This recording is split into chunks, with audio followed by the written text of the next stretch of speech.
solo, starting to be alone. Get the hope from number uno, not so far from me, so move on.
Galiba. Alo, anneciğim ne yapıyorsun? Anneciğim, iyiyim bebeğim, sen ne yapıyorsun? İyi, ben de çok iyiyim valla. Maçları izledin mi? Oo, izledim, ben krizleri geçirdim burada. Bana ikiye çıktınız, ikinci oldunuz, geri üçe düştünüz, geri ikiye çıktınız, ben kriz geçiriyordum yani, olsun. O da değil mi? 3 gün formuyla takıldı. Valla. Formuyla gezdim, iş yerinde İş yerinde de formayla yani şey yaptın değil mi? Formayla gittin. Evet, evet. Sen ne yapıyorsun? İyiyim anneciğim. Özledim seni, sadece seni. Ben de sana özledim valla. Akşam bakmadın galiba izlemek için. Uyumuşum da uyuyakalmışım. Ben de dedim kutlamayı mı gittiler, ne yaptılar?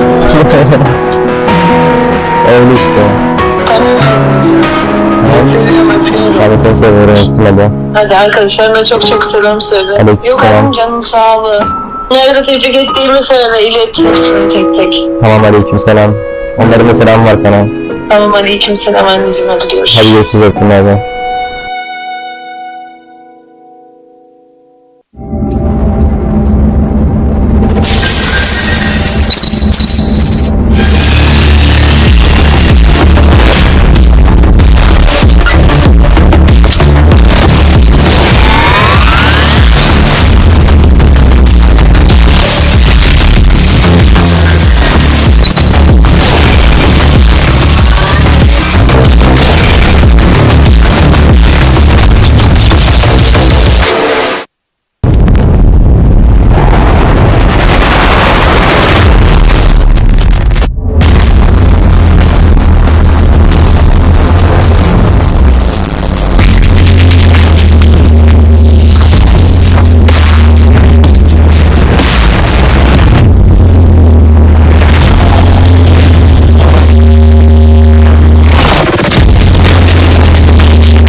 ได้ครับ ไปเห็นอยู่โอเคอยู่ ได้โอเคระวังด้วยนะทำงานอ่ะ ระวังแล้ว โอเคครับครับสวัสดีครับบ๊ายบาย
Am I lost in a dream? Can't find nowhere to hide. No sign of home, so I just stand up cool. I keep calling, do you hear it all? When my voice breaks through the static, meet you in the fire. I'm calling, I might lose it all, but it's worth repeating. I'm pushing through, 'cause every time I'm without you, I'm fighting on in the shadows. So tell me how did I find you? I can't wait for my mind. Say we're gonna reload.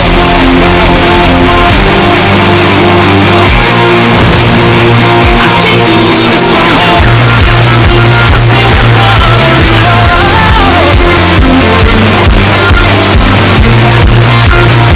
Say we're gonna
It shatters the silence in the morning. Call your name, I say that we're falling too fast without a warning. But if you stay, you're better by my side. You'll never ever win the day. No matter what they say, this mission ain't broken. Don't take what is spoken. Our path to hell is still unknown. This battle ain't over. Let's walk through the fire. Wash out our fears, fight to the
Welcome to the Wall of Champions. It's day one of the PMGC 2025, and as you can see behind me, we have the helmets of each and every one of our 16 finalists that's right here, trying to claim that championship. We have the stunning trophy to my left as well. But if I direct your eyes over here, we have our Wall of Champions. As you can see, Nova Esports going back to back. Can D plus Kia do the same thing? There's only one way to find out.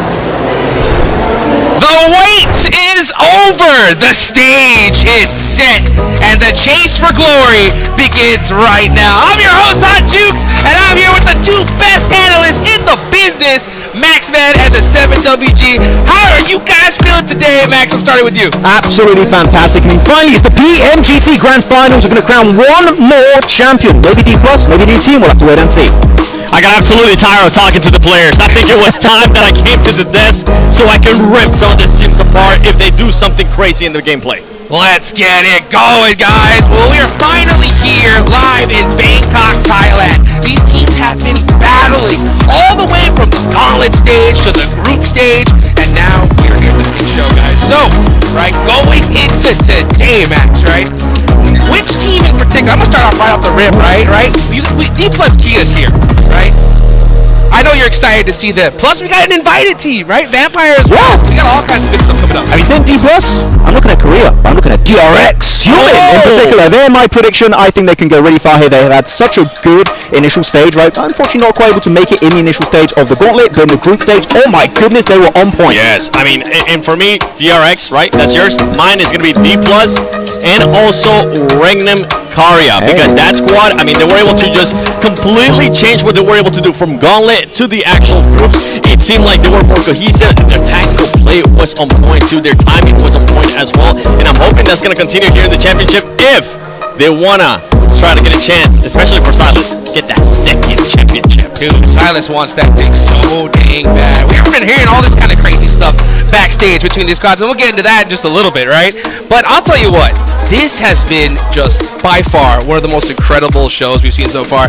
I know you guys, hopefully we'll get a little sneak peek of it a little bit, but dude, we just saw one of the craziest Thai boxing things earlier. It was wild, right? It was entertaining. I was not expecting. I was like coming from Pubg. I was like, wait, there's Thai boxing over here too. Absolute peak cinema right now, all over the place, and also so many fun activities. So I know after the game's end, we can have some more fun on the outstage. We were already going, and I was trying to get everything that I could possibly see until I got told no. I was like, is that free? Yes? Okay. In my pocket it goes. He is a goblin, okay? He's looting IRL. I'm not even lying. I'm not making this up, alright? I got some PUBG United stickers. Let's go! Hey, gotta get that swag. Gotta get that swag. Thank you. Yeah, Max Band was trying to get some stuff, but you know, Seven was just stealing away from him every second he could possibly get. But I'll tell you what, guys, you know, we have finally made it here, okay? The Gauntlet stage was wild, right? We definitely saw some teams be able to make it, some teams that dropped out, right? When it comes to the group stage, right? Yeah. Which team do you feel in particular, right, just like had a huge pop-off performance? There's one. You want to go for it? There's one that just stands. You know what? Let's say the name on the count to 3.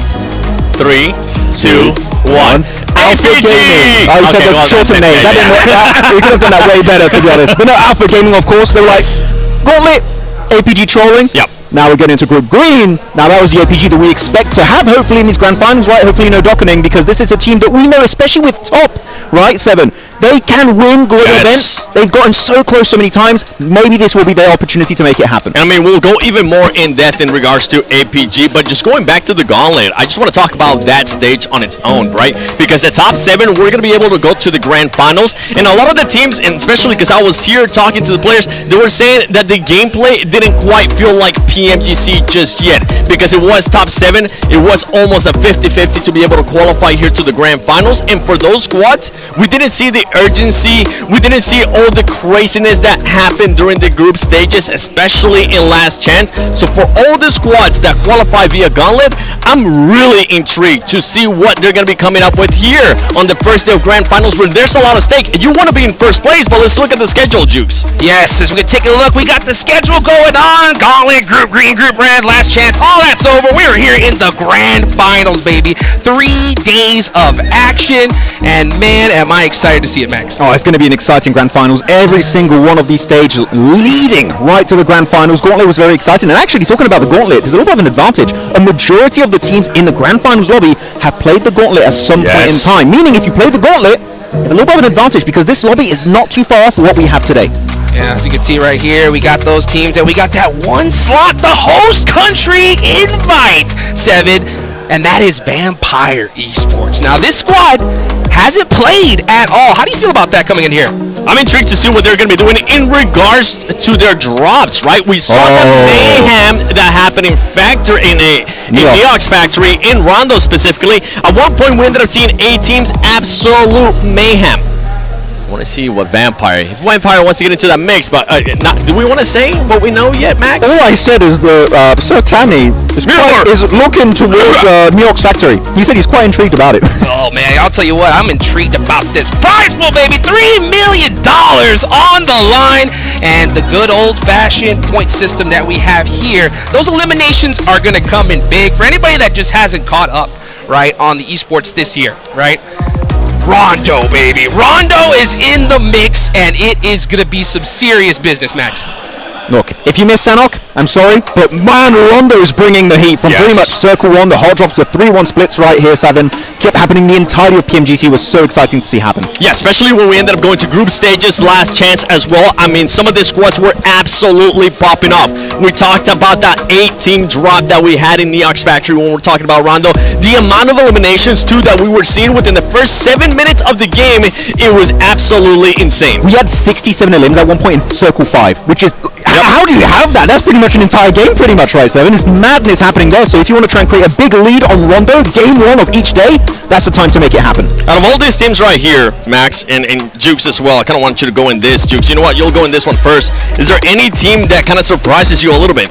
My pick right away had to be R8 with the Gauntlet, finishing as champions of the Gauntlet. Absolutely nobody expected R8 to be the champions out of that, and that's going to be a big question mark for me for the finals. Yeah, I mean, no doubt. R8 definitely a big contender here, especially after that performance. You know, another team, I mean, I got to talk about Regnum Karya, right? The fact that they didn't make it in the Gauntlet was a little wild to me, right? But then, after day 2 of their stage and group, they just started popping off. So, when it comes to Regnum Karya, I'm expecting some big things from them here. What about you, Max? Look, one thing I've learned over the years of doing PUBG Mobile Esport, never doubt Silas, okay? He has a plan, and he will stick to it until the very end of whatever tournament he's playing in, so Regnum Karya are going to be looking good. But back to the point about R8, Mina winning Gauntlet was just a genuine surprise, and you know what? Sure, you got Ida, great player, you got Prestige.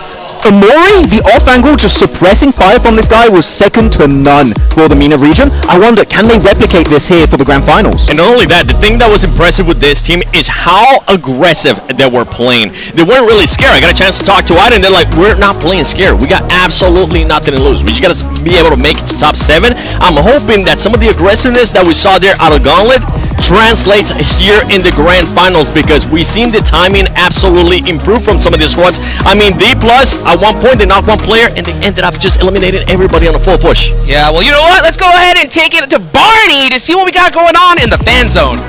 Welcome to the Fan Zone. Now, for PUBG Mobile fans all around the world, it isn't just simply about esports, this event. This is about everyone coming down and having something to do. So many activations and interactive things to take part in. Right behind me, we have World of Wonder. We've also got Metro Royale over here. Like I said, so much to do here. PUBG Mobile really are pulling out all of the stops, and I can't wait for you guys to come down to Cyan Paragon and check it out.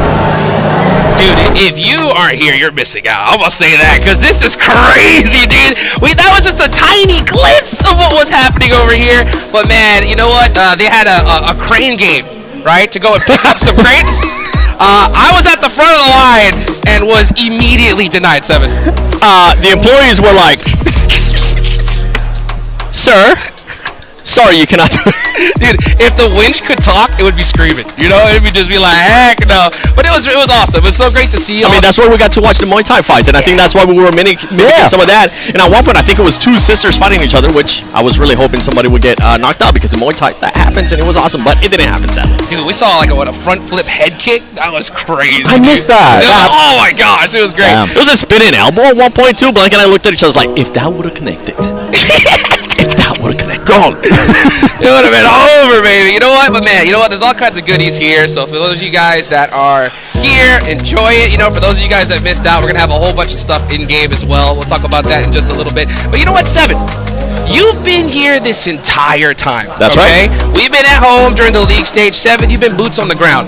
What kind of rumblings have you possibly heard from some different players? Just give us a little bit of inside scoop since you've been here. I mean, some rivalries that have been building out through the stages as well. Teams just pretty much eliminating each other and then just turning back around and saying, "Yeah, that's right. Don't come to our drop." And I think that's a lot of those teams didn't end up making it here to the grand finals. Yeah, all I see is Silas. He's like, "Oh, I don't want to talk to the Korean team." He's not happy about that. I think the main one that we actually need to focus on, if we're actually talking about the grand finals, is what I want to end up seeing and what some of these teams want to end up seeing as well, is when we end up moving out of Rondo, I want to see what those hot drops are looking like. Oh. Because this is a big topic that you guys were talking about and that you and I have been talking about for quite a long time, Max, and it is you cannot really afford to have any hot drops, even if you end up winning this, because look what happened to some of the other squads that ended up hot dropping in the Gauntlet, right? Yeah. You had GS team, they're not here. OG, guess what? They're not here too. So a lot of those squads, and right here in the grand finals, only 18 matches, maybe even less because of the Smash roll on the final day. You cannot hot drop, and Miramar's going to be spicy. Oh, I mean, if you miss out, no more last chance. You know, it's grand finals for a reason. Yes. Yeah, looking at Miramar. Picardo, it's two teams in particular. Red and Kara, they've dropped there the entire time, right? Going into the Gauntlet, into the stages for the league stage. Vampire. Yeah. Also dropped there, and from what we've heard, that is going to be happening, and that's going to be a spicy one. And you have at the end of each day, that's a good way to end these matches of grand finals. Well, let's take it on over to the stage to open the show. Am I lost in a dream? Can't find nowhere to hide. No sign of home, so I just stand there cool. I can call on you, figure it out. My voice breaks through the sky. Meet you in the fire, I'm calling. I'm gonna lose it all. I'm just crying for pain and I'm pushing through. Cause every time I'm without you, I'm fighting on in the shadows. So tell me how they will find you. I can't really call my mind. Say we're gonna reload.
นั่นเองนะคะบอกเลยว่านี่คือครั้งแรกที่เราได้รวมเอาไว้นะคะกับ PGC 2025 และ PMGC 2025 Grand Finals เข้าไว้ในสถานที่เดียวกันเวทีเดียวกันและปิดท้ายด้วยการเฉลิมฉลองร่วมกันนั่นเองค่ะ Ladies and gentlemen, welcome to Bangkok, Thailand! And welcome Welcome to a historic moment that is PUBG United 2025. My name is Barney Banks and I am your host alongside the incredible Pan. And today we stand together for the first ever PUBG United. That's PGC 2025 and the 2025 PMGC Grand Finals. One venue, one stage, one celebration. และแน่นอนนะคะตั้งแต่วันนี้ไปจนถึงวันที่ 14 ธันวาคมนี้ค่ะทุกคนเราทีมที่แข็งแกร่งที่สุดระดับโลกจะมารวมตัวกันอยู่ที่นี่ไม่ว่าจะเป็นจาก PUBG Battlegrounds แล้วก็ PUBG Mobile นั่นเองนะคะในงานสุดยิ่งใหญ่เพื่อชิงชัยสู่การเป็นที่หนึ่งถึงแม้ว่าพวกเขาจะมาจากเส้นทางที่ต่างกันแต่แน่นอนกับเป้าหมายที่เป็นหนึ่งเดียวกันนั่นก็คือการพิสูจน์ตัวตนสู่การเป็นตำนานในเวทีที่ยิ่งใหญ่ที่สุดในปีนี้ค่ะ This weekend, the world's strongest teams from both PUBG Battlegrounds and PUBG Mobile will be gathered here for one unforgettable event. Different journeys, but all of them with the same goal, in order to prove their legacy right here on the biggest stage of the year. แล้วก็บอกเลยว่านี่เป็นมากกว่าแค่งานการแข่งขัน e-sports นะคะแต่คือการเฉลิมฉลองของทั้งสอง communities ที่ได้มาร่วมพลังกันภายใต้ธีมหรือวิสัยทัศน์กับ2ผู้ชนะในโลกใบเดียวกันค่ะ This is more than just an esports event. This is a celebration of two communities coming together under one vision. One world, two champions. และเตรียมตัวกันให้พร้อมและนี่คือ PUBG United และช่วงเวลาแห่งประวัติศาสตร์ของเราได้เริ่มขึ้นณบัดนี้ค่ะขอเชิญทุกคนได้พบกับ 32 Grand Finalist Team ไปพร้อมๆกันกับจังหวะของ PUBG United 2025 ค่ะ And so, Bangkok, are you ready? This is PUBG United, and history is about to be made, and it starts now. Let's meet our 32 grand finalists and welcome them to the main stage.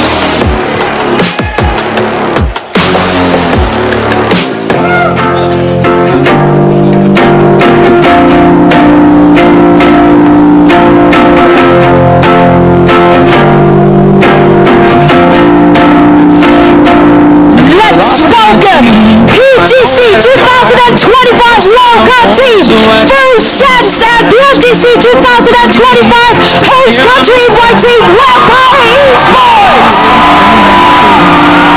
I keep calling, do you hear it now? When my voice breaks through the static and meet you in the fire, I'm calling. I might lose it all, but it's worth it. And now, please welcome to the main stage, FN, Pochon, and Alter Ego Ares!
2024 champions, D plus Kia!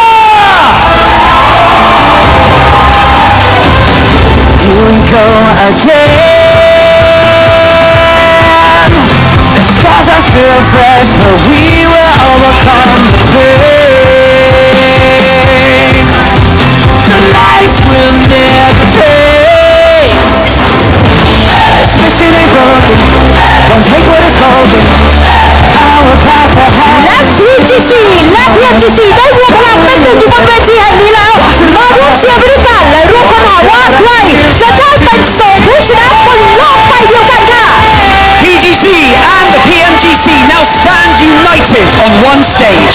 Stay tuned until the very end to check out the two champions in one world.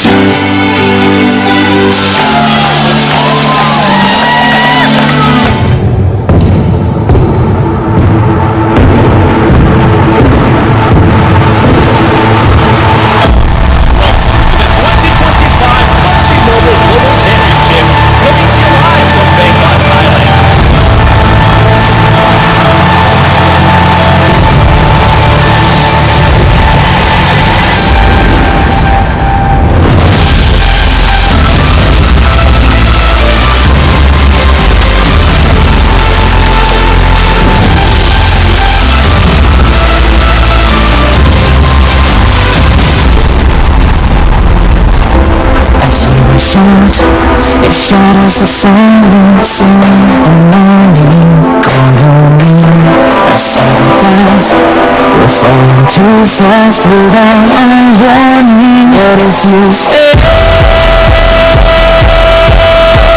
your battle by my side, you'll never ever win the day. No matter what they say, this mission ain't broken. Don't take what is holding. Our path ahead is still unknown. It's battling over. Let's walk through the fire. Wash out our fears, fight to the end.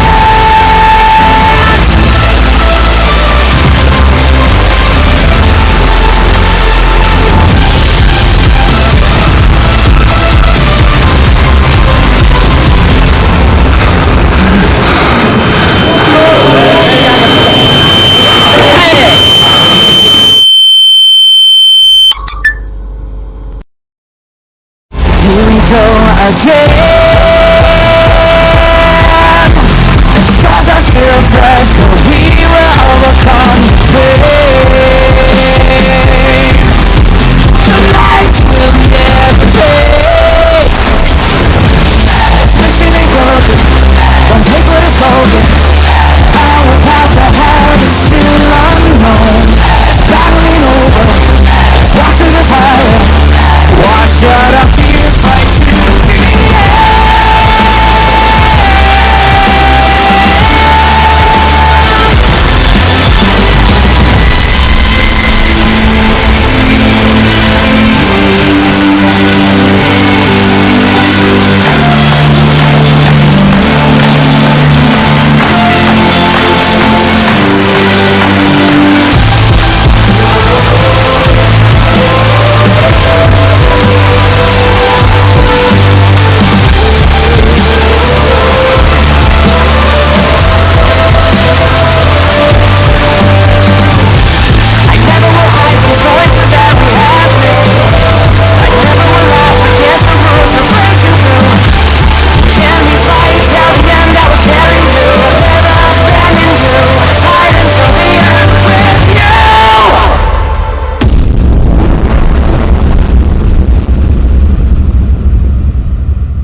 Мөрөгтэй самжин.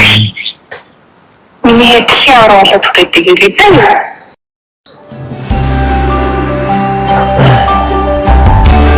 Ano? Sa'yo yan, Hena? Sisilitin.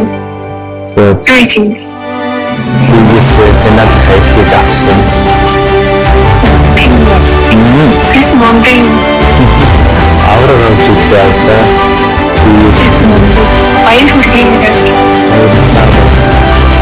Yung oro tayo mahang guru.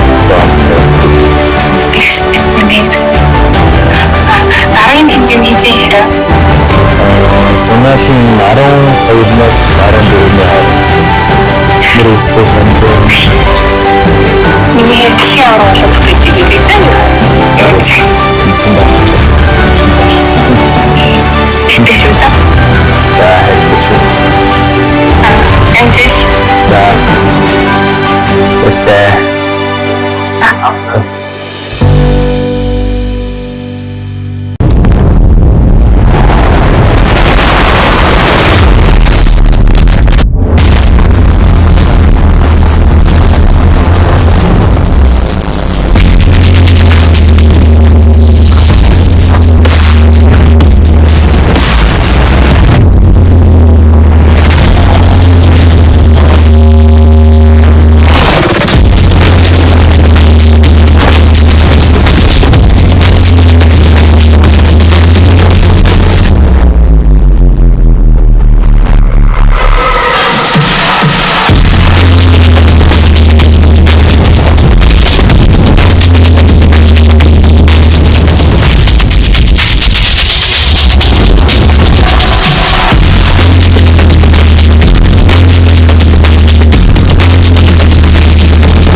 Son iki maçta kalp krizi geçirmiş olabilirim galiba.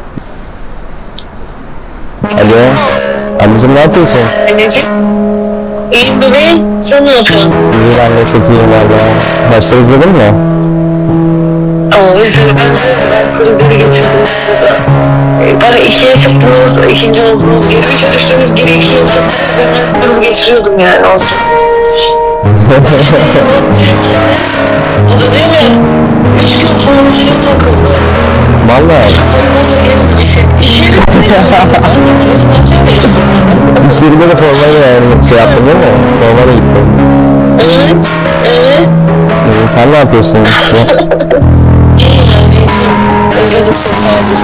Ben de sana özledim valla. Akşam olmadım ben izlemek için. Uyumuşum da uyuyakalmışım. Ben de dedim kızım yeni gittiğini ne yaptım? Öyle işte. Ben de seni seviyorum hadi. Hadi arkadaşlarına çok çok selam söyle. Yok oğlum canın sağ ol. Nerede tebrik ettiğimi söyle, ilet tek tek. Tamam aleykümselam. Onların da selam var sana. Tamam aleykümselam anneciğim, hadi görüşürüz. Hadi görüşürüz öptüm hadi.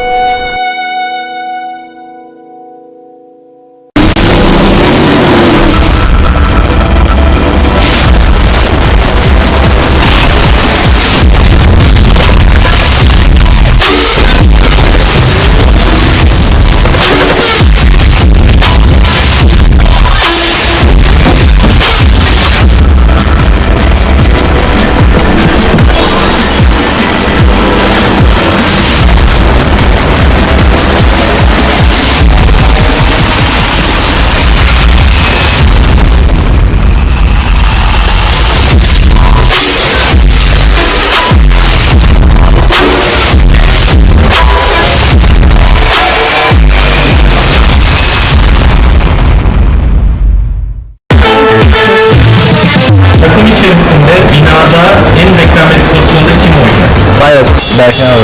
Evet. İlk başta fayda zaten kim görüyor? Fayda. Fayda fayda. Halk içerisinde fayda olarak değil de genel olarak panik yapabilen kim?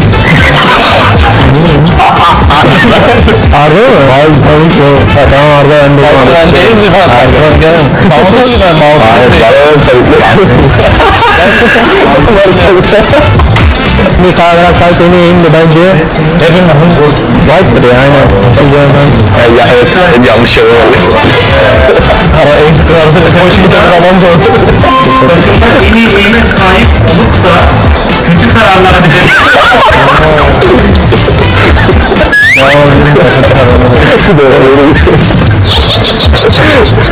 IP'ni hiç dinlemeyen, kendi kafasına göre hareket eden kim? Bağcıya karar versin.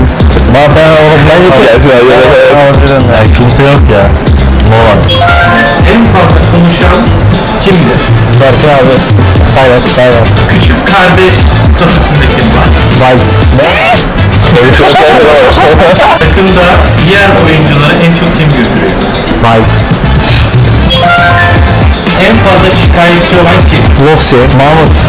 Ne toksu var ya? Ya bir şey olacak ya. En geç uyanan kim? Wild. En fazla yemek yiyen kim? Ya bu nasıl sor yani? Yani şöyle. Bizi izlediğiniz için teşekkür ediyoruz. Çok komik bir konu. Görüşürüz.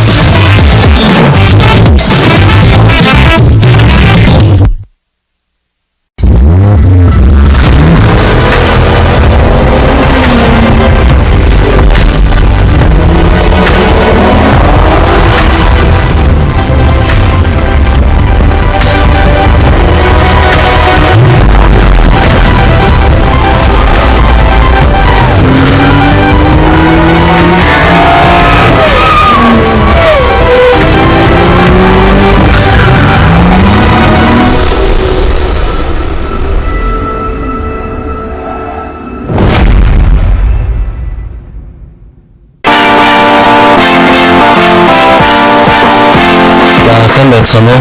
Намайг алтан бүлэг өгтөө бүрэн баяр гэдэг. За тэгээд топ нэрээр альфа гейминг багтдаг. Анх ерөнхийдөө Astra Game гэдэг багаас ерөнхийдөө мөрөжлийн төвшөлөө одоо ингээд хөл тавьжсэн. Сүүдэш Championship гэдэг тэмцээнд аваад мөрөжлийн төвшөлөө тавьжсан байдаг. Хуучин стандартахад манай баг ажил хийсэн гэдэг ажил хийсэн. Ерөнхийдөө гэдэг яснаас хойш ерөнхийдөө миний тоглолт бол амар онсон. Амар унаад ерөнхийдөө аяг жоохон тийм шанс маягтай байсан л байна.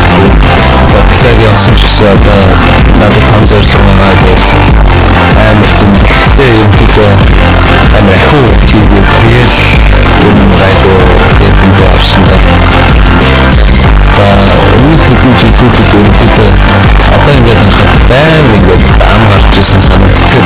Одоо заавал авраа ингээд одоо ерөөсөө тийм жоохон яг багууд яг ингээд скейл орч чадвар бүх юмараа ингээд тийм багууд яг адилхан төвшөнд очсон учраас ерөнхийдөө яг нэг тийм амар улаахгүй байна. Яг одоо өөрсдөө бэлдсэн юм гаргаад үзье. Ерөнхийдөө яг үгүй хүртэл яваад намайг одоо ингээд хамтдагсан хүмүүс байгаа. Тэгээд нэр одоо тэгээд тайлбарлах хүмүүс найз нөхөд одоо бидний дэмжиж байгаа фэнүүд одоо бүгдэнд баярлалаа. Бүгдэнд маш их баярлж байна шүү гэж хэлээ байна. Тэгээд бүгд одоо энэ хэвцээнд шатгаараа сайн хичээгээд байна.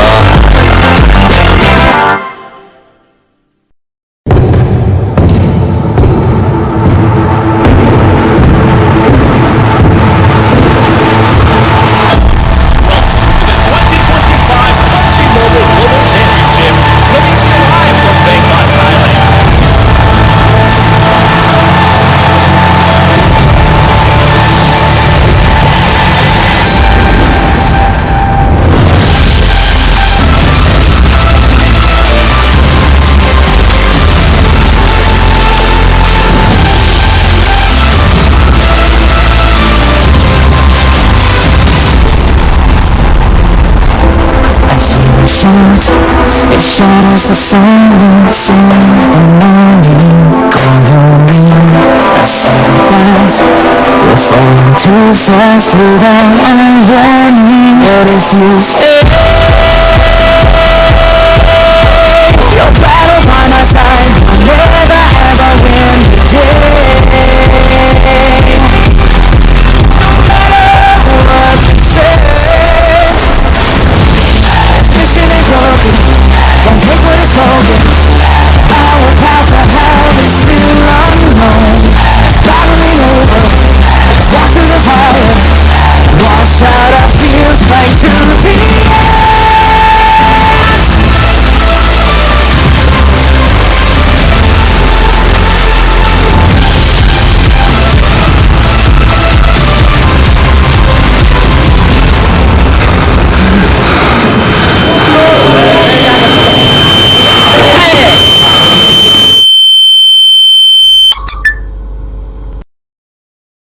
Here we go again.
선전 미니의 티아로 와서 부탁드리게 되잖아요.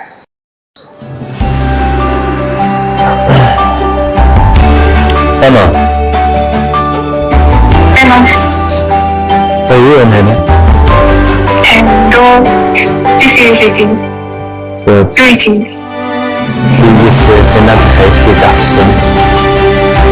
tình This morning Ahora no te falta This morning Ay hurriera y ahora está el mejor grupo. Istipnir 나랑 괜찮이 제라 Donation 나랑 거기서 사람들이 그리고 선전 미니의 티아로 와서 부탁드리게 되잖아요. 여기 Especial tak? 자, 해주시오. And just 자, what's that?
Sonraki maçta kalp krizi geçirmiş olabilirim galiba. Alo, anneciğim ne yapıyorsun? Anneciğim. İyiyim bebeğim. Sen ne yapıyorsun? İyi, ben de çok iyiyim valla. Maçları izledin mi? Ama izledim. Ben kalp krizleri geçirdim burada. Bana ikiye çıktınız, ikinci oldunuz, geri bir düştünüz, geri ikiye çıktınız. Ben kalp krizi geçiriyordum yani olsun. Hatırlayamıyorum. 3 yıl falan hayat takıldı. Valla.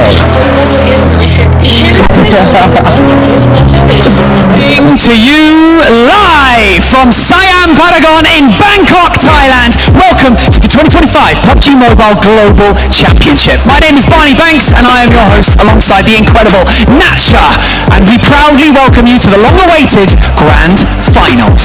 สวัสดีค่ะและยินดีต้อนรับทุกท่านนะคะเข้าสู่การแข่งขัน PUBG Mobile Global Championship 2025 ค่ะถ่ายทอดสดจากสยามพารากอนนะคะดิฉันเนยณัชชาและพิธีกรคู่สุดหล่อคุณบานี่ค่ะยินดีต้อนรับทุกท่านนะคะเข้าสู่รอบ Grand Final ที่ทุกคนรอคอยค่ะ 16 of the best PUBG Mobile teams will go head-to-head across the next 3 days of competition, but only one will walk away as the 2025 PMGC champions. But before the tournament officially begins, let's look ahead at what's coming in 2026. In the 8 years since PUBG Mobile's global launch, the game has faced countless challenges and received tremendous support from players worldwide. So what new opportunities lie ahead? ต้องบอกว่าทั้ง 16 ทีมนะคะจะดวลเดือดกันตลอด 3 วันค่ะ แต่ว่าจะมีหนึ่งเดียวเท่านั้นนะคะที่คว้าแชมป์ PMGC 2025 ไปครองนะคะก่อนที่การแข่งขันจะเริ่มขึ้นในวันนี้ค่ะเดี๋ยวเราจะพาไปดูกันว่าในปี 2026 จะมีอะไรใหม่สำหรับ PUBG Mobile กันบ้างตลอด 8 ปีที่ผ่านมานะคะเกมเนี่ยได้ผ่านทั้งความท้าทายแล้วก็ได้รับแรงสนับสนุนจากผู้เล่นทั่วโลกค่ะปีหน้าเราจะเดินหน้าไปในทิศทางไหนเดี๋ยวเราไปรับชมพร้อมๆกันได้เลยค่ะ So let's take a look together and see what the future has in store. Hi everyone, I'm Rick. As 2025 wraps up, thank you for being with us this year. Together, we explored the Golden Dynasty, fought in Yongzhou, joined the Transformers, and started new adventures with Ghost and Arctic creatures.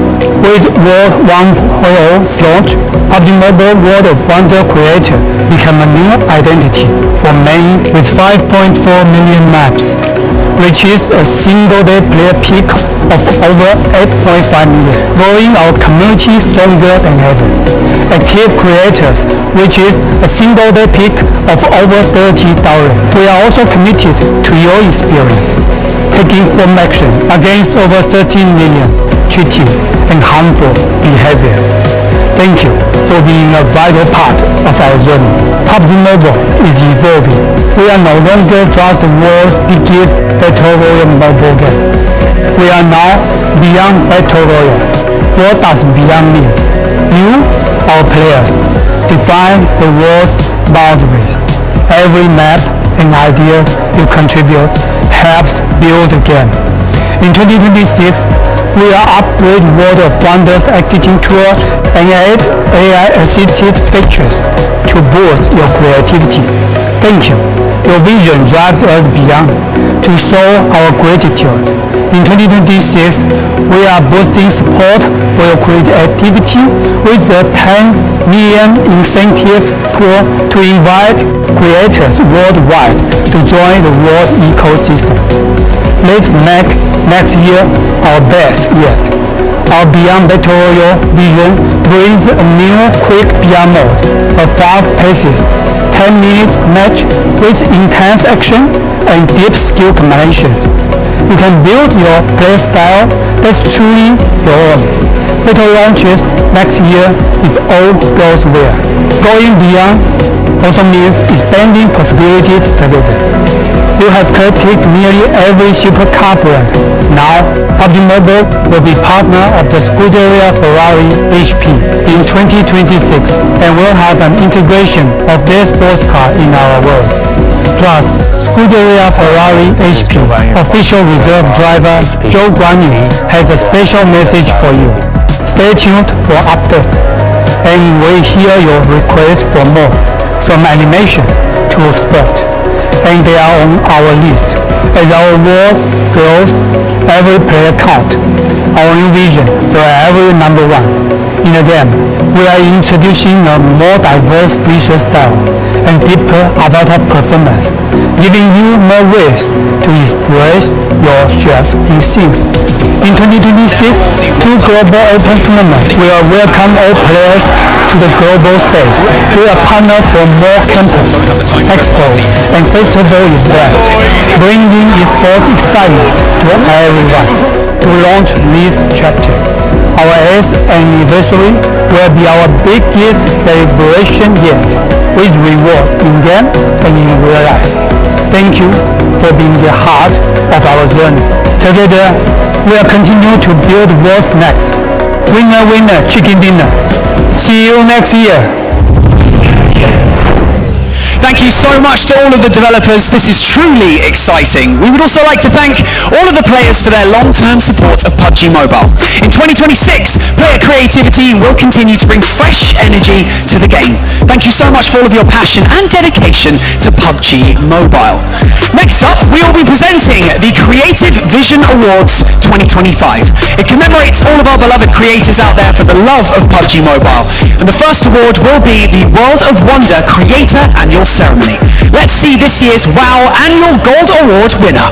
และต่อไปนะคะก็คือการประกาศรางวัล Creative Vision Award 2025 ค่ะเพื่อเป็นเกียรติให้กับเหล่าครีเอเตอร์ทั่วโลกที่สร้างสรรค์ผลงานให้กับ PUBG Mobile นะคะโดยรางวัลแรกก็คือ World of Wonder Creator Annual Ceremony ค่ะเดี๋ยวเราจะมาดูกันนะคะว่าผู้ชนะรางวัล Gold Award ปีนี้คือใครค่ะ So now let's watch the video.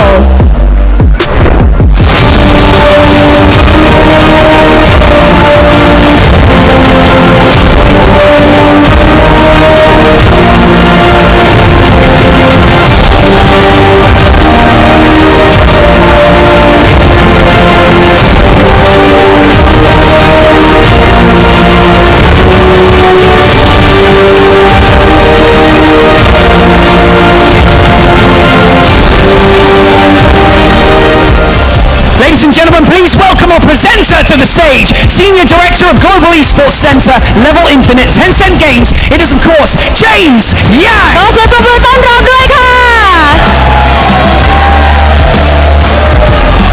Now we would like to invite our winning representatives of WOW, Sheeta Black, Osed, Yasuo, So, Mashad, Muhammad Ali and Ahmed Alouk to the stage to receive their awards.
Thank you so much to every WoW creator for your creativity and your passion. Join the global WoW ecosystem. Our ongoing support will fuel your creative dreams to new heights. ขอแสดงความยินดีกับผู้ชนะของเราด้วยนะคะต้องบอกว่าผลงานของทุกคนค่ะเต็มไปด้วยความคิดสร้างสรรค์แล้วก็เป็นแรงบันดาลใจให้กับผู้เล่นทั่วโลกค่ะ Thank you so much to all of our winners. You may now exit the stage. ขอเสียงปรบมือดังๆอีกครั้งหนึ่งค่ะ Thank you to all of our creators. Because of you, PUBG Mobile continues to thrive. This year, PvP continues to encourage players' creativity and innovation, and we look forward to seeing even more amazing contributions. And now, we will be presenting the PvP Creator Annual Ceremony. ต้องขอบคุณครีเอเตอร์ทุกท่านนะคะเพราะว่าทุกคนเนี่ยคือกำลังสำคัญของ PUBG ค่ะและต่อไปนะคะเป็นพิธีมอบรางวัล PvP Creator Annual Ceremony ที่สนับสนุนความคิดสร้างสรรค์ของผู้เล่นทั่วโลกค่ะเดี๋ยวเรามาดูผลงานที่โดดเด่นของปีนี้ไปพร้อมๆกันค่ะ Please enjoy the video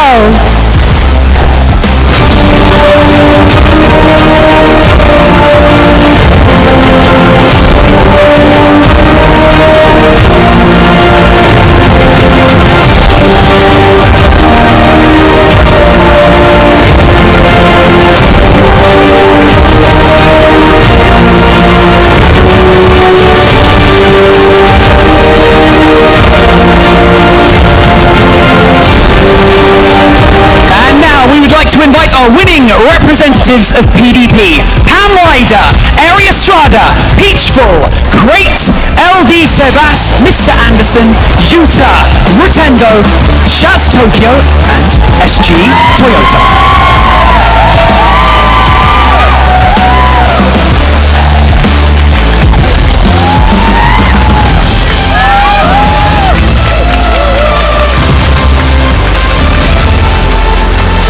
That's right, make some noise everyone, come on! ขอเสียงดังๆด้วยค่ะ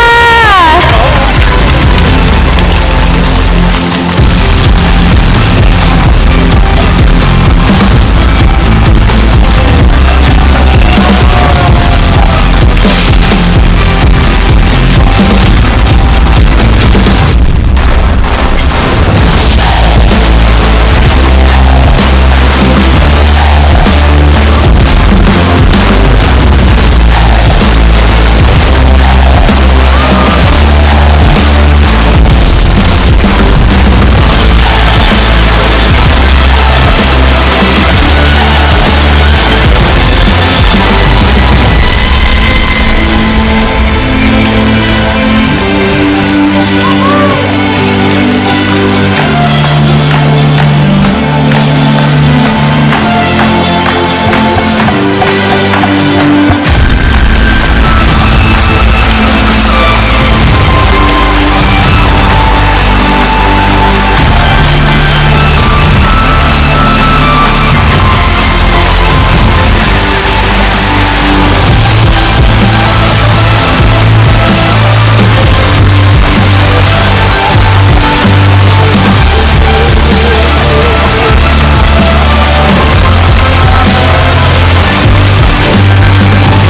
creator SG Toyota. He was recently named Person of the Year by NAG Magazine, South Africa's leading gaming media outlet. This shows that PvP and its creators are gaining recognition from more and more established areas. ยินดีกับผู้ชนะทั้ง10ท่านด้วยนะคะต้องบอกว่าทุกผลงานคือการโชว์พลังความคิดสร้างสรรค์อย่างแท้จริงและช่วยผลักดันให้ชุมชนครีเอเตอร์ของเราเติบโตอย่างก้าวกระโดดนั่นเองค่ะขอเสียงปรบมือดังๆอีกครั้งหนึ่งค่ะ Thank you so much to our winners. You may now exit the stage. Thank you. เรียนเชิญได้เลยนะคะ Next up, we will be presenting the Pubg Mobile Banpan Investigator of the Year. We would love to show our appreciation for the dedication of the volunteer investigators who keep our gaming environment safe by analysing gameplay and reporting cheaters. ต่อไปนะคะคือรางวัลสำหรับฮีโร่หลังบ้านของเกมเราค่ะนั่นก็คือเหล่าอาสาสมัครแบนแทนะคะที่ช่วยตรวจจับผู้เล่นโกงวิเคราะห์เกมเพลย์และทำให้การแข่งขันของเราเป็นธรรมที่สุดค่ะ Let's watch the video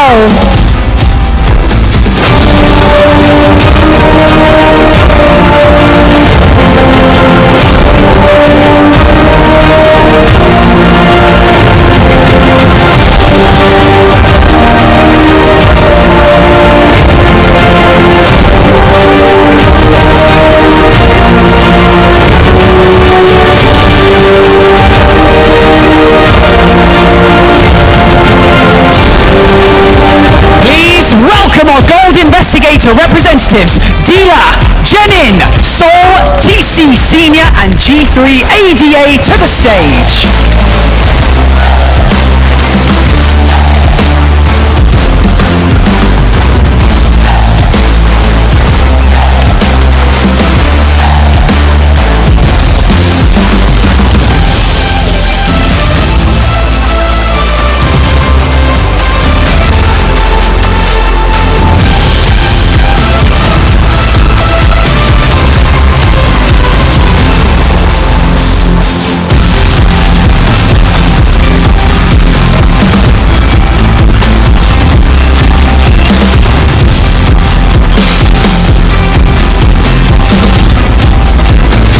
We would like to sincerely thank all the creators and investigators. Your boundless creativity has enriched Pubg Mobile with a variety of designs and a spirited, creative energy. We really appreciate having you all with us. Congratulations. ยินดีกับผู้ที่ได้รับรางวัลทุกท่านด้วยนะคะต้องบอกว่าพวกเขาคือกำลังสำคัญที่ทำให้ Pubg Mobile ของเราเป็นสังคมเกมที่ปลอดโปร่งและน่าเล่นที่สุดค่ะ Thank you so much to our winning representatives. You may now leave the stage. Thank you. Okay. Up next is a very special segment. I will take a microphone, please. Sorry. Thank you very much. It's very special because this has become a true tradition, hasn't it? This is our annual Pubg Mobile esports announcement, presented by none other than Mr. James Yang. Woo!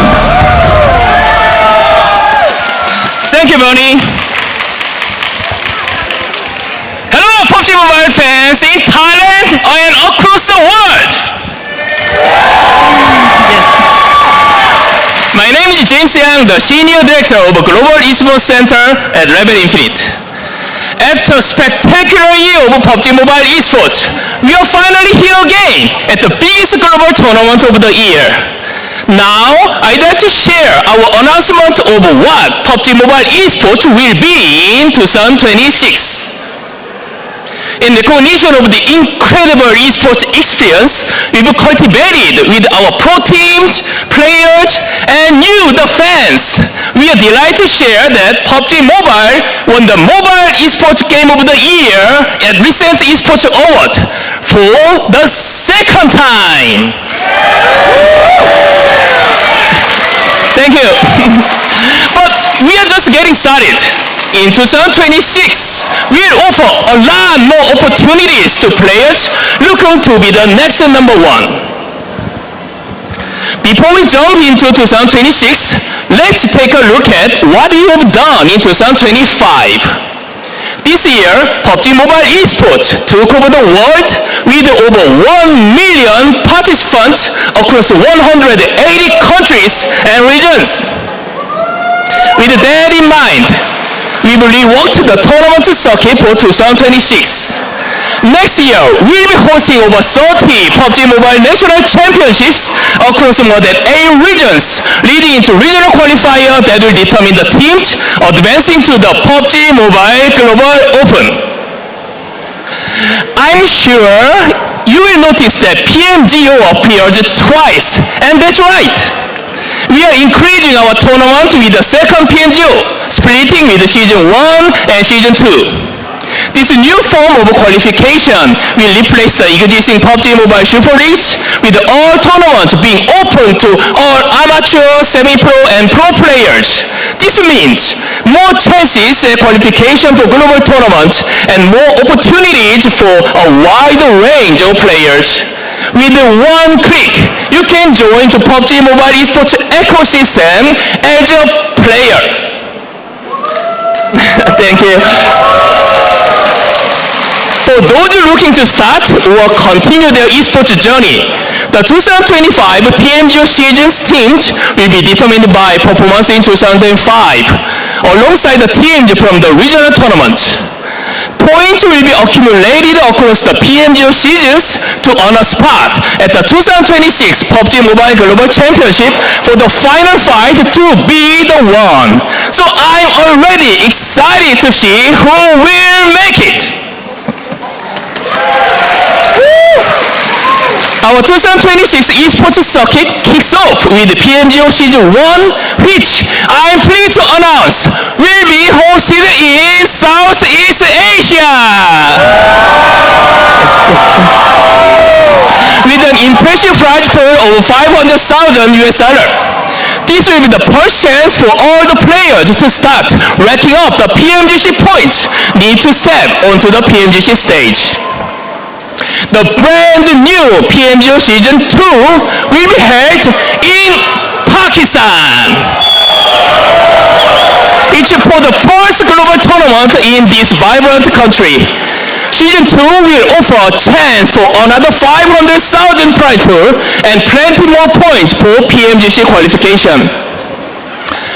After PMGO Season 1, PUBG Mobile esports will return to the 2026 PUBG Mobile World Cup and Esports World Cup, once again held in Riyadh with a prize pool of $3 million US. Since 2024, the PMWC has showcased some of the best players with the best teams in the prestigious Esports World Cup.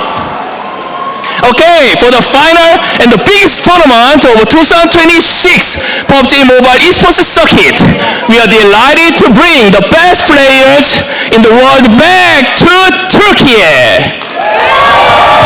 Wow. The top teams in 2026 PMGC will face off on the world stage for the lion's share of $3 million US prize pool. With the best teams of 2025 will hold on their glory for another year, or with new teams emerging from the PMGO seasons to claim the champion title, the chance is wide open and you can also be the one. PUBG Mobile will also be updating the esports experience through 2026. We'll be upgrading the in-game participation system to make it possible for players across the world to join an esports tournament with just a few clicks.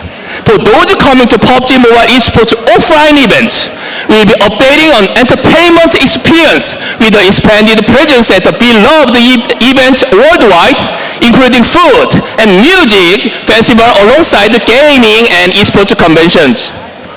Finally, building on our platform for third-party tournaments, we'll be also upgrading this experience to streamline the registration process. That's great, right? With this, hosting your own official PUBG Mobile Esports tournament will be easier than ever before. With all these brand new updates, PUBG Mobile Esports will continue to provide more exciting tournaments, more chances for amateur and pro players, and more ways for fans across the world to engage the best Battle Royale esports experience.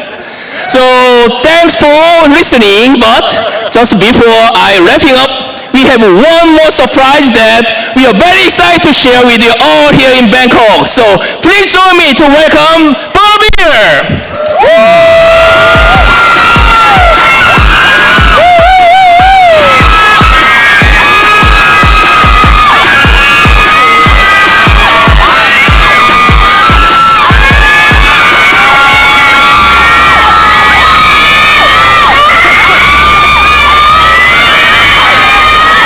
Nice to meet you, and yeah, it's really great to see you. You are so cute, amazing. There are so many fans of you.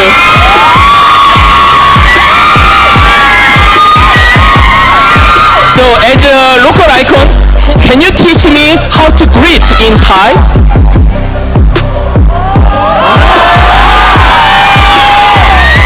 Nice, thank you.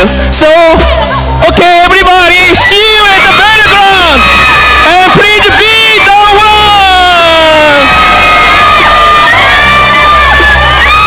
Thank you so much, Mr. James Yang. Let's give him another round of applause, James Yang.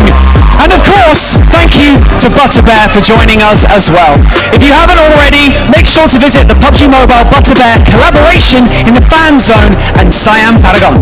ค่ะขอบคุณคุณเจมส์ยังมากๆเลยนะคะแล้วก็ขอบคุณน้องหมีเนยด้วยนะคะที่มาร่วมสร้างสีสันกับเราในวันนี้ค่ะสำหรับใครที่ยังไม่ได้จับจองเป็นเจ้าของพลาดไม่ได้นะคะอย่าลืมแวะไปชมโซนพิเศษ PUBG Mobile X Butterbear บริเวณโซนแฟนโซนณสยามพารากอนแห่งนี้ด้วยค่ะ Now, before we officially begin the competition, we are pleased to introduce a brand new element debuting at this year's PMGC, the Egg Smashing. This is reserved exclusively for our champions.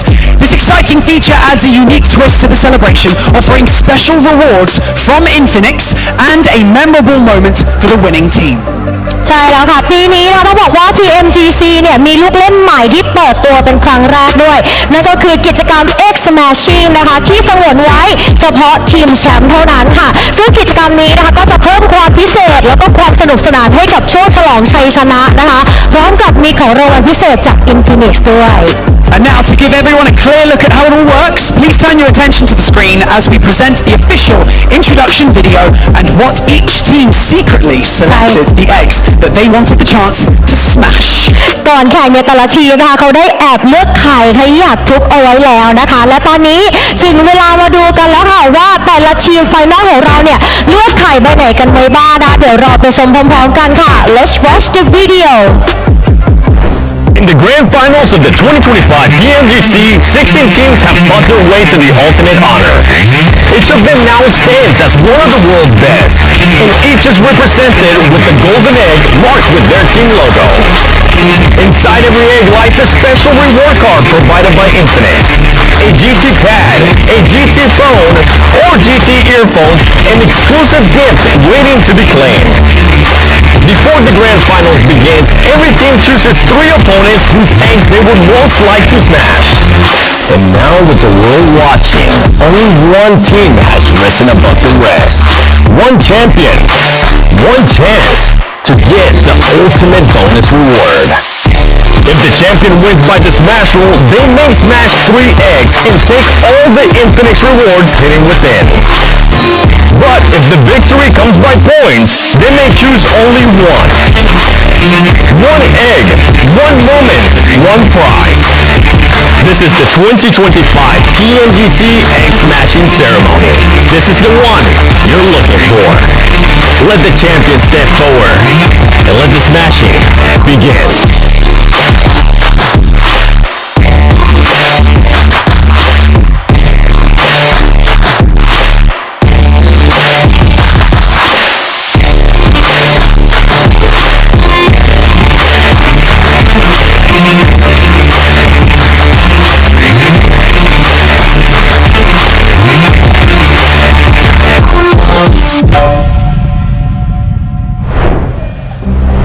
And now, the moment we've all been waiting for. 16 of the world's strongest teams clash on the grand stage of PUBG Mobile's Global Championship, carrying the pride of their regions and the weight of every fan behind them for one purpose, to raise the ultimate trophy.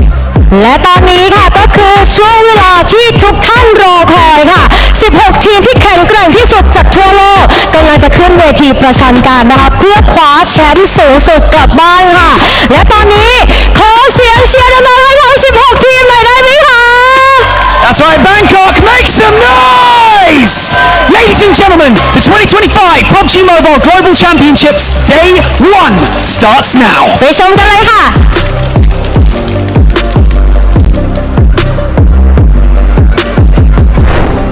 Now that is how you start a show.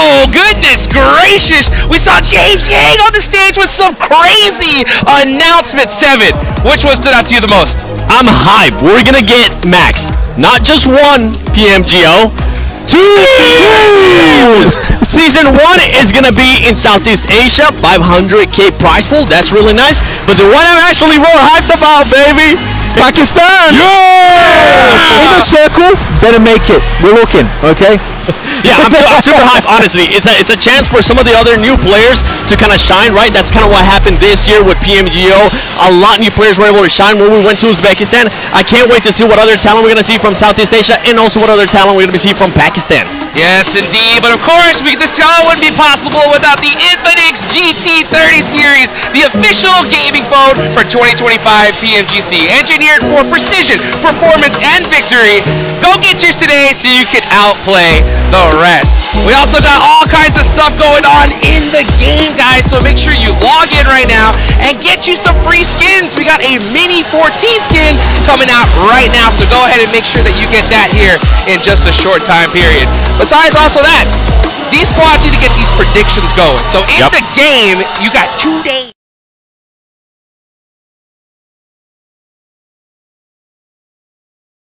So guys, oh goodness gracious, right? We got Rondo coming up first, all right?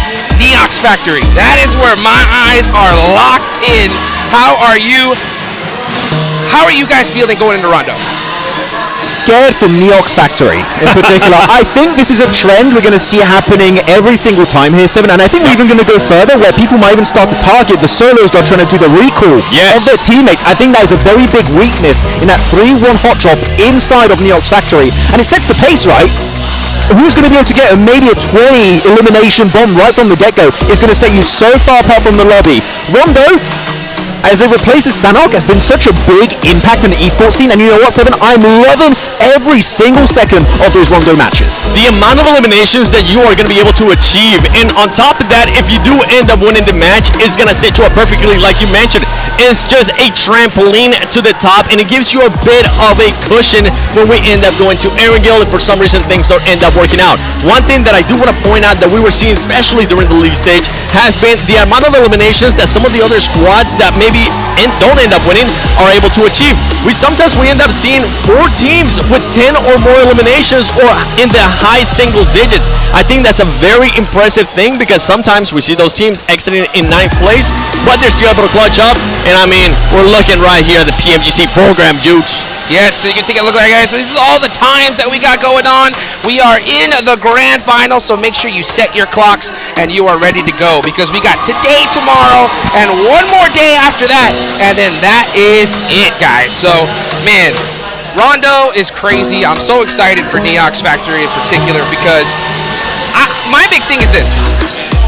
Why not we just see like a crazy amount of squads just do that 3-1 split right down the middle and just make things happen here? What do you think? Yeah, we've seen it, and chances are they're gonna do it again. How many squads do you think we're gonna see? Oh, you have to go, I mean, like 8, possibly. 8 teams dropping over there could be a possibility. I mean, one team that we know is definitely super keen to doing those hot drops, right? I think it was APG. They started leaking a little bit away from their typical drop location. Now going over there, not really fully involved, but if they can get an elimination hand there for free, why the hell not? I mean, the crowd is lively right now, right here in Bangkok, Thailand. They're ready to see some hot drops, and I'm personally ready to see some hot drops. And I'm ready to see some of these squads not taking a chance for it. Something that you did mention just now, Max, that I want to kind of deep dive a little bit more into. Those 3-1 splits, they do have to be able to adjust for some of these squads, and look at this. This is something that I want to keep a close eye on. Absolutely, Max. Look at that. The 2 teams that we saw battling out last year. D plus Kia versus Regnum Karia, Max.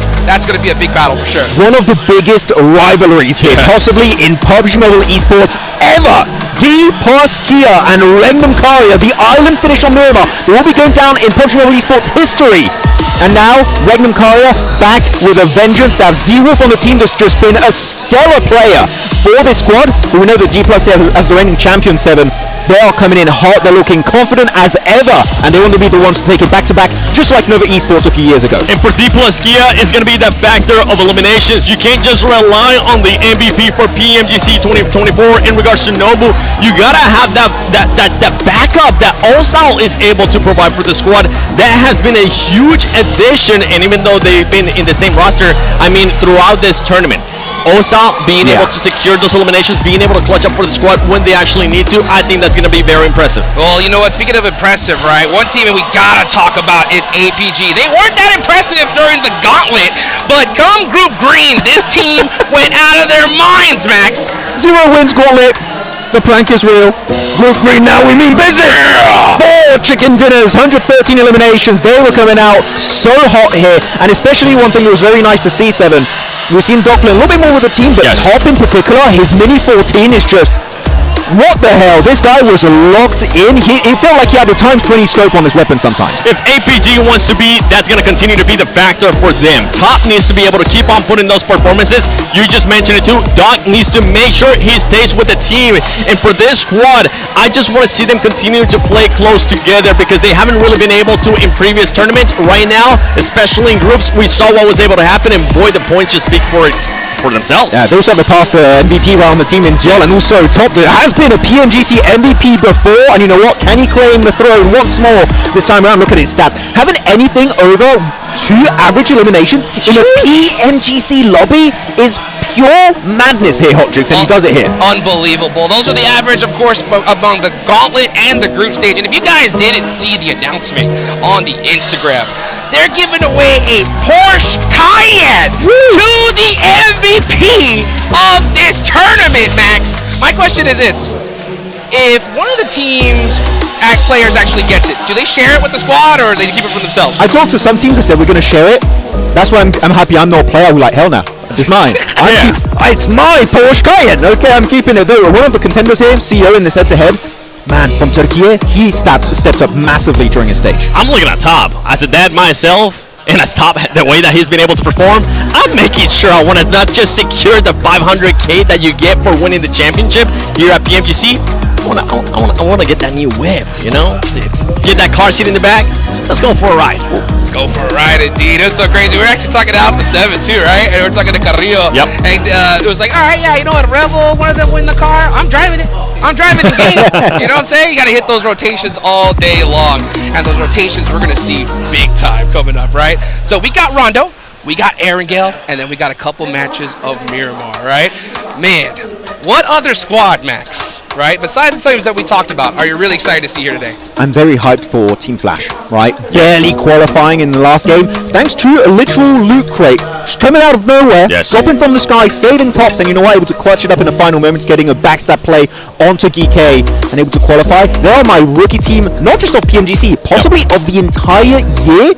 If they could do the entire run here and actually win PMGC, that would be one of the best storylines for a rookie team ever in this esports. Yes, well guys, let's get this all started and take it on over to our casters, John Allen and Blake. Hey, thank you so much, Hotjukes, Max, 7. We are set. We are primed and ready for Rondo and the rest of PMGC. The grand finals are here, and it is going to be messy, we think, on these first couple of minutes, so make sure that you stick around because there's plenty of action. It's definitely a question of whether we're ready for Rondo or not. I don't think I'm ready for Rondo. I don't think you're ready for Rondo. I don't think the players are ready for Rondo. I think it's going to be an absolute slobber knocker over on Neox Factory, but maybe not quite as intense as we saw in Last Chance. I think we saw in Last Chance something rather insane. To be honest with you, with the 6 to 7 teams that all dropped there, I'm thinking probably more or less 4. That's what we're looking at here. We've got around about 4 teams, but I think the boys are right. You know, dropping one player on the outside is a little bit dangerous now. I think teams are hunting those players down. Absolutely. It is a question of where you put that last player, though, right? Because there's nothing that says you need to be anywhere near them at this point. You can go to literally anywhere as that 4th player. So yeah, maybe you're hunting down those solos, but maybe you're going to be swiping at ghosts here, ghoulies coming on in, because Those recalls work from anywhere on the map, Blank, and they will be available for a long, long time into this first match. You see our players starting to get ready, starting to get prepped. The earbuds are finding the ear canals here, and that's exactly what we like to see as the lobby's filling up. Map balls on our screens. A little bit of a rough entry for PMGC. But to be honest with you, once they actually performed over in their individual stage, pretty damn good performance, to be honest with you. I was very impressed. But I think getting there was the slight difficulty, in my opinion. Yeah. So once they're here, they were playing very, very well. Though I will say one thing is that for Alpha Gaming, as much as we hype up Alpha Gaming, we do need to look at that gauntlet. We do. We got to take a look at it. Right? We got to analyze that gauntlet. That gauntlet was a little bit bad, right? A little bit bad. Group stage, wow, amazing. Gauntlet, it didn't feel great to watch. And I think that, like the boys were saying, it's 45% of the lobby, roughly, that got through in the gauntlet, right? So those are the teams you have to play up against. And I think that APG slightly struggles in a higher skilled lobby. I think they like to bully, honestly. I think they are a bully team. But there was such potential there in that group stage that there is the big chance for them to just strike out. But I have that worry. That worry is in the back of my mind. Which of the two teams are we going to get? Which APG is turned up today to start things off? Because it is going to be stiff competition. All of the teams that qualified, you're right, bringing those Gauntlet teams back in and bringing Vampire into the mix, that is sure to draw blood if you try and step to the fight on it. Rondo is getting locked and loaded. Blank on our map feed right now. I am seeing the map, the lay of the land, arena, making sure that they are locked in. Our crowd is getting ready too, because the first match is on our doorstep. 10 seconds away till we start things and kick things off over at PMGC, the grand final here in 2025, Bangkok, Thailand. Let's get it done, John. The plane is into the sky, glittering. An omen of hopefully not death for most of our rosters, but unfortunately, if we're looking at where the plane path's going, it's going right over Neox Factory. Everybody who wants to go there will be going there. How many teams are going to be in this cage match? We don't get a cheeky little double plane path, but you do love to see this straight down from Kunsia all the way to Nansheng Tenlong Garden. You're right, it's Neox Factory. That's what's on the cards right now. All eyes on this, waiting to see the drops come through. Who's going to be challenging out for those early points? Because we know just how far those early points can take you. Oh my goodness. There's so many teams already out over there.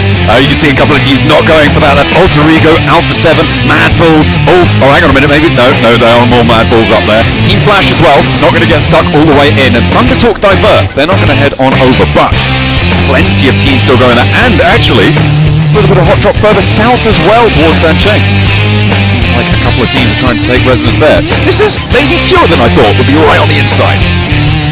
Yeah, I think that for down towards Dancheng, that's the sort of unexpected, right, John? You don't expect to be seeing that amount of teams down there, but to be honest with you, teams are just looking to get themselves into position anywhere they can. Potentially this is just a little bit of an unfortunate drop, but you're sure that these teams, their coaches, will communicate with one another. A three-man drop over here, Kara, Vampire, R8.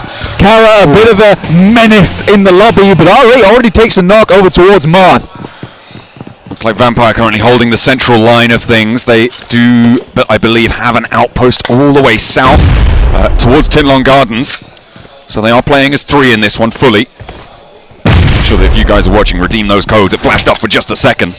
That's all you need.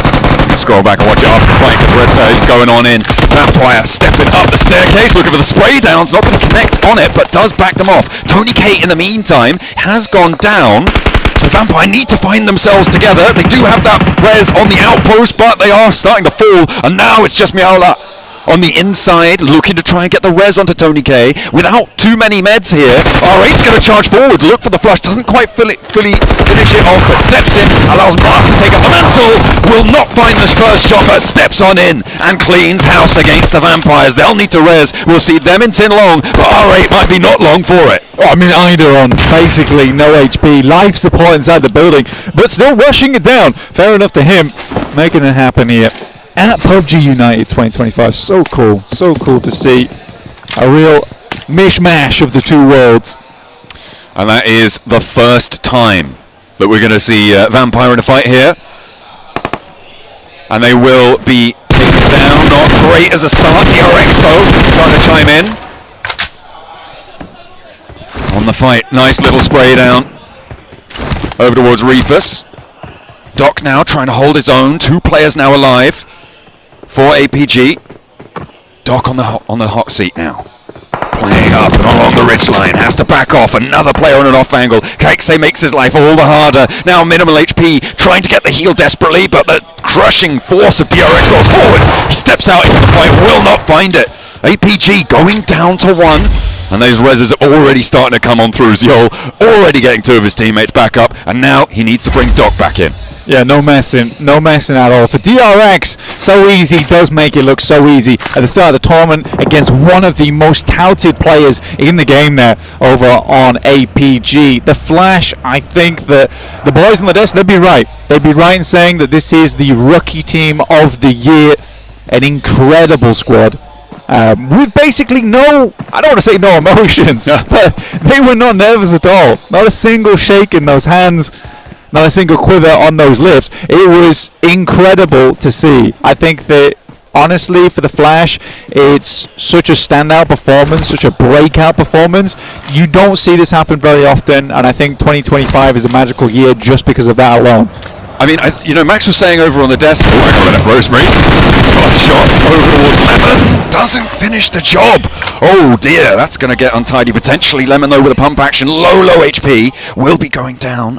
If he isn't too careful about things, Rosemary stepping in, Electrical comes through, Lemon hits the neck with the drop shot, stands for the challenge, Lemon giving it a really good crack there, but will be taken down. Rosemary able to win the challenge on that one. Alter Ego happy to purloin the point. Team Flash though, looking to try and challenge and keep that Rookie of the Year title alive. Win knocked first in the EMP zone, blaring over this fight as well. Will start to fade away.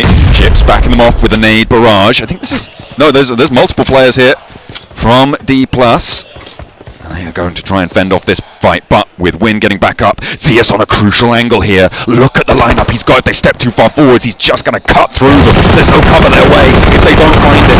The picture blend's going on, but Jim storms forwards. Team Flash get 1, get 2, but they aren't really going to get too much of an answer. Zias behind the tree doesn't connect onto Nobu. The 2 players from D+ on the top, they're going to have to stick this one out, but Osal's riding in. He's got that back angle. There is backup coming through for D+ here. I don't think Team Flash are going to last too long in this fight. The nade connects, but it is too little. It is too late. Osal coming through there with a backup. Nice backstab from him.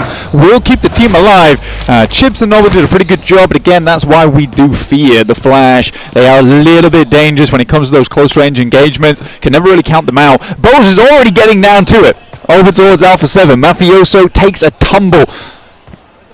And they're continuing here, but Carrillo straight back into it. And the action just does not stop here over on Rondo. Seemingly not. I mean, this is what we were expecting more in Neox Factory, to be honest, Blank, but it seems like everyone has come to their senses on that fight, not going to be engaging with it. Instead, they're taking the fight to stage 2, as they're all moving in and trying to get in around Neox Factory, around the area south of it, towards Yulin as well. Alpha 7, scrapping it out. I mean, this is on the north side of the circle, Blank, far north of Test Track, not quite up to the river just yet. It is on the north side and inside the next circle. On that recall tower, Alpha 7 currently have control of the middle, and Team Flash really wanting to stay alive on this one. Win on the inside after getting recalled. Carrillo steps forwards. Was a tall glass of an E-limp, and will be able to drink that one down. Carrillo clocks him out.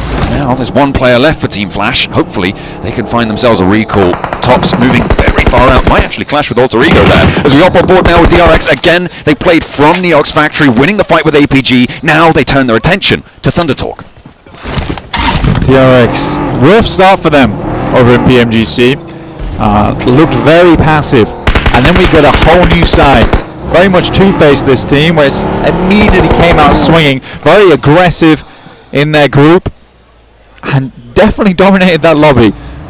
See what DRX can get done here, because it will be nice for D+ to have a brother on the stage here at PMGC who can go toe-to-toe with them. D+ really has been that one South Korean team that you could rely on to do well on these global stages. Top is down though. And in the second fight for APG, they also take a dip early. Regnum Kaya picking that point up. Look, I'm not calling it this early, but this is not a good start for APG. We were asking, what APG are we getting today? For now, the answer is one that has stalled at the start. Hopefully they can make up ground in the rest of the match, because those recalls still very much possible as teams start to move on in. I was trying to keep track of the final player from Team Flashblank, but they went all the way up north, and I've lost track of them entirely. They're somewhere off in the far reaches of North Rondo, but the Circle decides to go all the way away from them. We're heading back down south, so it will not be a Neox Factory finish. We are denied that, sadly. But I do think for the guys over on D+, do need to make a bit of a rotate now, get themselves to a slightly better position on the map. They are rotating through over on that northeast side.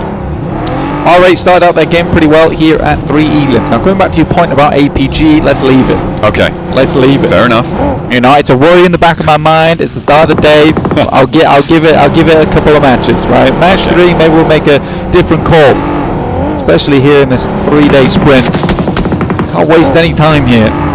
Teams will get ahead. But it is interesting seeing this lobby, right? Way less eliminations across the board, because these fights take a long time to conclude, because you're going up against the best of the best, right? And they are not going to give you free wins. They are not going to give you free team fights. It takes time. We're at 21 elims right now in the game. Let's see if we can rack up a couple more, because Krypton hops out. The spray downs from Alpha on the backline though. Alter Ego roll in successfully. Eren has to duck down behind as he can't connect the spray downs. Krypton not really too much danger from the nades. The high ground from Goat as well makes Eren's life so tough, and that is going to be a back off Scarface. Likely to get flushed away, and we're now at the tipping point in this match blank. Teams are going to start to have no real accessibility to these recall beacons, so for Alf, this is a bad omen for their game. For this one, it's not looking super hot, as AE in the meantime, Alter Ego, rack it up 4 elims. They don't take a casualty. It's much better on that front. I mean, for Alf, there is one final option left, and that is to swing far down towards the south side jump. There is still a recon beacon in play, but it is a long wrap that they need to make on the western side, and you've got to go through teams like Alpha Gaming, Mad Bulls. It's tough. It's real tough. I think, yes, Solus has actually broken out all the way northwest, very, very far. May have not even joined in with the rest of the roster, in fact. We'll see how they can make it in. Looking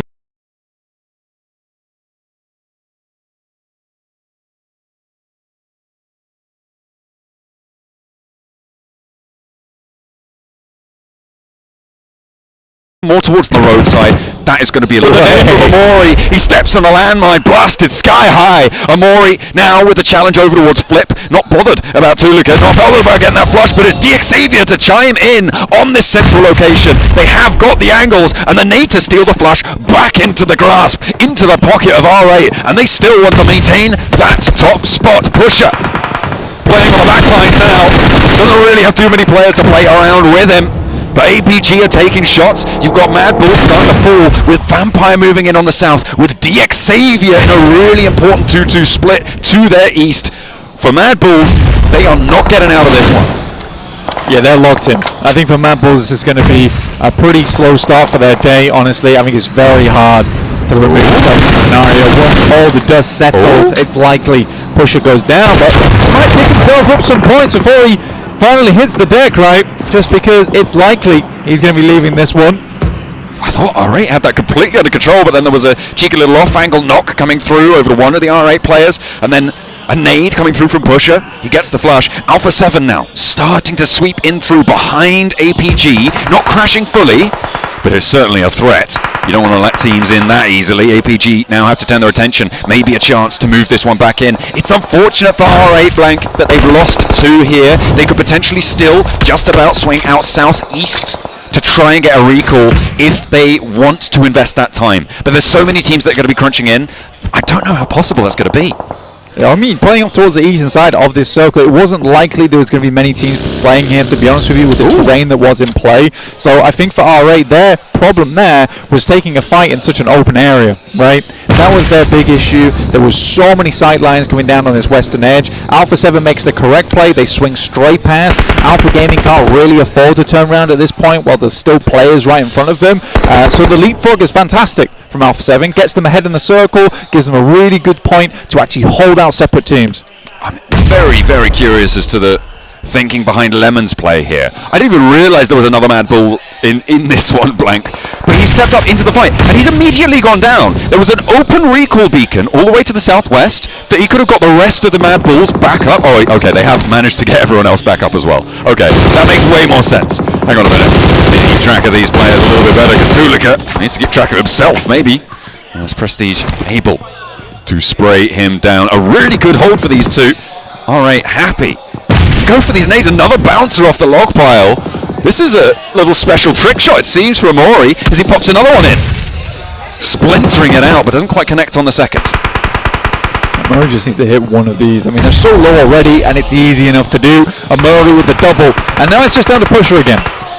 So we're way back to where we started just a couple of minutes ago. For some reason, Mad Bulls decided they were going to offer even more points through to R8, and R8 is only happy to oblige.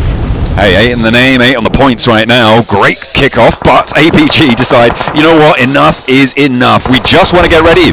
We don't want this threat on the off angle. Pusher is still very much the last player alive for Mad Bulls, but could have an impact on this fight. So could Alpha 7 and the Outpost on the south side.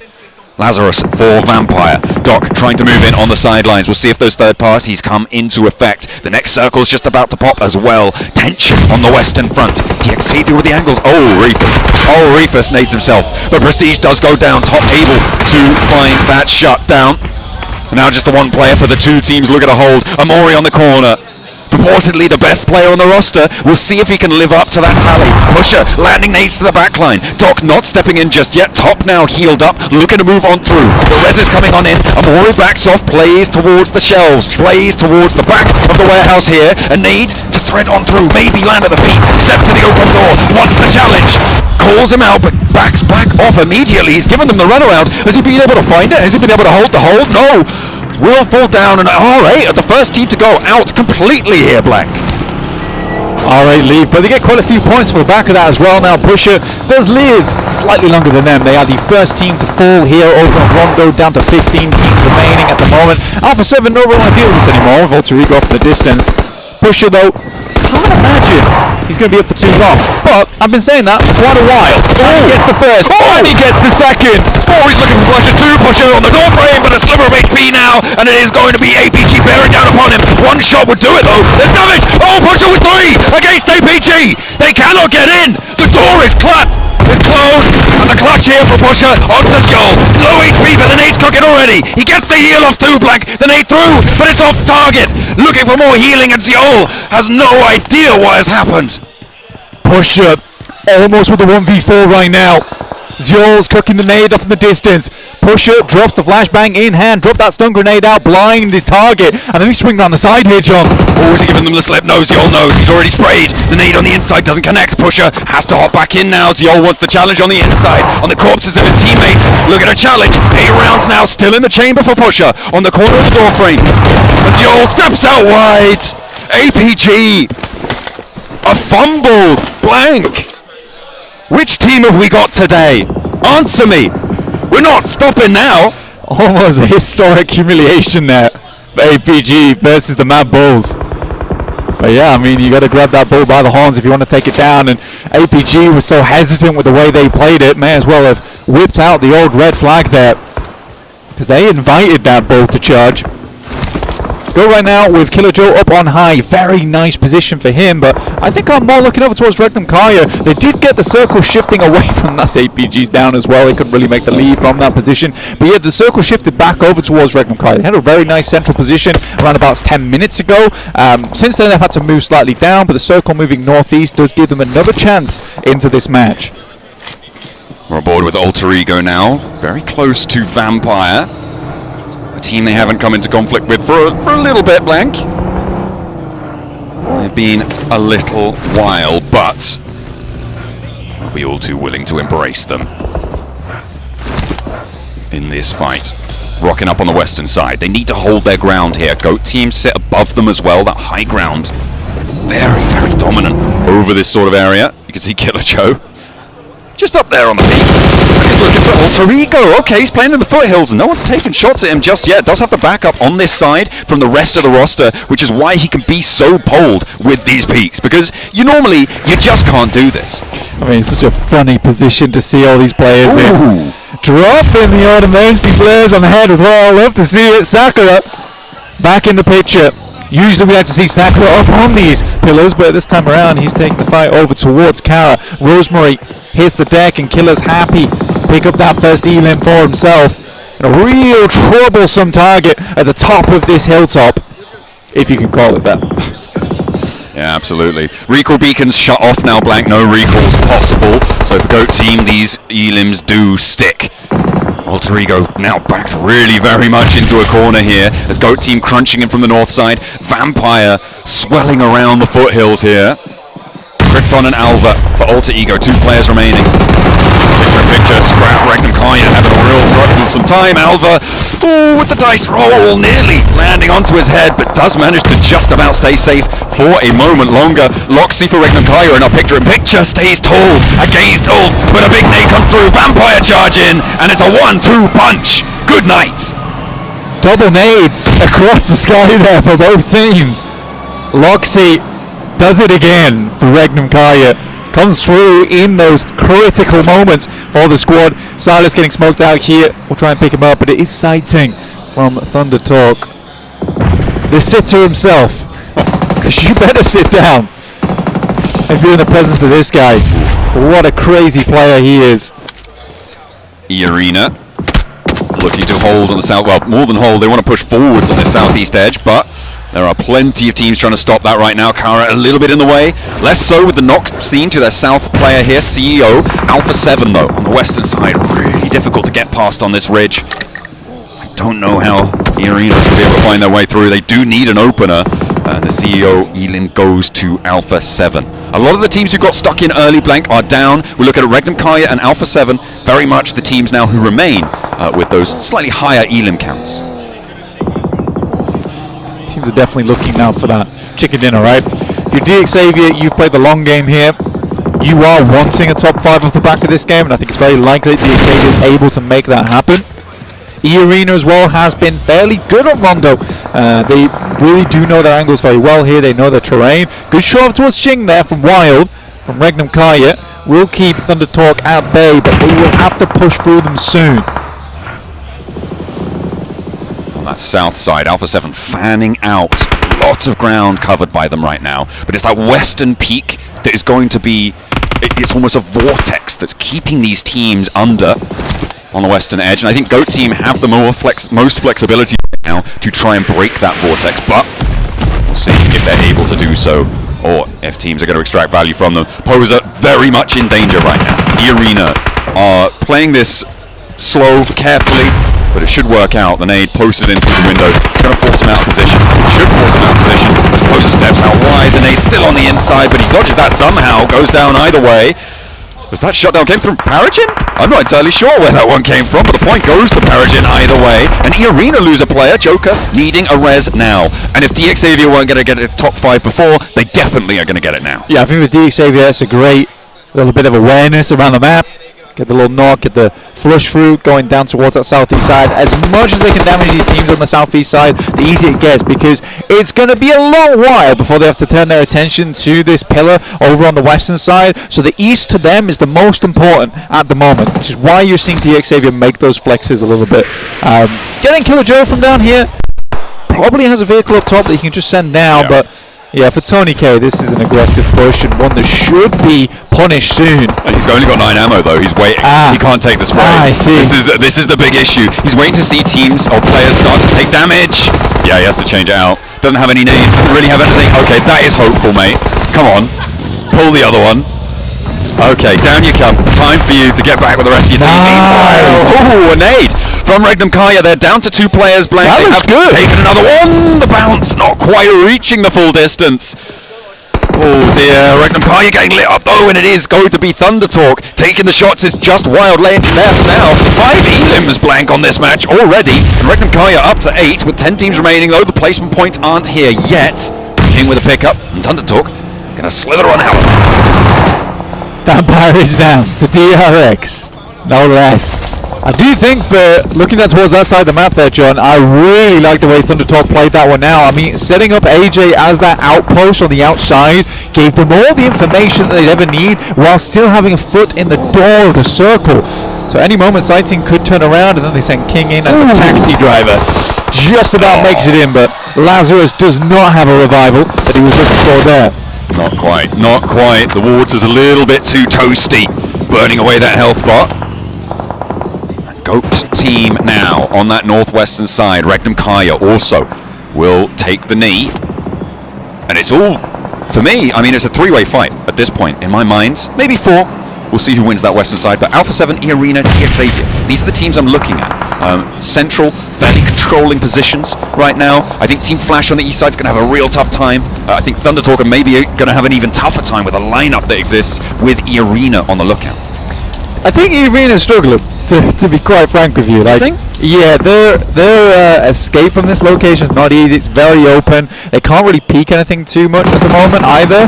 This spot right now from Thunder Talk is looking lovely. I mean, they've covered off really the only difficult angle for themselves on this left-hand side of your screen. Obviously, they want to get further in. Xavier is the prime suspect for a chicken dinner here. Absolutely. Money's on them. And let's see if someone can change the fates. Team Flash, the rookies, the new bloods. They have made a name for themselves already. I mean, they were saying on the desk, oh, if they win, they'll be rookie team of the year. Blank, they're already rookie team of the year. Well, I think that's what Max was saying, that they are the rookie team of the year right now for him. Maybe rookie team of all time if they're able to get the PMGC title. Yeah, if they're able to do that, I think that'd be a very, very tough target to beat. I mean, how can you do better than that? Yeah. That's going to help E-Arena, though. That shift. That will help E-Arena. I mean, it's the removal of themselves from that location, which is hard, but luckily the circle coming down to them does keep them safe for a little bit longer, so now teams will have to venture into the E-Arena jungle slightly sooner than they might have liked. Ooh. Go team trying to take shots, DRX getting it back. Spinning them around, trying to putting pressure uphill. Killer Joe gets the heal off, looking to take up those meds. His Bucky's down and out now. Needs the backup of his team, needs the cover there, maybe invest a smoke or 2, but he's knocked, flushed. And Goat Team, do you really want to re-engage this now? I don't think so. They are going to fall back. Give ground, and DRX now have the numbers advantage, but neither team is in, and now the zone starts to close. Where do you go? Because Xavier holds such a great position. Oh, Thunder Talk, they go for the rollout. 1 forward on the trade, hold down behind. The dugout's here, and Team Flash trying to hold their nerve just cannot do it in the face of the PEL. They are swept aside. That is such a classic Thunder Talk thing to do. They play the game so methodically, and all of a sudden they're ready just to rush you. And they absolutely will go for it. Insane stuff. Kraken still alive. The Goat Tails were turned and they ran. But now Xavier maybe a little bit of a threat sent towards their way. Kraken has a little bit of time still up at the high ground, but no, he's seen. He's going out to the blue. Tried to deny. Not to be. E-Arena want that point, mate. That's going on their tallies. Goodness me. We're divvying up a lot of points here, playing no one on for a massive, massive Rondo game. But still, those 10 points to kick off PMGC would be tasty. And Alpha 7, they want to make it happen. There's going to be some big profiteers, though, either way, off this game. Start off with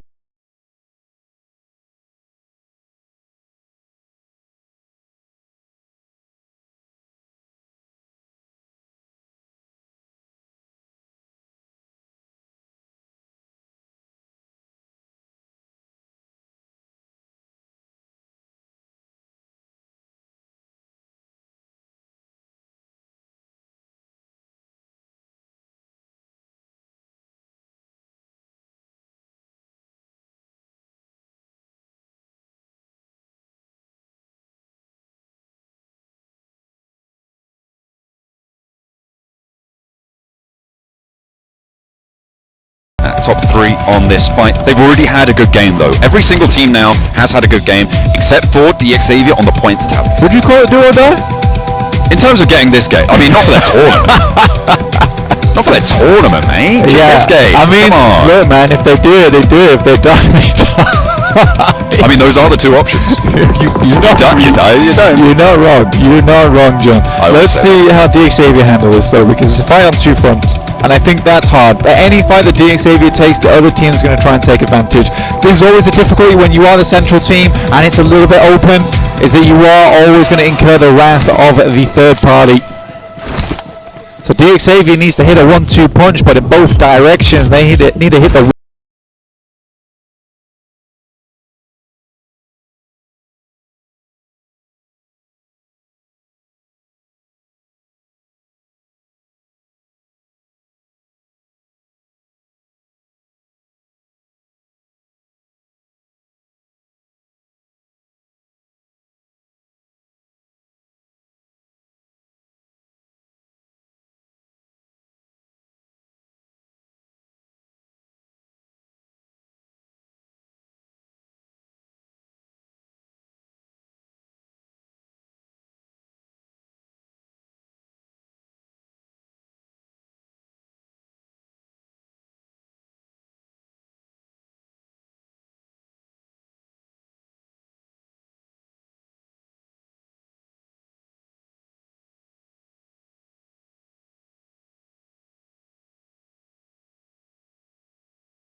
PS4.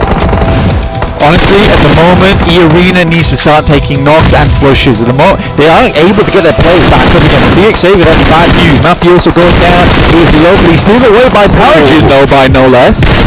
Well, they do need the points. They'll try and take them. 2 players now remaining for E-Arena in the lead uphill from DX Xavier. Carrillo and Rebel now the last 2 players are going to be standing up top, but Alpha 7 go down to a volley of fire, and DX Xavier stand tall.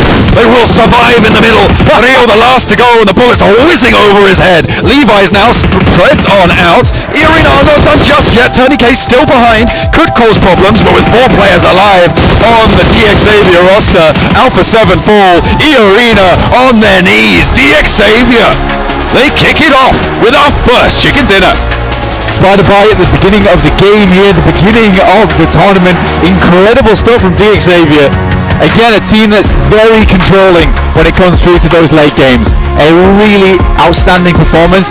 Again, I do think that E-Arena makes a slight mistake there, is that what they should have done is started throwing nades over towards DX Xavier with a hope for that initial knock. From then, Alpha 7 to try and get some presence there. I think for them to try and wrap on Alpha 7 was really over-aggressive. I'm not really sure, honestly. I don't think that was the right play though. I'll tell you what was the right play. DX Xavier having a really strong spot in the middle, you know. When all else fails, just get good positions, you know. What can you do? Either way, brilliant kickoff. DX Xavier with the first chicken dinner. Let's head back to the desk.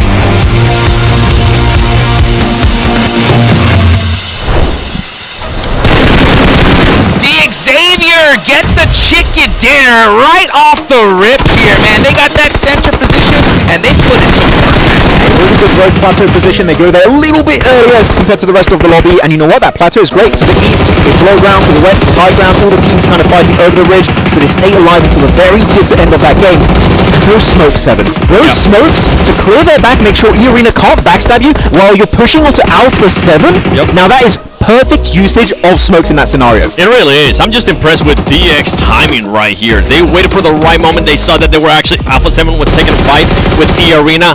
noticed that right away and just moved out. What it looked like to be, honestly, an easy win for DX, then made that win happen at the end. I mean, Levi's in particular, he's like, oh, I just eliminated all of Alpha 7 with my teammates, but I'm going to use Alpha 7's position as a launching point to eliminate all of E-Arena and secure the game. Every step of that finishing moment here from Xavier was so well executed. The IGLing, amazingly executed. And something to keep in mind too, look at the eliminations from this squad. What were we talking about at the beginning of the show? We're talking about some of those squads being able to get high eliminations. For this squad, they were in the position, honestly, that didn't allow them to get those eliminations, Max. They do end up there with just 8. Unfortunately, the road plateau mid-game, I think you are not able to get involved in those fights because of how the terrain works out. So I'm okay with them getting a low elimination game. They're like, it's all we fight now, and maybe go out early, or we get a position that we know we easily make it top 5, maybe even top 3, and we can even compete for that chicken dinner, which in this case it works out. And because they get the win, it kind of offsets the low elimination match here on Rondo. Yeah, speaking of fight timing, right? Alpha 7. Those guys, I kid you not, they had so many opportunities to take an easy third party, but they just sat so stealthy there, 7 at the start. There's a lot of stuff to talk about Alpha 7. The first and main one has to be Obscure. Not playing in this round, though. It's actually Mafioso. For most of PMGC League stage, it ended up Mafioso being just the sub. For this first game, Mafioso steps in, and even though he doesn't end up with a lot of eliminations, he was doing everything right that we've seen out of Mafioso, making sure he didn't overextend, making sure he set up those plays for the team. And going back, I want to mention the fight that was happening between RA and Mad Bulls, and then APG third party in that fight. Alpha 7 could have maybe overlooked Max and see if they could maybe get a cheeky elimination. No, they were fully focused on their game, and this is a completely different team for Alpha 7. We're used to seeing that team be a little bit more aggressive, even if it's from far away, trying to get those eliminations. A Brazilian team not playing aggressive? Excuse me? What's going on? No, really, they saw that fight we were talking about to the west. You had Mad Bulls, you had RA, you had APG. It's not really worth it. Let's prioritize position instead. And you know what? That position gets them in the podium position of this match. I love how passive they were, which is great to see on the Rondo game. I do have to admit that. But I think that in that position with the circle continuously moving away from them, they played it beautifully. And this is the Alpha 7 that can play big aggro high elimination games with some more passive finishes to make sure they have that podium going their way. And the awareness too, something that they ended up noticing, they were thinking about maybe going for a fight with E-Arena towards the southeast just to clear that south, but they realized that DRX was going to be pushing up. So what did they end up doing? They end up getting the players more towards the north, stopping that push because DRX was coming in hot. And I mean, DRX timing throughout this game was actually quite nice. Yeah, but DRX had good timing until the moment where they got a little bit indecisive. They had 13 north of them, they had to the east of Xavier, and they had Alpha 7 here. Hotchix, I was looking at DRX like, okay, well, you push Alpha 7. And they kept delaying it so much, in fact, that the Blue Zone became their biggest enemy in this one, which makes you so easy to nade for the entirety of Alpha 7. Yeah, I mean, beautiful game from them. And you know what? I love the fact that, they were playing it passive, but they weren't afraid to also get into some fights, right? Early on, they caught Flash on that recall, Max, right? Yeah, exactly. Yeah, that was a very interesting one, able to try and get yourself some early eliminations for Alpha 7. They're like, if there's a solo, it's possibly a recall strat, let's try and get him before he pulls off the recoil, which unfortunately for them did not happen, but still some nice ones coming out their way. Though, I want to pivot the topic here. Yeah. Goat team. Killer Joe on top of that rock pillar, but good strat, but underlooted as hell. He had barely any bullets left at the end. He had one grenade. I think even got to the point where he was trying to emergency cover flare players below him. That was the best. That does not work out too often, so if you want to send a play up there, 7, just loot the hell out of the early game. I mean, he was looking at VP, just push up towards his squad, and just with 9 bullets left on the gun, he's just like, do I go for it? I thought he was actually going to end up tapping, at least just cause some damage. Make him back up. No, he just goes, alright, and then he switches to this. Okay, let's see if this will hit. We got a pop from the crowd on that one. They started laughing, but yeah, overall, great positioning, great awareness for Goat team. They did that 3-1 split wonderfully. Something that you ended up mentioning during that match is that they did have Goat, that Killer, pretty much on the top, letting him play, letting him just scope out everything. The other 3 players towards the north of where Killer Joe was, and just seeing where he was going to be going. But yeah, I'm with you. Just way too underlooted there for Killer Joe. Oh my gosh, I just love those shots of frustration. You have to at least try one time to see if it hits, right? I love that. But I want to go a little bit earlier into the match, right? We were thinking we were going to have a crazy Neox Factory hot drop, right? And it didn't happen here, 7. Why do you think that was?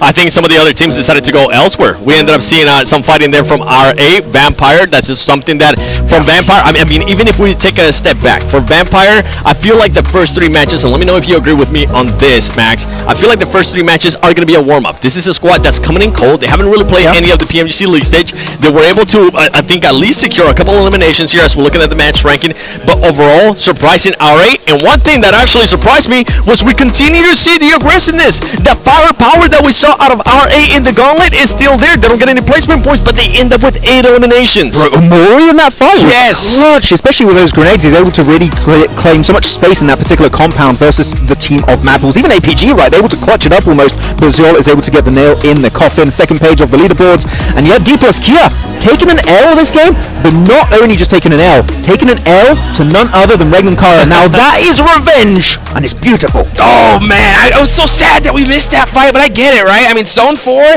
that circle shifts up to the north. The Regnum Kara were outside of the circle, but with that hard shift, they go and take that northern position, but they end up with that fight with D+ and end up taking them out. Actually, it's very interesting because they were both in circle, like, okay, we don't have to fight. Yep. But we want to. And it's actually a really good idea when you think about it, because the circle is not always going to go your way. At least it's very rare to see that happen. So, like, what if we take the fight versus D+ Kia early, and if we win it, guess what? The chances of us getting third-partied are infinitely low. And in that case, they did not get third-partied until the circle shifted away. And for Reg, not just that, finishing that fight and then pushing up to Ulf, I think the awareness out of Regnum Kara right there was, okay, more than likely, if we delay this fight, it's going to end up happening at some point. And you were talking about her earlier, Max. Guess what? He ends up securing that MVP. DX Levi's right there. 3 eliminations, 454. It might not seem like match because what I was talking about. That squad was just chilling for the longest time on that road. Might be the lowest elimination chicken dinner record in the entirety of the grand finals. Maybe, I'm just saying. Hey, you know what? But they took advantage of it. You know, you don't get those zones pretty often, but when you do, you got to get that chicken dinner. Unfortunately, they weren't able to put up those eliminations, but hey, a great start for them regardless of the situation. Now, I want to talk about a team that didn't really, a little underperformed here on this one, right? And it was Mad Bulls, right? They had that super early crash on the RA. We were looking at it and being like, hey, like, you know you're going to get third-partied, right, in that situation. They were completely lost because they're like, oh, we're going to crash. And like, what if we send another player to recall to the west? Yep. And it was Lemon to like, which actually is very weird. You send your best fragger on the team to leave and attempt to recall. For me, you would give that role to someone else, not someone that's been MVP a few times during the league stage. Very surprising to me. You were talking about the rotation, though. They did end up wrapping north. Is that correct? Yeah, it was actually a very nice northern rotate. I enjoyed what was happening there from Mad Bulls, but they could have played edge, but Mad Bulls don't strike me as a very edge-focused team. So, like, let's send it onto RA. Then APG were like, we're going to have the final laugh. And in that case, that was what happened for Zion. It's one of those where they really they couldn't scout that much because of the positioning. But then they got a recall, and then they went back for that spot because they still had some of the players there. I wish they would have been willing to just back off from that fight because, as you mentioned, APG ultimately ended up winning that. Yeah, if they were talking about all the teams, we barely talked about E-Arena, and we need to talk about E-Arena, right? They had a really good option here to do in that game, and I think they had a really good top 3 finish. Yeah, beautiful game for E-Arena. I love to see just how Rondo played out here. Definitely didn't like it go as expected, but we definitely see some good teams making some good points there towards the end, right? Now, as we go and look a little bit further down the line, right, we got that southern shift towards the end of the game. Alpha 7 taking out DRX was a really, really good finish from them. But one thing in particular, right, when they had the opportunity to push on the Mad Bulls, right, they didn't do it. And I think that really paid off for them, Big 7. On Alpha 7, on the way back, yeah, I mean, I kind of touched on it earlier in regards to that team, just worrying about their gameplay, worrying about what's going to be happening towards the next later part of the game, and this is why you were so surprised too, Max, because you were saying a Brazilian team not wanting to be aggressive. What's going on here? Now, if we actually switch focus here from the Rondo, I want to go into Erangel because I'm going to be looking at some surprises. We've been talking about hot drops early on. We're talking about maybe Vampire, what's going to be happening with Regnum Kara when we end up going to Miramar, but do we think we might see any hot drops? I can't think of any on the top of my head, Max. From what I've seen, Erangel should be pretty chill. Yep. Right? Shouldn't have like, the only thing I'm like questioning is, are we going to have something on Miramar? But Erangel itself, if a hot drop happens, this is completely unheard of. Hey, look at this on the screen. No Mafioso currently there sitting down. What? They're going to be switching it out. I wonder if that's something that's going to be working for Alpha 7. In the past, we have seen some of those squads, you know what, utilizing that 5th player to one match. It hasn't worked out wonders in the past. So far, it worked out on that one for Alpha 7, ends up with 9 eliminations, and now they go to Erangel, and they go back to their core squad from the PMGC League. I actually like it if you have a 4-man that's a map-specific 4-man, right? Yeah. You're the Rondo specialist, Mafioso, you want to play a different playstyle. Maybe he's the one trying to go for the recall play if that is their strat. So you know what? If it worked out on Rondo, maybe they just keep doing that on Rondo until day 3 of these finals. I'm just over here giggling because if that's why Mafioso ended up just getting subbed out because they removed Sandhog, maybe that was his map, and now they're like, all right, Mafioso, we're gonna need you to lock in when it comes down to Rondo. That's the case now. Maybe they have that option out there. That'd be insane. I gotta actually go talk to the players at some point and figure that out if that's true. Yeah, that's crazy. I'm so shocked that we're seeing like a player swap this early on, you know. But I mean, it is what it is. I mean, one team in particular, right, that we're seeing here for the first time is Vampire, right? How do you feel about that performance in the last game? You know, we saw a hard shift to the northern side, and they looked to kind of go into that route, but unfortunately, it just didn't work out for them. It was a bit unfortunate because they played the western side of that rock, that stone pillar position that Killer Joe was on, and all these teams are just getting forced away by the blue zone into making a decision. Do you go north? Do you go south? They actually have a really good fight versus Ultra Ego, right? I believe they even get the full squad wipe onto Ultra Ego, which was great to see. But then the entirety of GOAT want to get involved. DRX are holding the southern eastern edge of that rock pillar, so they had no escape route. The only way for them to actually make it out alive of this one would have been to just pick a fight, fully commit to it. But Vampire, I feel like they were already out of resources at that point, so any fight they took, they would have had a significant disadvantage. If I have to give some props to Vampire, was earlier in that match, they did have a lot of great control towards the southwest of it. If it would have gone their way, maybe we would have seen a little bit more of an aggressive or maybe a little bit more of a subtle Vampire, and that's what I want to see throughout this team, especially for the next 2 matches. You know what, Vampire in the past, they've been a really strong Orangle team, and Hotridge, that's what's coming up right now. Well, you know they're excited. The crowd is hyped. Let's get some Aragale action going, guys, as we are now hitting match number 2. Let's go ahead and throw it on over to our casters, Blink and John Allen. Let's get stuck into Erangel Blank. A little bit colder of a drop than we were expecting on Rondo, but well, I was kind of right, so... well, yeah, okay, alright, okay, fine. Than most of us were expecting on Rondo, but let's head over to the grassy pastures with the plane in the skies once more.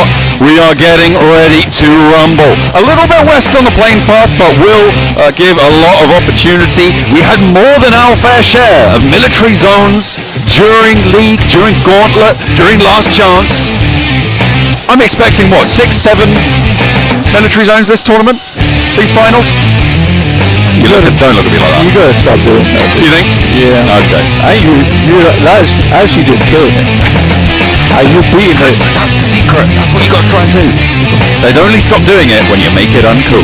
We are going to be heading over towards... cosplaying a brand right now. Yeah, absolutely. Silence, John. I'm a brand social media account right now.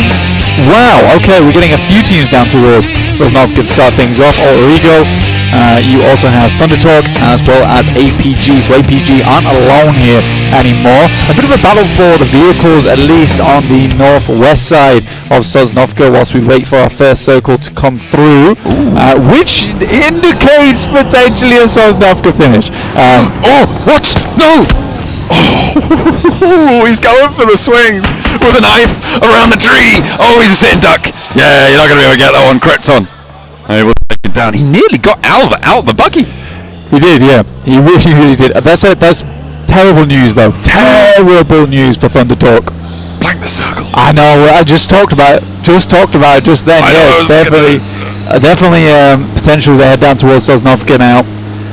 But sighting going down is terrible news for Thunder Talk. One of their best, if not their best player on the squad there in terms of firepower. Not having him on board is going to hurt the chances for Thunder Talk.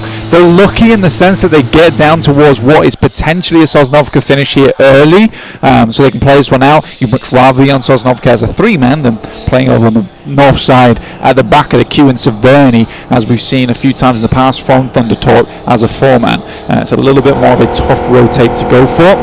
But teams aren't sure. Teams really aren't sure in this type of circle, John. They're undecided whether this is going down towards Sosnovka just yet, so we're waiting for that stage 2. It's going to be a mad dash if it is.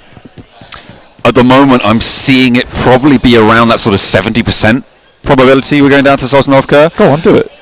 That's what I'm thinking. Say 60 to 70%. No, I wasn't going to say that. You said that. But you get the little sub window on as the desk highlighted earlier. Alpha 7 restructuring, but about 70%. That's what I'm. Don't look at me like that. I'll start giggling, and you don't want that. It's fairly likely, but I would say it may be quite profitable to sit on that north side of the bridge and look for a camp there, or play a 2-2 split around it. That's a little bit more difficult though. So for Ulf, I think they have a big opportunity to rack up points. I mean, they could get 6-7 elims on this position. Yeah, I think the issue is for Ulf is holding as a 2-man on that northwest side is rough. It's very, very rough where you are in such a skillful lobby that the potential of having those 2 players go down immediately is really, really quite high. And that's what I'm worried about personally. Thundertalk still getting chased down right now as Alter Ego look to try and find a shot there, but it is Rosemary. And Rosemary is very split from the rest of the team. I think Rosemary does get overexcited sometimes, but they can't let the tail wag the dog there, which is a lot of times what happens with Rosemary. I don't really like it too much. And the annoying thing is, he finds a lot of success out of those angles. He does find a lot of success, but there is definitely times where we've seen it, and it has been categorically the wrong decision. Absolutely. I mean, Rosemary is a seasoning, right? It's supposed to go with the rest of the. That's correct. Of the dish. That is very correct. It's not its own main course. No. You know? And maybe he needs to learn. And it never will be. But stick with the salt, the pepper, and the beef. It's an elevator, though. It's definitely an elevator of flavour, and that is what Rosemary brings to the table. My concern with what Max was talking about earlier now, because Max Man said something I definitely disagreed with. Oh yeah, which is that VPE quite a good Erangel team in the past, which I would agree with. Okay, it's not the same team. Different team, but hopefully they're rocking the Polar Party Mini 14. You guys can log in to make sure you get your free permanent skin there, so make sure you're heading on over. You saw the little flash up on the left hand side, and make sure that you're getting that free emote as well. There is plenty of goodies to be had for the duration of these finals. Blank, all the way up until Christmas you can get that free emote. Yeah, we ain't messing around. You know, you get your goodies on Christmas Day. If not Christmas Day for you, happy holidays either way, because you are getting yourself some loot here from PUBG Mobile. Overall though, pretty fun game to start off with over on Rondo. I definitely enjoyed it. I think that talking about how Alpha 7 is shifting Mafioso in for Rondo makes a lot of sense to me, because he is very good when it comes to firepower. And I think on Rondo you take way more team fights than you do on any other map. And I think that, you know, elevating the chances for Mafioso just to pop off there on Rondo, whilst having that fallback option of like, well, we messed that fight up, but we can recall, we can go again. And there has been multiple moments in the past for Alpha 7 when Mafioso has gone for like 1v3s, 1v4s, and he's looked fantastic. But I do think Obscure is the correct choice to bring back for Erangel. He has a little bit more of a tactical mind to him, as we've seen, and has been a great addition to the squad. Singing his praises mighty highly. I think the guy's great. I think he's fantastic. Well, fair enough. We'll see if he's got the chops for this match, because they're right up on the north side for Alpha 7. Regnum Kaya a little bit further south, but only just. They're out from Pachinki here. Mad Bull's taking shots, but not really connecting. It looks like they are. Yeah, they're just going to go and grab that buggy on the way. Oh no, they can't. Okay, you know, they can't take the time to slow down, get that speed up going, because Mad Bulls are already looking across that ridge, and they've got places to be, you know. Ulf, in the meantime, over on that bridge, Blank, as I'm taking a look back over towards the map feed, they are still holding this 2-2 split, and I really do hope that they can get points for it, because it is, as you said before, as you highlighted, very risky. It's a high value play, right? But I don't think the value outweighs the risk on this one, personally. Okay. You know, I mean, I love high value plays. I love it when teams go for them. But this one just feels so dangerous. I really do hate it. 10k getting knocked here out in the blue is unideal. That's from Alpha 7 getting a little bit of revenge from that last match that just came through. So that's 2 knocks, 2 potential finishes coming through for Alpha 7. 2 elims at the start of this game. Very nice. Yeah, and they're all the way north of the river still, up north of Roshok, far off into the blue zone as it starts to crunch on through. Sakura being hunted down, removed from the match, will not be playing an E-Arena. Nightmare on the start of their game. On their Erangel stretch, it is not going well. Obscure looking to pick up the point onto Tourniquet, and sure that one is going to go into the back pocket. Bleeds on out there, and will leave Obscure with the goodies. But they still have to move south, Blank. They're still very far up to the north. NC2 have to get squared away here. Down towards the south side, live on as a solo. We'll see how they go about it. For VPE, dropping over towards the coastal side. Only a one knock here, would be fantastic, but can't quite find it, and now reveals the location. That is a nasty circle, man. God damn. Actually criminal.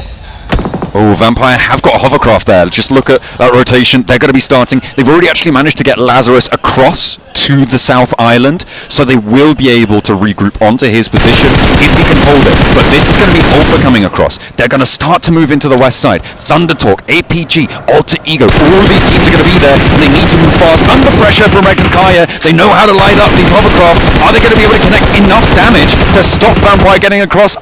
I don't think so. Definitely some long shots, but what we do know is that hovercraft is probably not carrying on too much longer in this game. Nate T slams straight into a vehicle, gives more opportunities for those shots to go through. This is where Ulf can start to find that value. The DP on the sidelines looks for the shots, won't quite line it up though.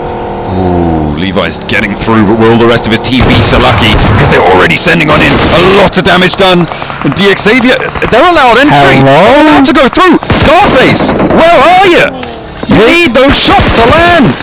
Oh my god, oh, pick up the phone, the walkie-talkie. It is blaring off in the distance. Finally they get one off the back of it, but they could have had so much more. Very much disjointed there coming through from Ulf.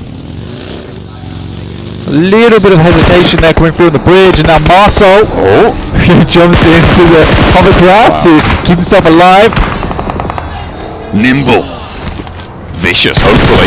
Team Flash, this is on the east bridge. We hop very quickly to the other side of the island. A lovely little shutdown, and the roll down from Poser to follow it up. And Team Flash having a little bit of trouble here. Kara giving them a run for their money. Coming in through last chance. Team Flash still have a lot to prove, but to be honest, there's really no stakes for them at the moment. Anything that they achieve here is already a phenomenal result for them. Seeing how far they can go.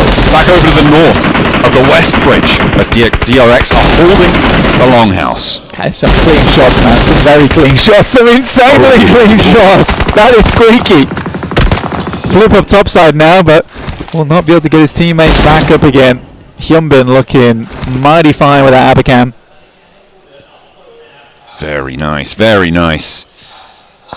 But they are still north of that river, still north of that bridge, and that makes things so tough moving into the next circles here. Towards the center, you've got APG who hold the hill to the west of Sosnovka. I'm looking at Vampire as well, further out on that, getting all four of their players across. Yeah, I think for Regnum Kaya, there's like it's a weird moment for them right now, where VPE leaves that glider behind, and it's a tantalizing prospect for Regnum Kaya, but also, why did VPE leave that for us? Why would Vampires let us fly if not to take us down? This is a circle you do not see very often, and to see it here at PMGC 2025 Grand Finals is a real treat. We could be ending up over towards the bridge. Nobody enjoys that circle. I'm so sorry for talking about military circles at the start of the match, Blank. I am so sorry. That's okay. That's okay. I feel like, I'm sorry to DRX right now on the north side. I'm sorry to Rig of Kaya. Sorry to Team Flash. It's just ruined their day, really. Kicking things off, it has been a trudge through the mud to move on down towards this south side, and it is not going to get easier. All for getting squeezed. DRX going to be able to get across this bridge? I think they are, because Scarface really wasn't holding it. Well, DRX already had the anchor, right? They already set up. Scarface being down there has opened the gates for them from DRX. He was the only player playing around the bridge, so for DRX has been a really, really good approach for them, finding Scarface, who had been a little bit lackluster on that angle, honestly. Whoa. Does let him across tops. It's not, come on. We're not doing another solo game. That's enough. That's bad. But, ooh, an answer.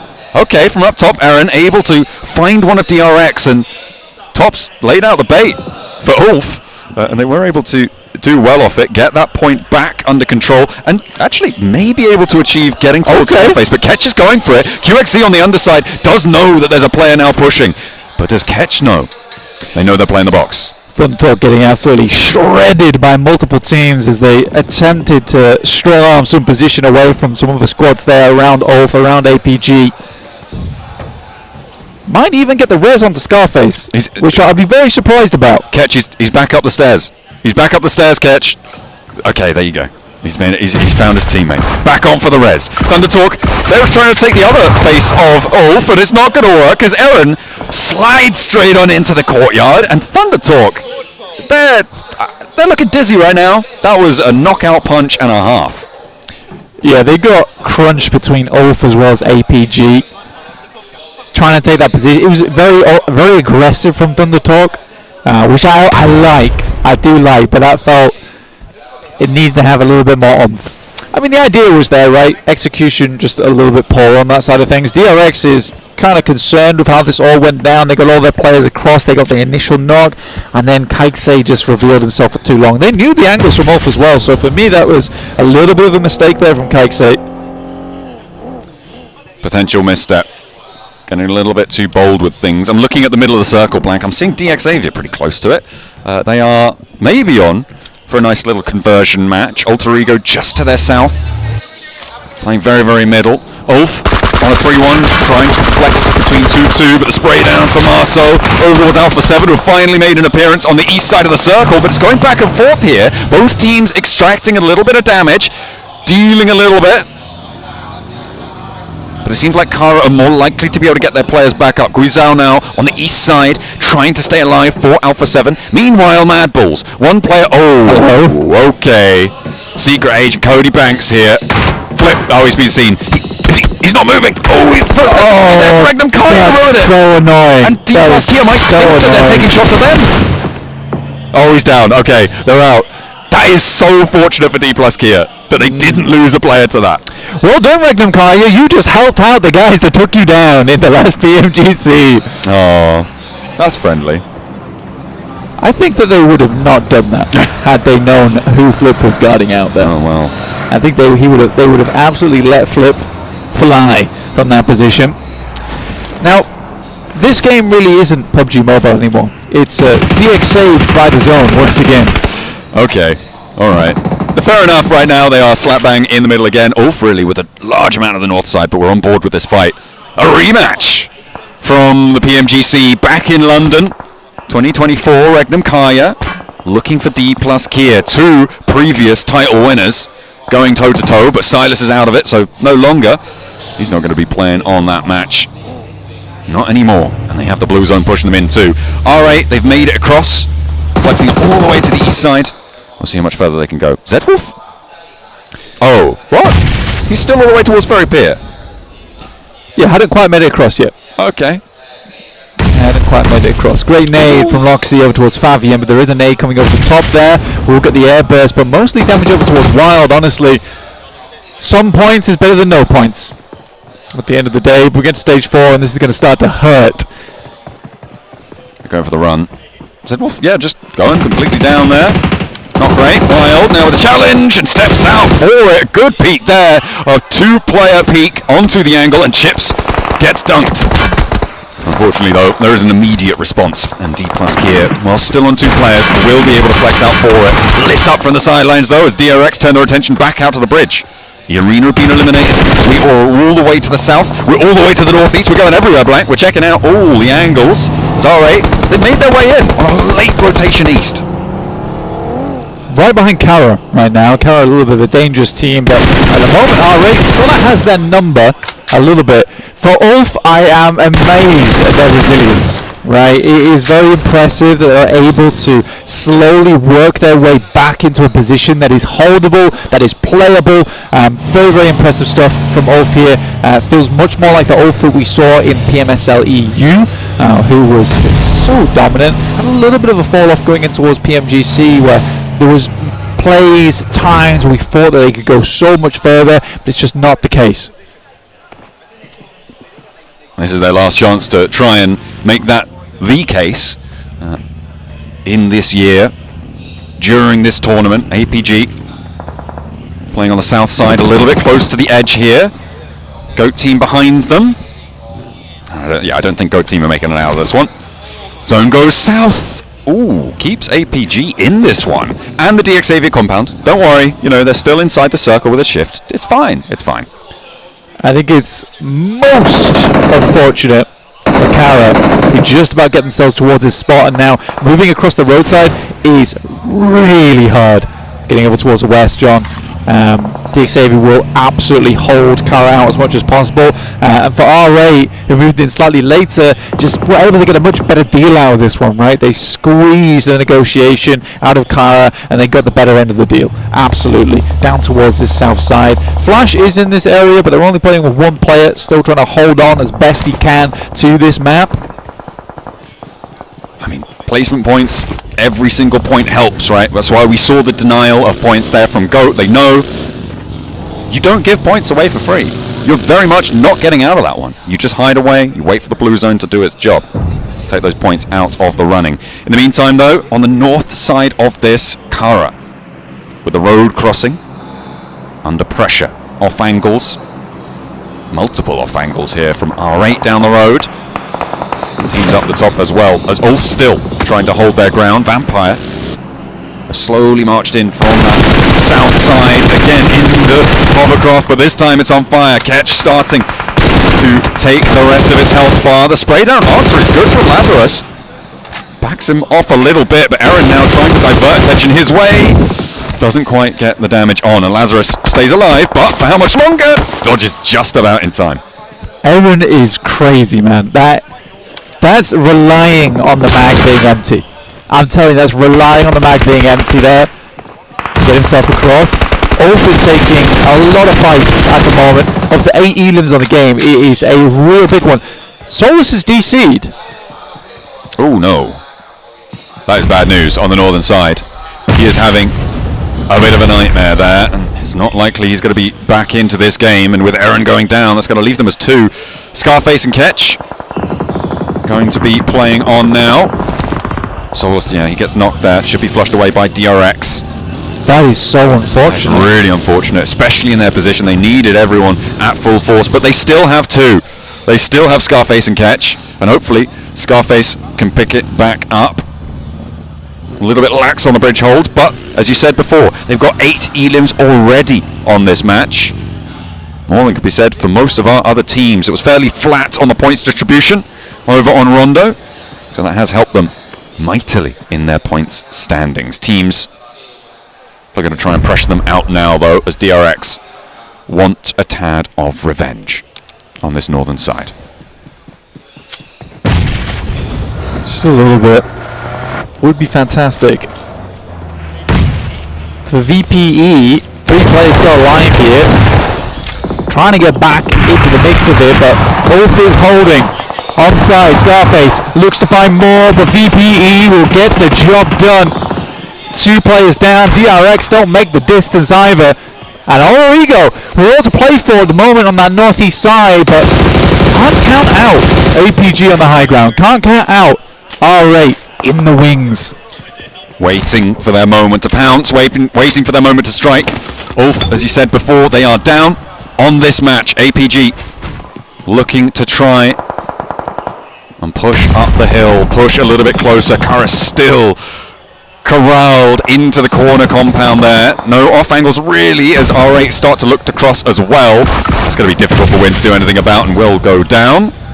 Eliminated, only the 1 point, and Team Flash not off to the best of starts. Hopes, but still plenty more games to play. APG lighting up R8 on the crossing. Marth going down, going low, and there's an answer immediately up there, but the flush has already gone through, and R8 a little bit too late to try and save Marth on that fight. Kara probably not so lucky here. The Xavier cooking some nades. They are only playing as 3 though, and that may be just about enough. I mean, the hovercraft is the defense you need here, but they've left it so long to make this cross. And again, like I said before, this cross is disgustingly hard to make. Love this flex out coming from Malva though. This is really nice, actually. Looking towards buildings that he knows he can guard. This is only possible because R8 crossed over when they did, right? He can't take that angle if R8 still hold further out on the east. It's just not going to be possible, and the reses were going through there already. Nox and flushes immediately. Snape on the high ground is on the hunt for DXavier. They are trying to take this one down.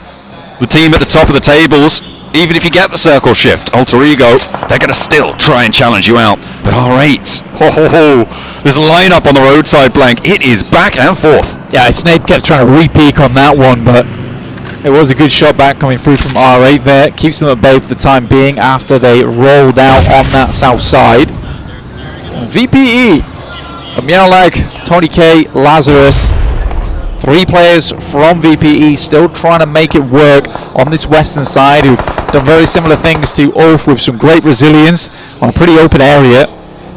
But APG not finding the amount of success they might have liked here on this game from the high ground. 5 elims. Still a springboard to have a solid result here versus Vampire. Three players up the top. Doc on a wide off angle here, overlooking R8 right now, gathering intel. Can't really go for the peak. And actually, Alpha Gaming regrouping south. A response to R8 who are flexing out. They saw this one coming from a mile off, and Amori and Ida 7 have to back off. They can't go for the rollout straight over the top, but Vampire might be able to backfill this. Take a lot of pressure on that northwestern side. R8 really looking for something, but not really getting too much. Back they go. Just need to find one there. If they can take down Ida, it makes it a much easier team to handle, and that's exactly what they do. Very smart from APG there. You take shots over towards that north side. What's going to happen? The team on the south is going to try and wrap on that hilltop and get a bit of a better position to play. So it was a lovely decision from APG to make that move. DXavior's in the circle, don't worry. We're totally fine. We thought maybe not, but no. They get the north side of the compound. Up on that north edge. They are going to have a good time on this one. Likely a 3rd place. Guaranteed here for DXavior. And for Alter Ego, I think this could be a chicken dinner spot. It could be. I think the only thing for Alter Ego right now is that, yes, they hold this position, but they are on the low ground. Technically, VPE or APG could hold them out from the hilltop on that northwest side. It depends how quickly they're forced out into open ground. The fight on this north side. Really going to decide who's going to be up to bat against Alter Ego, as you said, to try and shut them out here. R8, a little bit diminished after their chaotic flex out, we'll put it that way, after a good response from APG, and likely that they're going to be going down as well. APG really reluctant to take the fight on the northern side. It looks like they might be trying to roll down the hill here towards R8. Put more pressure on. Could be just trying to clear their back. You've got to clear the mosquitoes, man. It's going to be very hard to take a fight with VPE properly, with Amori as well as Prestige. I mean, Amori's going to hit those shots. That's an undeniable fact. This guy's a very good player. If you give him an opportunity, he will cause problems for you. Prestige makes the rollout, and there's the shot, as I was talking about it.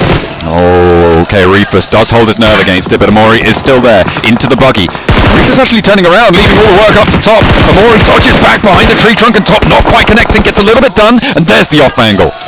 Okay, R8 will be going down as Yol steps into the fight. APG a little bit slow now, but they have to march forwards, and they will be able to do so fairly uncontested. With R8 gone, that gives them a lot of latitude out to the east. Oh my god, the Doc babysitter, he is back. It's top on the menu. Love to see it. Get your boy back up in a position. 80 limbs on the game. Great start for them. 4-way fight coming to you. Alter Ego, APG, DXavior, and VPE here. APG being the only other team with an Alter Ego with all 4 players up and kicking. Ooh, a nasty south shift comes towards the roadside with the middle. DXavior cut out by this one. Alter Ego, they have got a forward position inside, so we'll see if they can hold their spots there, if they're going to want to try and flex out, get rid of DXavior, push out to that west edge. Vampire, I mean, they have a sliver of terrain to be working with, and they are angling straight towards APG. The VPE, they've got to come out. Right, the Vampires will have to approach the sun here on the north side, and Alpha Gaming, they've got a great lineup on this one. Reefus is definitely keeping eyes on over towards the eastern side. Top though does find Tony K, and that is the outpost. Very unlikely the Vampire's going to pick him back up again. At distance, this guy is lethal. Only 41 bullets roughly to get this done. A little bit hard. APG being able to flex out to the east side is pretty huge on this circle flank. The fight with the Xavier and Alter Ego, that can play a 2v4, we'll see what they can do, but Vampire really struggling now. Gonna have a very, very difficult time.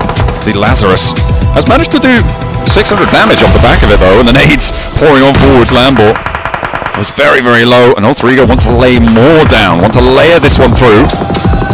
As another knock comes through for top. Nades land, the Xavier burning. No circle, no luck.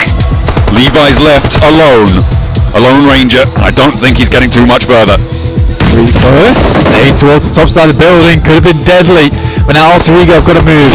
APG, they've got the setup. Zhor's moving round the side. The smoke does deny the sideline moment too, which is a bit awkward for them. They're starting to pour these nades in over towards Alter Ego. They're locked into the building. Zhor's angle has to be concrete here for them. He's got to be rock solid on that side of things. He can't peek unless the team is taking shots alongside with him, because if he goes down, their win potential goes down by a heck of a lot. Alva first to go down, and that's a brilliant pickup from Doc. 3 versus 4 now. Reefus moving in. He's only got 1 nade, and he's looking for Rosemary. Let's see if he's going to be able to burn this one out. Looks good on the cook. The nade is there, and the follow-up from Doc as well from the high ground is huge, and another as well to get the re-knock. Snape is there. It's just Krypton now remaining, and APG have this match in a chokehold. A little bit clumsy on Rondo, but not so here. They still have 1 more player to handle, and it might get messy. Krypton's still giving it a good go, but top for the spray down. In 1v3, you still got to question it, and it will be APG from the high ground. A brilliant bounce back from their Rondo onto the first Erringo. Yeah, it's a painful elastic snap down towards R8 as well. Such good game sense from this squad jump. Brilliant, brilliant shutdown. Getting rid of R8, as you say, moving out to that east side, leveraging their ridgeline perfectly. Alter Ego couldn't get out. The Xavier pushed to the backside. They will not be able to get past that high ground position. APG close it down. Nice flex out, nice responses, good calls, a cohesive unit, and that is what you need to see from APG play. With the Xavier as well towards the centre zone, I mean, they got themselves some more points, but can they keep this up, considering the circle's not always going to be on your side, and even there, they weren't able to get themselves a chicken dinner. It all comes down to the gun skill at the end of it. Alter Ego looking fantastic, but it's APG with the win.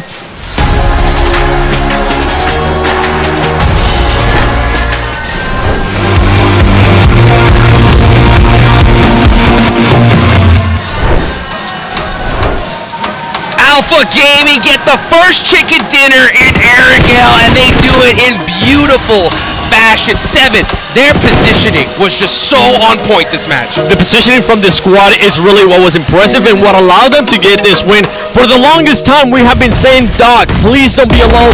Doc, please stay with your team. This time, guess what? It was actually due to Doc being away from the squad.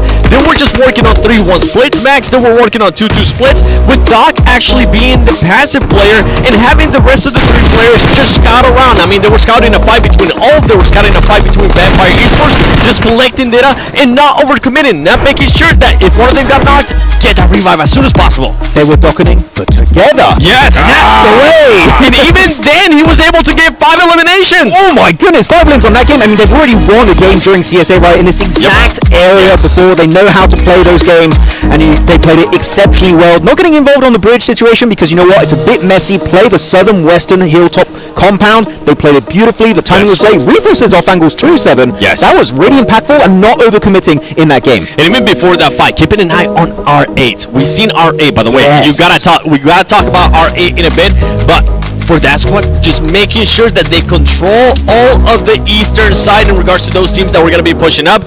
With APG, they had full control of the south, start spreading out in the ridge, especially at the end. I feel like that's what ended up winning them this match. And I like they don't commit to the fight with Alter Ego and Xavier. I was like, you could party it, but don't commit too hard, because otherwise you're giving control over to Vampire, and they're going to be fully pushing you. But they didn't have cards. They're like, okay, Vampire, no way for you to leave. Let's eliminate Vampire first, and then we can put 100% of our undivided attention onto Alter Ego to make sure we get the win. And this is something that I want to end up pointing out. Alpha 7 against E-Arena once again on their rotation. Two teams that were rotating late.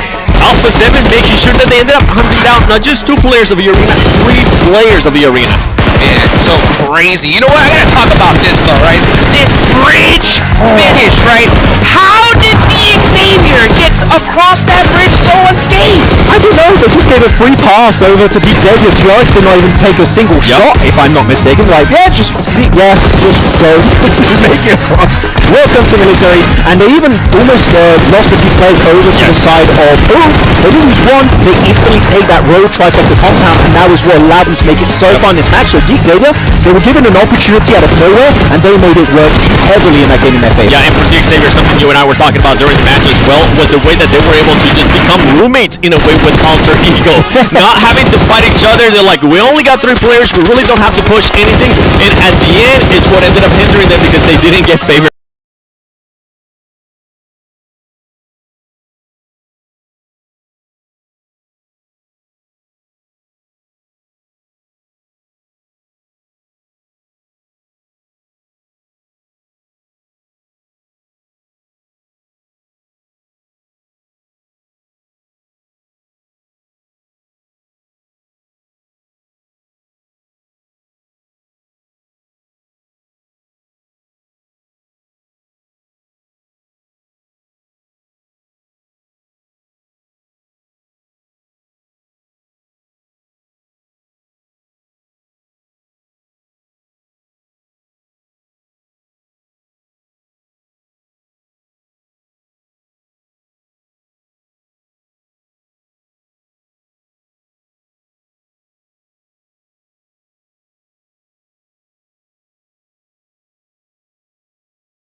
Ulf in particular, right? How do you feel that they performed here compared to their Gauntlet?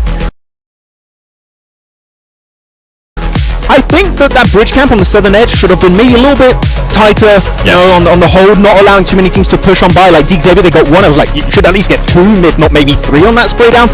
But Ulf, at least they have been compared to their Gauntlet, where they started very slow, very passive, stepped up their aggression in the games, and they maintained that going into the finals here, Hodrick. So Ulf, they've learned from their mistakes, and now they're improving significantly, and are doing so well already on that first Erangel match. And as we're looking at the match ranking here, one thing that I gotta call out in a way has to be Regnum. They were just so passive for the longest time on Fairway Pier. They were trying to get information on some of the other teams that, I mean, I think we saw them eliminate the last player from Mad Bulls, which was Flip, just being the last one alive, not taking shots onto D+, but it seemed just way too passive for Regnum. I wanted to see a little bit more proactiveness out of them, pushing it to the top, pushing them to against D+, I think it was, but yeah, no surprise here. Max? Yep. Do you know what that means though? If Doc is MVP of the Grand Finals, APG can't win. Those be the rules. Unless we did not write them. Unless I've been saying that for the longest time. Unless we see this type of APG. That was a completely different type of APG that we've seen from the past. Making sure that Doc, whenever he's by himself, just be passive. Don't overextend. Don't overpush anything. Don't overfight anything. And with that win, guess what? APG is currently sitting in first place. Woo! What a way to make up for that Rondo. My question is really this though. If Doc does become MVP, do you think he could actually crack a smile behind that Porsche Carrera? Impossible. Impossible. I remember when Barney gave the trophy for PMWC, he's like, cool. Another day in the office for Doc, and he's looking really strong. But yeah, APG in first place, 30 points. You know what? I don't want to make them too confident, so APG, you're bad, okay? No, I don't want to get them too confident going into You don't talk about APG, I'll stick with APG. Any of this squads right here. I mean, Alter Ego, I was mentioning in regards to the fight that they had there against CAT and the rest of the squad, but yeah, no surprise there. Doc, Top, Seal, and Krypton, which has been honestly an outstanding performance for Alter Ego, considering that usually we end up seeing Rosemary. Normally it's Rosemary, aka Rose Carry, going into the games when it comes to SCA players in particular for Alter Ego, but yeah, Krypton, Krypton really rising up the ranks heavily, very quickly during the league stage of this year's PMGC. And also Snape, he's not on this graphic, but I'm telling you, Snape had some really good knocks instantly pivoting into a flush. Yes. He's very accurate with those mid to long range sprays. So the entire squad has been very impressive, but so has Alva, that maybe is not a frag on the team, but the positions he secured for his squad, we saw that during PMWC, right, 7, and he's been doing it once more at PMGC. That's something that we saw especially out of Alter Ego when we came down to last chance, was their positioning towards the center of the circle, making sure that they kept working on that. Right now it's working out wonders, and they're being aggressive. I mean, you see Krypton collecting 3 eliminations. I want to see this team, if they do find themselves in good positioning, I want them to be even more proactive. This is taking me back to Bigatron. Go! Talk about a throwback! Hey, maybe, right now the way Alter Ego playing the full squad is putting up numbers. I'm loving it. Hot Jukes, SCA, maybe looking to take the trophy. I know it's match 2, okay? I'm going to calm down a little bit. But I'm very excited for Alter Ego. Dude, I mean, this is so crazy, man. We saw Xavier get some good solid positions back to back. They put some points on the board here. Well, we're seeing an alpha gaming I think we have been waiting for. I love to see how these squads have just been leveling up, right? Every single stage that we get. And we see some new strategies, right? One thing that we did notice, right, was the hovercraft play, right? That got denied pretty fast, Max. I remember when hovercraft started being meta, it was like, there's a hovercraft, run! Now you see hovercraft, you spray it twice, it's gone, and it works out against VP, unfortunately. I mean, for VP, for Vampire, that's what ended up working for them. Whenever they make that push towards military, the 3-1 split that they were working as well. Early on, they ended up sending, I think it was Lazarus, and then they realized, you know what, stage 2, let's just commit to it. Everybody knew that it was going to end up going there towards the military, and it ended up working out for this squad. I mentioned, for Vampire Esports, I want to see what they could do here within the first 3 matches. Right now, to be completely honest, I'm quite impressed for a squad that didn't play any of League. Yeah, historically a good team on our angle. Looking at Blank over there. I think he was thinking I was talking about PMWI and I was talking about PMSL SCA, which using the word historically, maybe shouldn't have done that, but anyways, looking good on that rotation path with Lazarus, as you already mentioned here, 7, and yeah, very hyped to see if they can keep it up going into the next matches. Even if we do not have a military island, can they do it again? Ooh, that's the question. Yeah, because they Primorsk, they love it, it's a really good rotation path. If it goes mainland, can we see the same results? If they continue to do kind of those scouting reports with Lazarus too, making sure that they send him up and he doesn't end up getting eliminated, I can see them continuing to improve. Yeah, it's so wild. I mean, it was crazy watching that rotation from them, and even Regnum Karya, the second they saw that hovercraft from downtown, it was wild. But you know what? Let's look a little bit further down the leaderboard, 7, right? Which teams do you feel are like pretty much underperforming so far? Right now, the first team that I'm going to be looking at is that team in 16th place. None other than Flash, and it comes down, this is a squad. Remember, everybody currently watching at home, it is their first time at PMGC. Yeah. Meaning that now that we're in the grand finals, it's their first time in grand finals. They're nervous. I mean, a lot of stuff is going to be happening. A lot of the squads that have been here in the past are truly playing in their A game. We just saw what APG was able to do, even though Regnum is currently not there towards the top, but we know that they're going to be able to bounce back too. For Team Flash, I want to continue to see what this squad was able to do towards last chance as well. And I'm not talking about top surviving. I just want to see them being able to frag out. You called me before my joke. I was going to say they didn't have a drop crate in the middle of the map to survive behind, but yeah, they're still the rookie team, so I feel like there's not many big expectations for them. So yes, this is a team that I think might start slow, ramp things up just like Ulf during the Gauntlet stage, right? So I think that they're going to start slow, and maybe as they feel more confident moving forward, and maybe circles are a little bit more favorable for them, and their drop location, which is not near where this game went, we could expect Flash to at least get towards the middle of the pack. I would be happy with a mid-pack result from this team because, again, first time at PMGC, that would be a great achievement. I agree. I think these zones were so brutal to them. It definitely didn't help do them any favors. Hopefully they do get that one good game to really get things going. And one team, though, right, I really want to talk about. I know, 7, you were really impressed with that last one, was R8. That's right, R8, the way that they were able to make that push on Kara was impressive. Alpha 7, at one point, they were doing it. It seemed like they were going to end up surprising Kara. That was not the case. They ended up overcommitting. For R8, one thing that you really mentioned to me, Max, is they played that so well. They really played it beautifully on the eastern side. They're like, okay, we're going to scout. We see that there's actually Kara in this 2-2 split, so they're in a weakened state. You know what, we scouted it, let's send it on that 2-2 split, eliminate some players of Kara, and that's going to be able to carve a low ball position on the east for themselves, and they even go for a southern compound after that. the scouting to be able to pull off a late rotation on the east like that was really well executed. Unlike Alpha 7, they went in fully blind into Kara, and as we saw there, unfortunately 7, it did not work out for the Brazilian team. To be fair, to give some props there to Alpha 7, Gisao, they had a good angle that didn't end up working out for them, but it's good to see them trying to set up that play.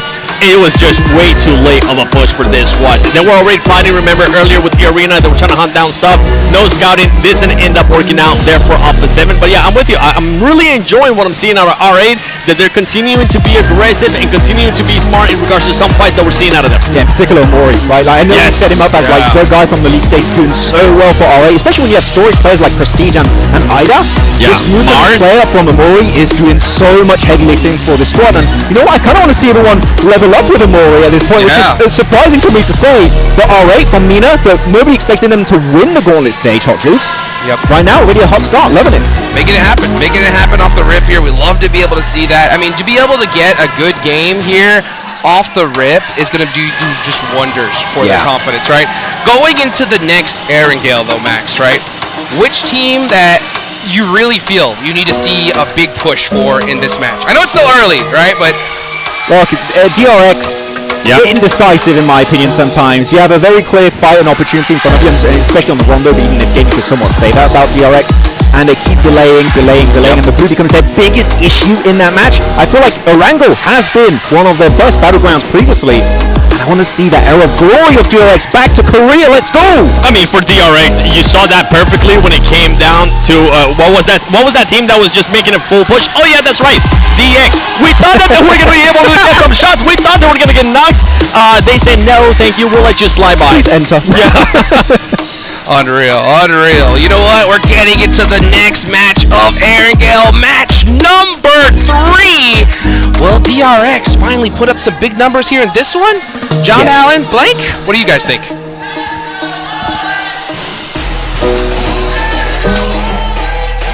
I mean, what do we think? Well, I don't know what you think, but I think if you're going to put up points, better start now, really. You know, crack on. Days are wasting. We're on to match 3. We're already over the grassy pastures once again. Lovely look at the marble plain. Not sure if, well, it's probably not actually made of marble blank, but it certainly looks like it. Yeah, it does certainly look like it, but it was pretty heavy. It was marble, might not fly at all. But we can pretend. Well, we can pretend. We can be real imaginers here. That's my new team then. PMGC, the real imaginers. Yeah, we never win, but we should imagine we do. TRI. Yeah. All right. Going back to the DRS then, so we've got a whole new outlook on life here. But for some of these teams, it really is a lot of their lives on the line here, or at least life-changing money. That is an incredible prize pool towards the top of the table, right? And it has changed multiple lives in the past. APG, they are the sole contenders down towards Sosnovki here to start things off. Ulf starting over towards Ferry Pier as well. Did feel a little bit bad for Ulf on that last game for reasons. If you watched it, you'll know. But I think that genuinely Ulf had to be proud of themselves there. I think they did fantastically well from that position. But we do get a northeastern circle jump. Yeah, it's not going to be another military. I wasn't going to mention it. I promise you. If you'd have stopped talking, I definitely wasn't going to bring up that we could. I waited for the circle to I know you did. You were responsible. You're a responsible mic owner. I'm not necessarily. But yeah, no, we're not going down to the military island. We've already had one, so we'll definitely not have any more again for the rest of the tournament, he said with full confidence. I was looking out towards Kara as well as Thundertalk, who we saw have a little bit of a scrap in the last match. This time a little bit more civil over towards Milta. Nobody got to be slashing tyres on the buggies with the knife, even if you do connect a little bit with Alva. No, won't lose sighting just this time. Oh, a sub coming on through for E-Arena. Mormon in, Sakura out. Interesting. Now, I feel like Sakura's a very good player on the side of E-Arena, but sub him out. Maybe he's not feeling great. Maybe it's just time to make a change here for E-Arena. I get back on the bike. I mean, I don't think they're doing terribly right now. 13 points is certainly not shabby. And I think for the first 6 matches of any sprint here in a grand finals, it's always tough because the points haven't really evened out yet. It is going to be those teams that get the chicken dinners. It is going to be those teams with the big Elim games that are going to be up towards that top side. I mean, for APG, getting a 15 Elim match is ginormous, and they just need to really keep things up now, right? And I think for APG, that last game was lovely, really lovely to watch. We do need to consider the fact that they started on Sosnovka, though. Yeah, we have seen both APGs in the first two matches as well, which is what's confusing, right? We've seen Gauntlet APG, we've seen Group Stage APG. Which is it going to be continuing forwards? The fact that they can do both on the same day, though, that is a new development. Yeah. So it's a real interesting roller coaster that you're on if you're an APG fan, or if you're a fan of someone who's fighting against APG. The personalities are emerging at the moment. Oh dear. Making themselves known. A dangerous crossing though for APG, probably fairly soon. Although Ulf are going to leave. Okay, the West Bridge should be fine for APG. Yeah. And they should be able to rotate in. The question is, do they go there? Because I don't think it's out of their warehouse to decide, you know what, we're going to East Bridge. We're just going to go for it. They could go East Bridge. I think if you studied the teams and you studied this circle, you studied the playing path at least on this one as well, I think you probably prefer to go West Bridge, purely because most teams are already on the eastern side. You have Thunder Talk as well as Kara, who are controlling, maintaining Farm and Milta, which does make your life very difficult going in towards the future there, John, getting through. And it looks like completely open on the western edge. I think APG can play that edge fairly well too. DXavia haven't left Pachinki yet either. Yeah, they are going to be a little bit slow. Ulf, very, very quick though. In the meantime, they're already past Potato Hill after starting on Ferry Pier. We're not even up to minute 5 now, and they have sent on very, very quickly. The plane path did start in that area. But let's hop back on. Oh, we're getting another one. We're getting another grudge match. It's Regnum Kaya and D+ Kia once more going in for a fight. Zedwolf steps out the door frame, immediately gets first blood, and now has to step back in. The off angle's there, and Wild's kind of on his own. Regnum Kaya split blank. They are a 2-player hold on this, and in come the cavalry. Looking to try and hold. Wild steps up top to try and stay alive. Has to drop back. Tries to play the cover. Goes back on in, and Chips is under threat. And it's Wild stepping through. A 2-player hold against 3 from D+ Kia. This is brilliant for Regnum Kaya. They roll down Chips on the outside, and D+ Kia cannot find an entry. Now it's Nolbu, the last to stand, and Zedwolf bans down the hatches. They are able to keep themselves going. 4 players stand tall, and Alpha 7 are scrapping with Alter Ego. Yeah, I mean, it's non-stop right now. Krypton on his lonesome inside. The flames blanketing the garage, but not a comfy finish there for Alter Ego whatsoever. Down to just 1 player now. For D+, though, welcome to the Wild Wild West indeed. What a play from the inside. Really, really good stuff. And for Regnum Kaya, that's going to feel good. That's going to feel real good. Yeah, especially after that last match. Being trapped on the outside now. They had a 2-2 split on the inside position. Brilliant hold. Mostly, I think, they were able to do that for 2 reasons. I think Zedwolf getting that first knock on the roll-up, and Chips not being there with the rest of D+ Kia on the roll-up as well. As soon as it was 2 players on the inside for D+ Kia, that was when it started to get dicey. Obviously, there's a bit of a coin flip there. I think if Chips had gone in with them, it might have been a better story. Well, Chips is their CQC guy. That's undeniable, right? He is the one who does play forward with the team. He's the one with that firepower at close range. I think not having Chips there, you're absolutely bang on the money there, John. Yes. It's pretty unfortunate, especially Salting Alamo as well. You want the full team. You've got to gamble with the full team there. If you're going to clash it, which is what they do, maybe they assumed that it was free. That's a bold assumption, though. They may have known that there were only 2 players on the inside, right, and thought, oh, we've got the numbers advantage, something like that. It just doesn't pan out. I mean, as I said before, another major contributing factor, Zedwolf getting that first knock, right, to make it a 2 versus 2. And Regnum Kaya regrouped very quickly. But now, I'm looking back at the map, they've split up again. They're going back to that 2-2 split. They're confident to go back towards that position, and nobody backfilled them. Well, D+ already down, right? And that's the team that challenged for that position. So you're sort of certain at the moment that there is less teams in this area. So I think it should be absolutely okay for Regnum Kai, if you go for this 2-2 split, it's one we see multiple times from them. They're very happy to regroup whenever necessary. They have 2 strong spots to play in as well, so they're trying to confirm over towards Yas Fields as well as the center of this circle too. I think it's a reasonable approach for this one, John. Trying to hold a lot of ground. We'll see if they are successful. That north side against Team Flash, very likely to stay stagnant. I'm looking at Ulf and wondering, they're a bit of a wild card. They may be the team to try and break that accord on the middle side.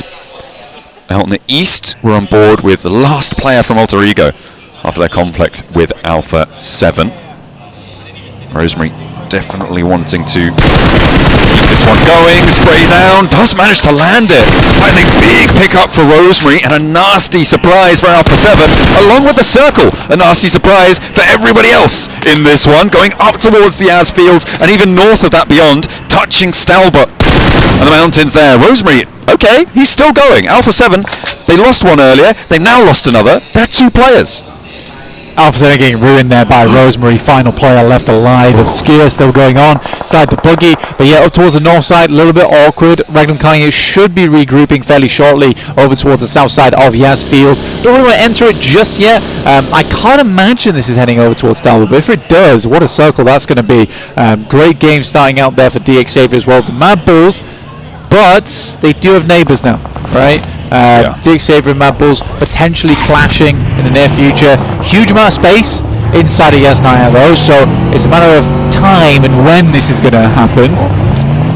There's a team here right now, Blank, that has been immensely proactive and very, very fast on these rotates. That's Ulf.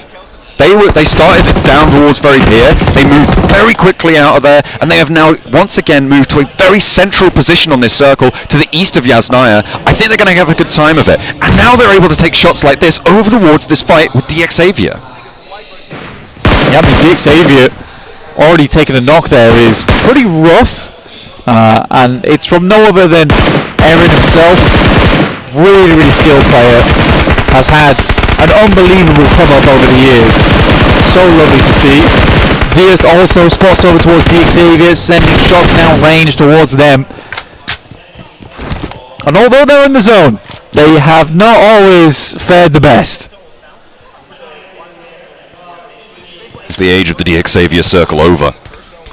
They've only got 3 players though. Lambor already down and flushed. Let's hop back over to Mansion, because Rosemary is still alive and kicking, and maybe a very unknown quantity here to Goat Team, right? They may not suspect there is one on the inside, although he did take shots earlier, and you maybe expect that there is at least one. So perhaps being careful, but either way, not going to come into conflict just yet. I don't think Rosemary wants to over-peak, over-promise on his delivery.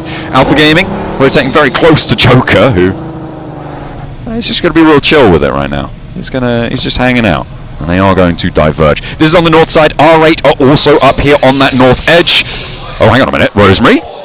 He's popped a shot over towards Vic, and that is potentially going to land on the nade. A nice bounce, but doesn't quite get through towards the rest of it. Kraken tries to go across, and Rosemary, I mean, he's used to these solo situations.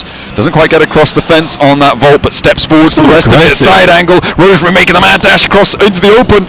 And he's in the building. That is dangerous. The nade there, put away, but he steps up the stairs. One flight too many, and will be put down. Rosemary will fall. Circle over towards the western side, fully on those fields. What a grim circle this is for DX Xavier as well as Mad Bulls. Lovely start for them to work with this one. DRX also having this spot on the western side is not bad, honestly. They get to circumvent the majority of the players with sort of a hard shift over towards that western side. Most players moving in from that east. If they try and rotate and make these wide wraps down towards the south side, likely they're going to come into conflict with one another. So although DRX, you know, they might have to struggle a little bit to get towards the western side of Yasnaya later on, they don't have to deal with too many teams. I think it really does rely on this next circle. They should be safe, as you're right, for now on the western side, but moving is going to be pretty dastardly. I think Vampire on the south, pretty happy. Regnum Kaya potentially as well on that south edge. Thunder Talk much less smiley about things right now because they're all the way on the east side. There's a lot of rotation that seems to be moving clockwise around this circle. That's around down towards the south side of this one. Kara leading the charge on that and actually impacting on the south edge towards Vampire. Okay, they're just going to give ground, so they don't want to overstay on that peak, on that angle. Kara may have a little bit of a spot on that south edge. Middle of the circle though, I think Team Flash currently in with a big opportunity to right their wrongs. Yeah, they've got a pretty nice spot to work with, the Team Flash, and it is always going to be this clockwise rotations purely because of where the circle is. We have half of it which is just unplayable. And you don't want to be playing on the north side of Yasnaya anyway. That's not an ideal position to be in around the lakes, so teams just aren't going to play there. R8 may be crashing over towards APG fairly soon though, John, which will be an interesting fight because as we've seen, R8 can go toe-to-toe with APG. Sadly in that last game they really did not have the position to work with, and that was because of APG in the first place with some really slick rotations, really good mind games going through over towards R8 towards the end of that Erringle. Thunder Talk, I mean this is the team behind Kara in the clockwise rotate queue. Kara able to pull up successfully, Vampire regrouped to a 2-2. And now Kara fending off Thunder Talk, who are just trying to find their way on in but really not having success anywhere. Goat team sit ahead of them on the north. And speaking of the north, let's hop on over, because Yol now with the challenge. This is R8 and APG clashing. R8 trying to rock up to the fight, looking to try and control the angle, and Yol goes down, but the off angles bite back. 2 for 2 right now, Prestige is flushed away, and Amori now, seemingly alone out in the field here, looks for the flush to top, steps up, able to find it. And maybe on the inside too, but the angles are starting to multiply here as Reefus holds down the line. Doc moves into position, but does take a lot of damage. E-Arena coming in for the third party from the east side blank. They're moving up to the north to try and take these two teams down. Super opportunistic there coming through from E-Arena, and a necessary moment to go for it too. If they can clear out both teams, oh my god, they have so much space to work with on this side of the map. But that requires E-Arena to make this play. So far, it's mainly R8 and APG who are taking the shots at one another. E-Arena seems to be just watching, observing, like this is a cage fight. Amori goes down, now 2 players on the inside for R8. They need to try and hold strong. They have just squeaked out the circle on the next shift here, and a lot of damage done leaves Amori out, but Doc is down as well. And that's Ulf chiming in from a really central position now. In the meantime, by the way, on our picture-in-picture, DXavier sent all the way out really fast from Yasnaya to crash into that location. We'll see if they're able to survive on it, because Team Flash are putting them under pressure. Alright though, they are still surviving here. And APG, very much not so. Yeah, weird. This is a weird play that E-Arena makes here. I think it is sort of a lack of confidence from them almost to not just fully invest onto this. Alright, allowed to get 2 players in a buggy. Basically, at the start position, DRX chasing down 1 player from APG. But we do need to talk about the circle a little bit. As things start to pop off on the map. Good barrel roll, but not enough. Evasive maneuvers do not work. But yeah, moving over towards the eastern side now. Much more playable. Still a little bit awkward, but you'd much rather be here than in the fields of Yaz. Absolutely. I think, to be honest, at the moment though, Thunder Talk will take what they can get, because they are getting lit up. The east side obscure for Alpha 7, the last player to survive after a tussle with Rosemary, and the rest as well. And Thunder Talk and Goat team coming into conflict. I don't think that Obscure is going to last too much longer. It depends if Goat team try and take shots up towards him or try and put pressure out that way, but Thunder Talk, I don't think they're going to be able to escape this blue zone. They just succumb to it. As AJ is flushed away, Obscure down as well. King now the last to stand for Thunder Talk on the east side. Alpha 7 down in 13th place. Yeah, not an amazing game from Alpha 7. They do get 5 elims though, and that's fine for now at least. With DXavier, the only other team towards the top of the lobby still standing, it will keep them in contention. Thunder Talk though, our PEL team, struggling. Ooh, Lewis with a long drop there, trying to get some backup sent on in. Reknam not really able to find the opening shots, but Marceau goes down. That is a brilliant drop coming through from Loxy. Now Wild and Loxy on the inside, with Lewis bearing down. it's handled. Business as usual for Regnum Kaya. Not a knock sent their way. They're up to 7 elims now, Blank, and this is a much better game. Playing from the Heaven compound, it's worked out. Yeah, real anticlimactic there for Kara. Yeah. Lewis flying over the top, misses the roof by a mile, and Regnum Kaya shuts them down in 2 seconds. Go rocking up though, and because Regnum Kaya was forced to move off position, couldn't hold both these buildings at the same time. Twix has a nade. Zedwolf very close by with one of his own, but doesn't quite have the tag on just yet. Doesn't have the bead, the marker. Oh, okay. I wonder if they think they've checked that angle with that nade. That could be dangerous. They should hear the pin pull here. Zedwolf knows that Twix is stepping down. There's a rock up. There's a third party coming through from Vampire. This is going to crash into the back of Goat Team, so they cannot go for this engagement. Vampire playing in the foothills, but this is only 2 of them, and Vampire actually going to probably turn around off this shift Blank because it's hard back towards Yasnaya. At least you have information, because the circle moves north, and it's again now a pretty nasty circle. For DXavier, they're quite happy with the position they hold, but for the Flash, this is a very much winning position for them. Absolutely winning position. You have clear sight lines over towards that eastern side as teams start to approach towards you. They really only need to deal with Mad Bulls, and Mad Bulls have to leapfrog a lot of buildings to get here, which is plenty of time for Flash to dig them out of those trenches as they try and wade through. I think Vampire's going to be pretty pivotal in how successful Mad Bulls are going to be. Potentially E-Arena on this north side as well. From that shack, they have a lot of sight lines, but they do need to take it first, and it's not going down without a fight. 2 players fall on the inside. Marth cleaning house, not quite. Mormon able to step on in when his team needs him the most. They're dropping the smokes now, and they need to try and live this one out. But the north side, again, for E-Arena, if they can clean this out, great news. NC2, hey, blocking my smoke. Oh no, catches the heel there, not friendly, not nice. Catch for Ulf did flex all the way out to the east side. Vampire still doing a lot of damage, but it's actually Silas who chimes in for another knock towards Goat Team. There is an answer though. Oh, he's flushed away. Okay, hang on a minute. Kaya losing players. They've actually, okay, they moved ahead. I was wondering, why are they taking shots from that back? Don't they need to get a move on? But no, they already did. But they have moved in with 3. That should be fairly successful here. But Regnum Kaya, they are at 3 still, so they're not doing terribly. Wild is down again. That's a 2v4 versus Vampire, and you start to believe that it's gonna be rough now for Regnum Kaya. Already had a fairly decent game though with the 7 elims they were able to go. Zedwolf just peppered at the moment. I think for Regnum Kaya likely they go down soon, but I think they'll be quite pleased with this match so far anyway. Wolf could go better. 1. Oh, he's traded. Killer Joe there. Noxie tries to move in to save his teammate, but he's flushed away very, very quickly. The roll down not going to quite connect. Catches on a mission, on a wide angle. The off angles are there. And Vampire now trying to stop this fight dead in its tracks. 2 players still for Regnum Kaya. Go up in smoke. Goat soon to follow. Divided and conquered by both Vampire and the flex outs. Working wonders. Tony K, what a player this guy is. Has always had a huge amount of talent and is now looking to prove it here at PMGC. Catch goes down to Meowlag. And Ulf realizes maybe they bit off more than they could chew here versus Vampire. You don't want to get into a chewing contest with a Vampire. That's just a terrible idea. All things considered, there are far better things to be going for. Although Wolves, pretty good chewing themselves. An age-old rivalry. We'll have to wait and see how that one's going to come on through. They choked on their group stage.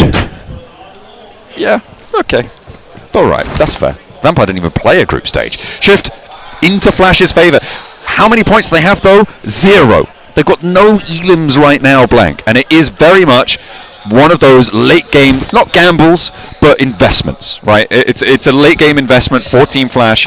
They have put a lot of they have a lot of presence on this East Point, as you were highlighting earlier. We'll see if they can maintain against some incredibly strong teams here. Going to look to try and take it from them. It's still a weird circle in the sense that wherever it goes next does change the way the game plays. Right? There's multiple circles in the past where no matter really what it does, there's still one team that has that really strong spot. For the Flash though, if it starts moving up towards the north side, they start to have a difficult game. It's tough decisions ahead of them. Lovely shot on Aaron though, on the moving vehicle. Luckily Solus is there to find Turney. And that was 3 players in the same vehicle, just getting sprayed down. Scarface, a complete broadside on that rotate. So just Joker remaining for the arena. I thought maybe, but no. They weren't the ones to save me. Not this time. Ulf is ahead of them here. I think for Joker, he's not long for this world. They also have sightlines on him, right? They already took tags over towards this guy, so I'm pretty sure they know where he's playing. Ooh. Vampire make their way up though towards Flash. Flash have to remove these players.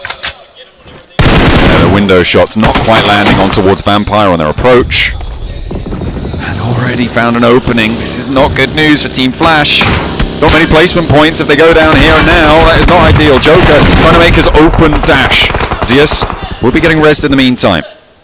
I think Mad Bulls need to think about moving now. Think about moving in towards the position of Team Flash. Maybe move a little bit further south. Get across that road potentially. We'll have to wait and see what they go for. Ulf also marshalling their forces. After losing Ketch, they're playing as 3, but they've got this hillside. You're concerned with the next circle though. I think for Mad Bulls, they don't want to cross this road, because what happens if this moves north? What happens if this moves down towards the southwest? There's a lot of changes that can happen here, where then suddenly Mad Bulls have a prime position. Sadly, that is just the case right now. So teams can't make these rash decisions too early. For Ulf, they're likely just going to hold on the eastern side as well, because you'd have to wait for stage 7, stage 8 to truly understand what kind of rotates you need to make. Come on, Team Flash. Let's start getting some elims here. It's about time. They really need to earn these points. I'm getting a chicken dinner here. Pretty solid stuff, if you can find it. Vampire, though, they have been very effective on that south edge. Ulf going for the crash. Okay, they're rolling in from the east side over towards DXavier. A lot of damage. No damage from the fire. Solus is next to Pubg, and DXavier with 2 hold out the first wave from the east side. Just Scarface now remains. A little bit of a lackluster roll up there coming on through. Over towards the DXavier corner. It's going to Flash though with the circle. Blank. I mean, they have to get points on this. They have to get more. You've got to translate this game. And if you don't, then life gets real difficult. Especially being in 16th place right now, this has to be the game that Flash really gets things back under control. If you can't win this match, you are starting to look a little bit scared for the Flash, because this is very much a winnable game. And with Vampire, who, like we said before, didn't play any of the stages of PMGC, they are an invite team. To go down to this squad, that would be a little bit unfortunate, no? I think so. Ground floor now, though. Under pressure, the Mad Bulls make the dash. Team Flash give ground. I don't think this is a terrible idea. You can't hold this with Vampire being in the wings, right? You cannot go for that fight with Vampire in such close quarters. They're already nading out your positions. They will third party you at a moment's notice. It's going to be a 3-way fight, I think, for this one. I think it's safe to say this fight is going to be our final 3. Yeah, for DXavier getting in from this northeast side, very difficult. Oh, Scarface will try and put those long-range antics to good use for himself. But more likely looking for the top 3 here. Try and live things through as long as possible. You can see what kind of open ground he's crawling into. It's likely one of these players will spot him at some point in the near future. This 3-way standoff, I think, kind of helps Team Flash survive, but does slow them down. I saw an explosive bow. I just saw an explosive bow. I didn't realize we'd invited Sook. What's going on? He's not supposed to have qualified. The legacy lives on. Oh, it's there. In Team Flash's hands. I mean, it's good. It's definitely good for clearing out these types of windows. So I don't mind it. I really don't mind it. Outside. They find their first point. Blank. That is good news. All right, they're off the mark. Surely now they get the rest of them too. At the moment, there are 10 more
Pusher steps up very, very high there. Bit dangerous to step all the way up, because you do still have Vampire to worry about. I think if Pusher gets too bold here, could be disastrous.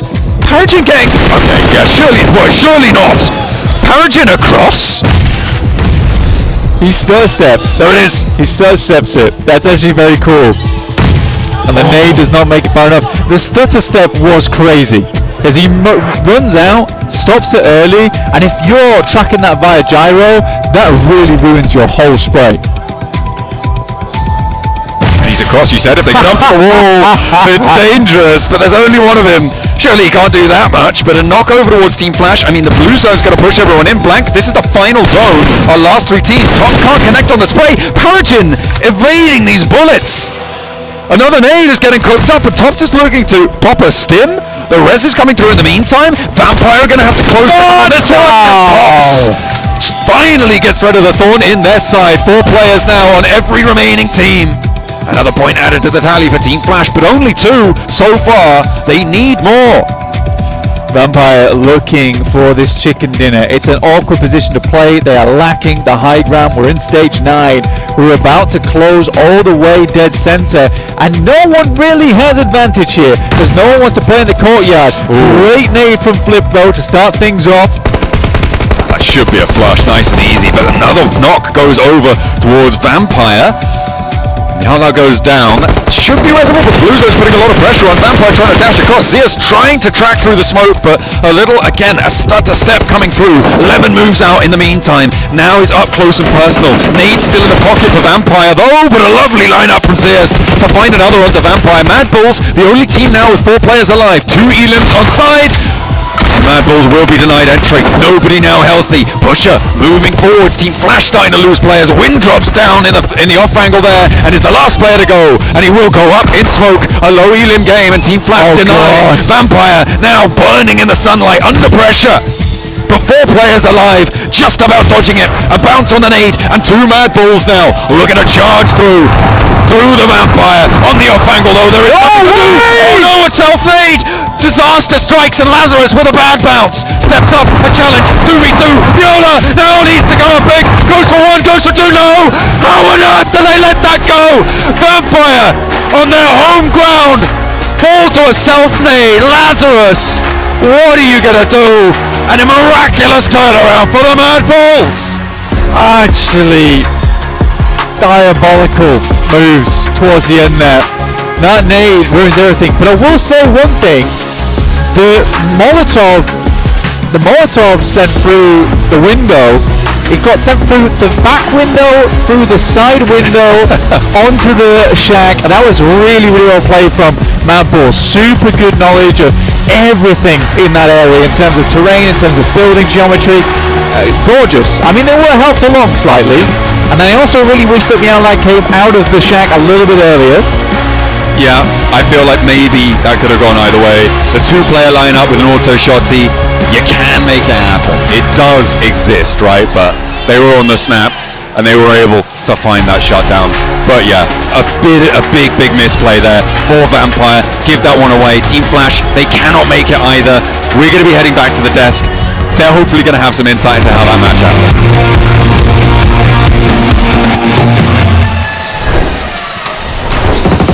Are you kidding me? The biggest upset so far in the finals. Mad Bulls pull out the chicken dinner. I'd go even further. Are you flipping kidding me right now? With the roof angle right into hospital to the eastern side of Yasnaya Poliana, using the angle to the absolute limit. And that Molotov in particular disrupts the entire setup of Vampire, and they had to go back and try and heal up, which enables Mad Bulls to go down the building, over that little wall, and actually start to compete against Vampire for that win, and they snatch it away at the very end of that match. I mean, the timing that Mad Bulls was able to take over control from Police Station from Team Flash was just perfect, and here at the end, making sure that they win those fights. This squad ends up with 13 eliminations, and it's not even from the player that we're used to seeing, Max. It's not from Lemon. Everybody else starting to show up. Tulika right there with 3. You got Pusher with 5. Flip with 5 as well. But I gotta go back to this squad. Making sure that they assert their dominance in Police Station. Making sure that Team Flash backs off. And it was the winning play for them. Yeah, clearly.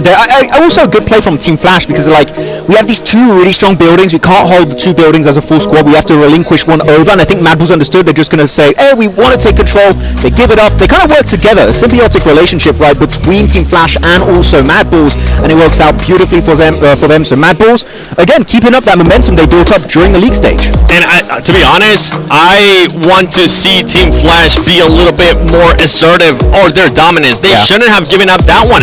And I gotta go back. I'm gonna have to rip this team apart this early on because they were able to allow Vampire Esports to crash without losing any players. And for the longest time, now you're having to worry about what's gonna be happening, right? Which gave the opening to Mad Bulls to end up overtaking Police Station.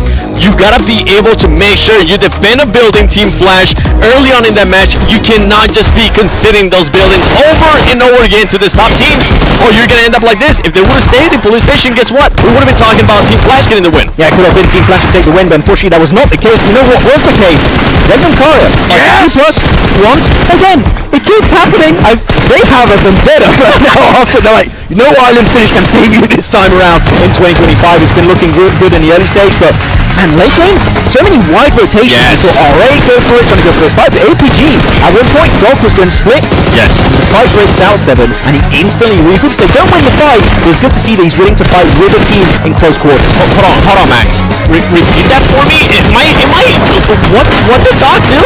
He regrouped with his team? Oh my goodness. I can't believe those words are coming out of your mouth considering how many times we have talked about Doc just being a solo player for the squad. I mean, APG finally here in the grand finals, at least after 3 matches, even though things don't end up going their way there in this last match, it's good to see that they're starting to readjust to those little mistakes. And one thing that even after ripping Team Flash apart, I gotta give them some props.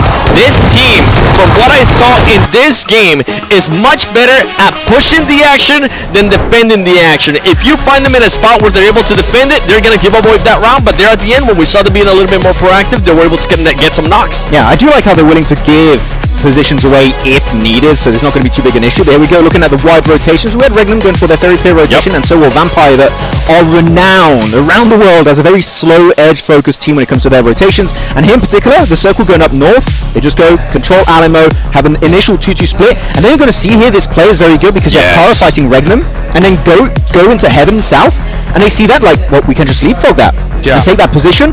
Vampire, they are so smart. They know how the lobby responds to certain situations and certain circles, and they are able to take the position to kind of bully the other teams into submission. I've been talking about Vampire. I wanted to see what they were going to be able to do here within the first 3 matches. If it was a team that was going to end up contesting for that championship, even though they didn't get anything done in regards to league stage, they weren't able to play because they were that special invite for them. I'm super impressed with the way they've been able to work out. I mean, you see right there, Mad Bulls with 23 total points, Vampire with 7 eliminations.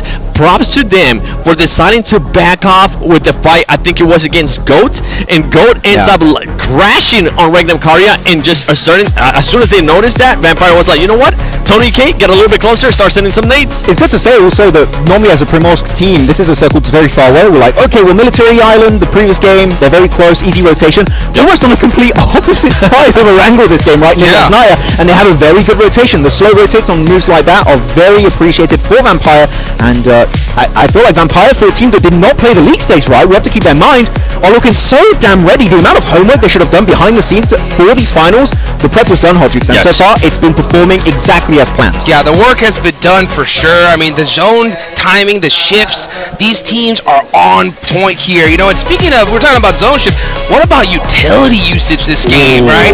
That pre-molly was insane, Max. Yeah, I mean, I feel like Earth should have sent the full squad on that position personally, but yeah, Xavier, we know we're getting crashed maybe 5 to 10 seconds ahead of time. We Molotov the window and also the door frame on the east, meaning there's only one entry point, and if you come up, guess what?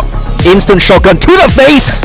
And that worked out greatly, and Ulf, unfortunately, as we saw, could not do with that Molotov. It was too well positioned. Yeah, it was way too well positioned. And then talking about more utility, one of the crashes that ended up happening with Vampire Esports getting closer to the squad, I mean, they started throwing those Molotovs towards Team Flash, making sure that they weren't going to be getting any of those angles towards the window. As well, we saw nades. At one point, we even saw Vampire getting a knock on one of the players. They weren't going to overcommit, but that utility usage right now, very, very good from this squad. Actually, when you were talking about Flash, you wanted them to eliminate Vampire upon entry point, which I understand. Yes. But I feel like Flash wanted to fight Vampire, but because those buildings have so little amount of windows, they're like, we want to fight you, but we can't because of the building and how it's built up. It's just not quite possible. So like, okay, you know what? Best of both worlds. We're just going to coexist together for the time being.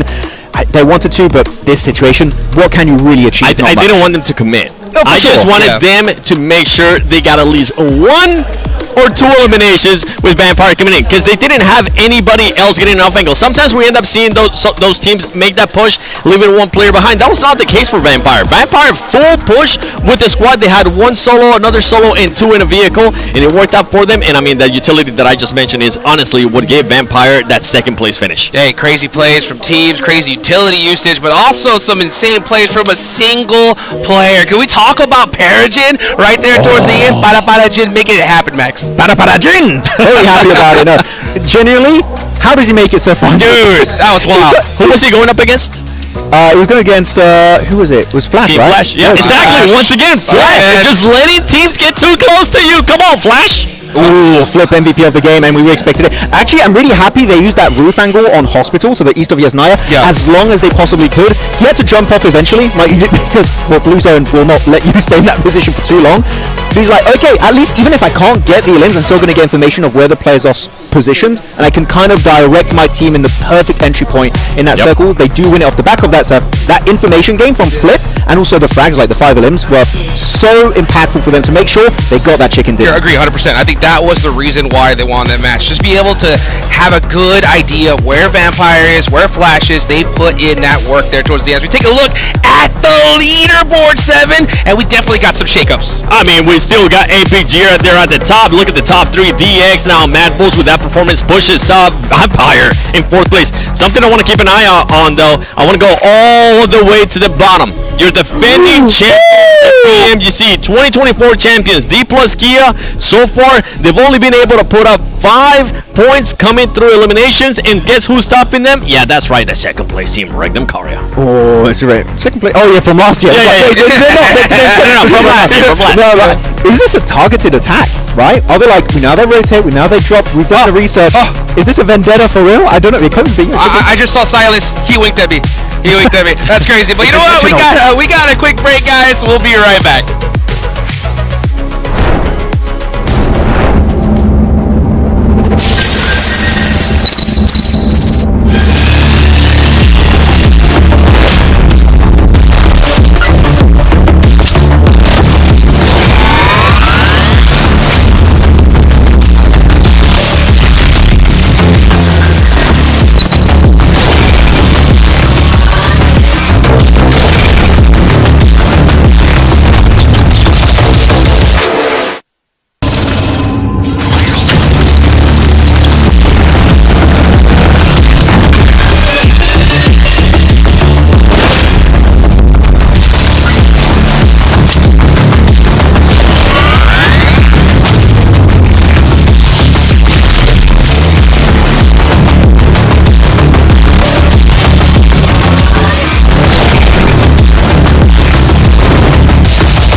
shadows, the silence in the morning call your name. I say that we're falling too fast without a warning. But if you stay,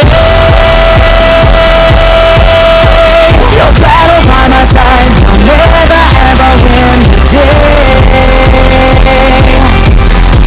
No matter what they say, this mission ain't broken. Don't take what is spoken. Our path to hell is still unknown. It's battling over. Let's walk through the fire. Wash out our fears, fight to the end.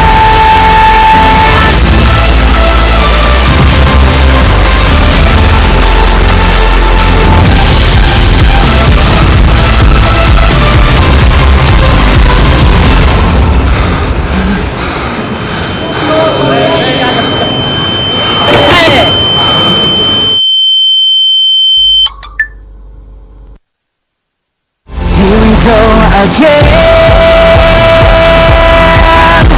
The scars are still fresh, but we will overcome the pain.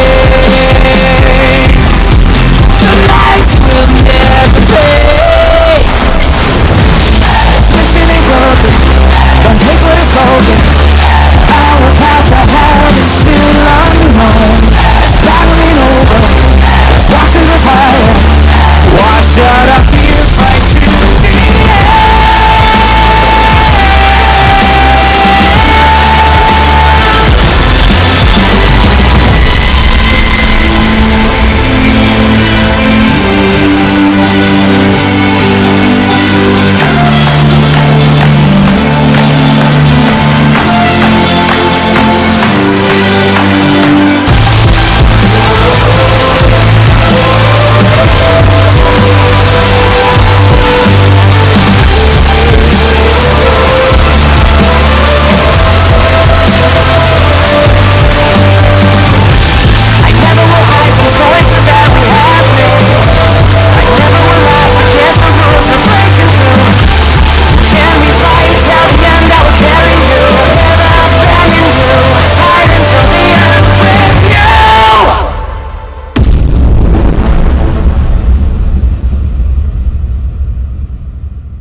And we're back, getting ready for the final day, the final Airgale of day number 1, right? Let's get it going. So Max, you know, we were just talking a little bit about Regnum Karya, right? What did you really like seeing from them in the last match? I love how they died in that. Generally, I like how they played Heaven because Heaven was getting a little bit busy. Yep. There was Kara, they push up, they defend it. Then Goat Team tried to go for a push ahead of them, which that was a very good play from Goat Team. And Vampire trying to get involved in that conversation.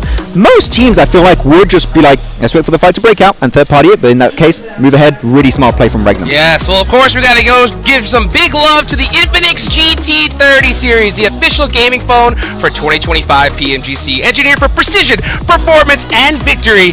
Go get your hands on one so you can outplay the rest. Also, guys, we got to make sure you get your predictions in, right? Day number 1 is almost over, right? So you got a little bit of an extra advantage here. You got some info, right? So hopefully you can go ahead and get some of these sick rewards, Max. I got all my rewards already. Really? Even though my predictions were terrible, I still got enough points. I got everything. Nice. I got everything wrong. So if I do it, you can do it because we all know my prediction game is very bad. Yeah, I mean, who is it that you have right now with DRX? It's still early on. Shut up. Okay, yeah. As we take a look at the top 4 gunslingers here, 7. Yeah, I'm going to be looking, honestly, Regnum, Wild. This has been quite a performance, not just from Wild. One of the players that's not even here too, Luxy. Yes. They've been performing so well in Team Flash. I got to give some props to Seos right there. 557 damage. Yeah, I really like actually, you're talking about Regnum Karya. Yes. To go a little bit deeper on this team. You're talking about Luxy. I feel like Luxy is the clutch guy. Yes. He's like, you give him a 1v4, 1v3, he's like, that's impossible. But I and Loxy. And he performs really well. Wild is like the consistent performer for this team, always putting up numbers, securing really strong positions. He's the guy that every situation thrown his way, he's going to get consistent results on board. And even with Zeewolf, we even haven't talked about him. In the background, he's also putting up numbers, and Silas is putting these guys in the best position imaginable. With this entire squad, the synergy of this team is looking amazing here at PMGC. Would you agree with me on this, Max, in regards to saying that Loxy, this feels like just a breakout performance for him in regards to as a solo player? Yes. It honestly does, right? Winning those fights, making sure he clutches up for the team. I'm happy with that we're continuing to see this out of Loxy. I want to see Regnum Karya start securing some more of those placement points. I want to see if they can get themselves with 4 players alive into a top 4 situation. Maybe by stopping the fights with D+, and keeping all your teammates. But they win in those. They do win those. There's like maybe prioritize positions. They'd be like most of the time they do win them without losing the player. But so far it's been looking really good for Regnum Karya. I do think maybe pushing Ulf instead of just going for the dip north would have been a better rotational path for them. Just to be hypercritical. But I still feel like the idea in general was very, very smart from Regnum. By the way, from Mad Bulls, even though he wasn't there on the top slingers, something that they end up working out great for their squad was Lemon. Lemon was very important in this last match. He was the last one scouting. He was the last one getting that information on Team Flash, and ultimately that scouting led them to a winning play and crushing and making sure that they made back off when it came down to Team Flash. Well, we're getting into the second half of day 1, guys, right? Bottom 5 teams. Which team do you want to see make something happen right here in this game, Max? Thunder Talk. After that insane performance during the league stage, where the hell is Thunder Talk? Where is Sitting 7? He was popping off. He's doing nothing so far. He was getting eliminated by Alter Ego. He was busy doing that. That's all I can tell you. Now, I'm going to be looking at D+ Kia. Come on, the defending champions, 5 points. I said it earlier, all those 5 points coming from eliminations. I want to see more out of them. And from Team Flash, please hold on our compound this next Erangel. Hold it down. Here we go. The last Erangel of day number 1. Let's get this started and head on over to our casters, John Allen and Blake. We've got another edition of the Grassy Pastures. Let's get stuck right on in and see where this match is going to take us. A little bit further north on this plain path blank from Pubg over towards Zaki. Is it going to be another rematch between Regnum Karya and D+ Kia? And are D+ Kia gonna fumble it again? We're gonna wait and see. We're gonna wait and see what D+ does here, because they're gonna get something done. Right now, it's looking pretty tough for D+ Kia, considering they are the defending champions. You'd hope to see them up at least in the top 8. But it's bad. It's bad right now. Sighting from Thunder Talk as well in kind of a rough spot, going down quite a few times for them early, which is not great considering he brings the vast amount of firepower. But in that sense, can't put all the blame on him. If Sighting goes down, doesn't mean the team has to fall apart. No, absolutely not. It's it is a mutual responsibility for everybody in the team, just for all the other geezers there trying to have a crack at things. But they're dropping fairly close with APG right now. Obviously APG a little bit on a far stretch to go towards military, and could cause some conflict, but it seems like they are going to split it off. So Thunder Talk's sticking to Milter, and APG are giving ground. Yeah, you can squeeze between them. You can absolutely squeeze between them there. So they've got a nice rotational path here, going down on the south side and then swinging on the western bridge. It's going to be a bit of a quick loop for them, though, in my opinion. You could potentially pick up Primorsk if you wanted to, unless teams stretch out that way. But we'll wait and see what happens. Regnum Karya, obviously, we want to see them do better. The region we covered, but 7th place is not bad. 7th place is not bad. Also, we have our Polar Party Mini 14 skin. Log in to PUBG Mobile now. Get a free permanent firearm finish. Time limit on that one. There is a time limit. Yeah, absolutely. Get on that fast. All right, it's the early game right now. You can pull up PUBG Mobile. You can get your free emotes as well, and all your extra goodies and prizes. Yeah, those ones last a little bit longer until the 25th. Until, well, focus on the Mini 14 for now. Okay, all right, yeah. Well, to be fair, you can get both done. It does look pretty frosty. You can get both. You can absolutely get both, and you can get that redemption code as well. Make sure you enter that one in-game. PUBG in Bangkok. To make sure you're getting all the goodies on side. I was going to say this until Christmas Day, but in Europe, in the majority of Europe, they celebrate Christmas on the 24th. Isn't that weird? Isn't that weird of them to do that? Ugh, weird. Yeah, strange, odd. Don't like that. Then again, we probably are the minority in that case. Yeah, no. Well, no. I think the majority of. Anyway, let's not dive too deep into that. Europeans weird, including us. We're also weird, but for other reasons. Goatsy right now playing in the prison. Oh goodness me! If you didn't see the prison finish in Last Chance, then go and watch that one after today's shows because it was very weird. I think it's safe to say. Yeah, I mean 7. I mean, Globan just threw themselves off the cliff there. Yeah. Very unfortunate. Very unfortunate. Lemming play. Didn't enjoy it very much. Flip here from Mad Balls. Fantastic work on the last game. And him and Lemon, 2 players that go hand in hand together. Really, really good stuff. And always nice to see Mad Balls succeeding. Honestly, Tulik have been on multiple teams throughout the years as well. I think that he's developed his performance a lot out of many players. Some players just born into this game and are insane from the get-go and remain that way. You can't really talk too much about it. But I think for Tulika, he's had a bit of a tumultuous journey throughout PUBG Mobile, starting off as a bit more of a aggressive player, maybe too aggressive at times, and he's brought that back and he's become a very good anchor player for the team who also has that capability of the firepower, and I think Mad Balls are really succeeding off the back of that. Yeah, I think potentially a little bit of a underpredicted team. I think it's safe to say coming into this one, a lot of teams were sort of dominating the headlines. Mad Balls may have been, 4th, 5th, 7th, down to sort of 7th seeds. I think if you were going to organise the tables, you may have been putting them in there.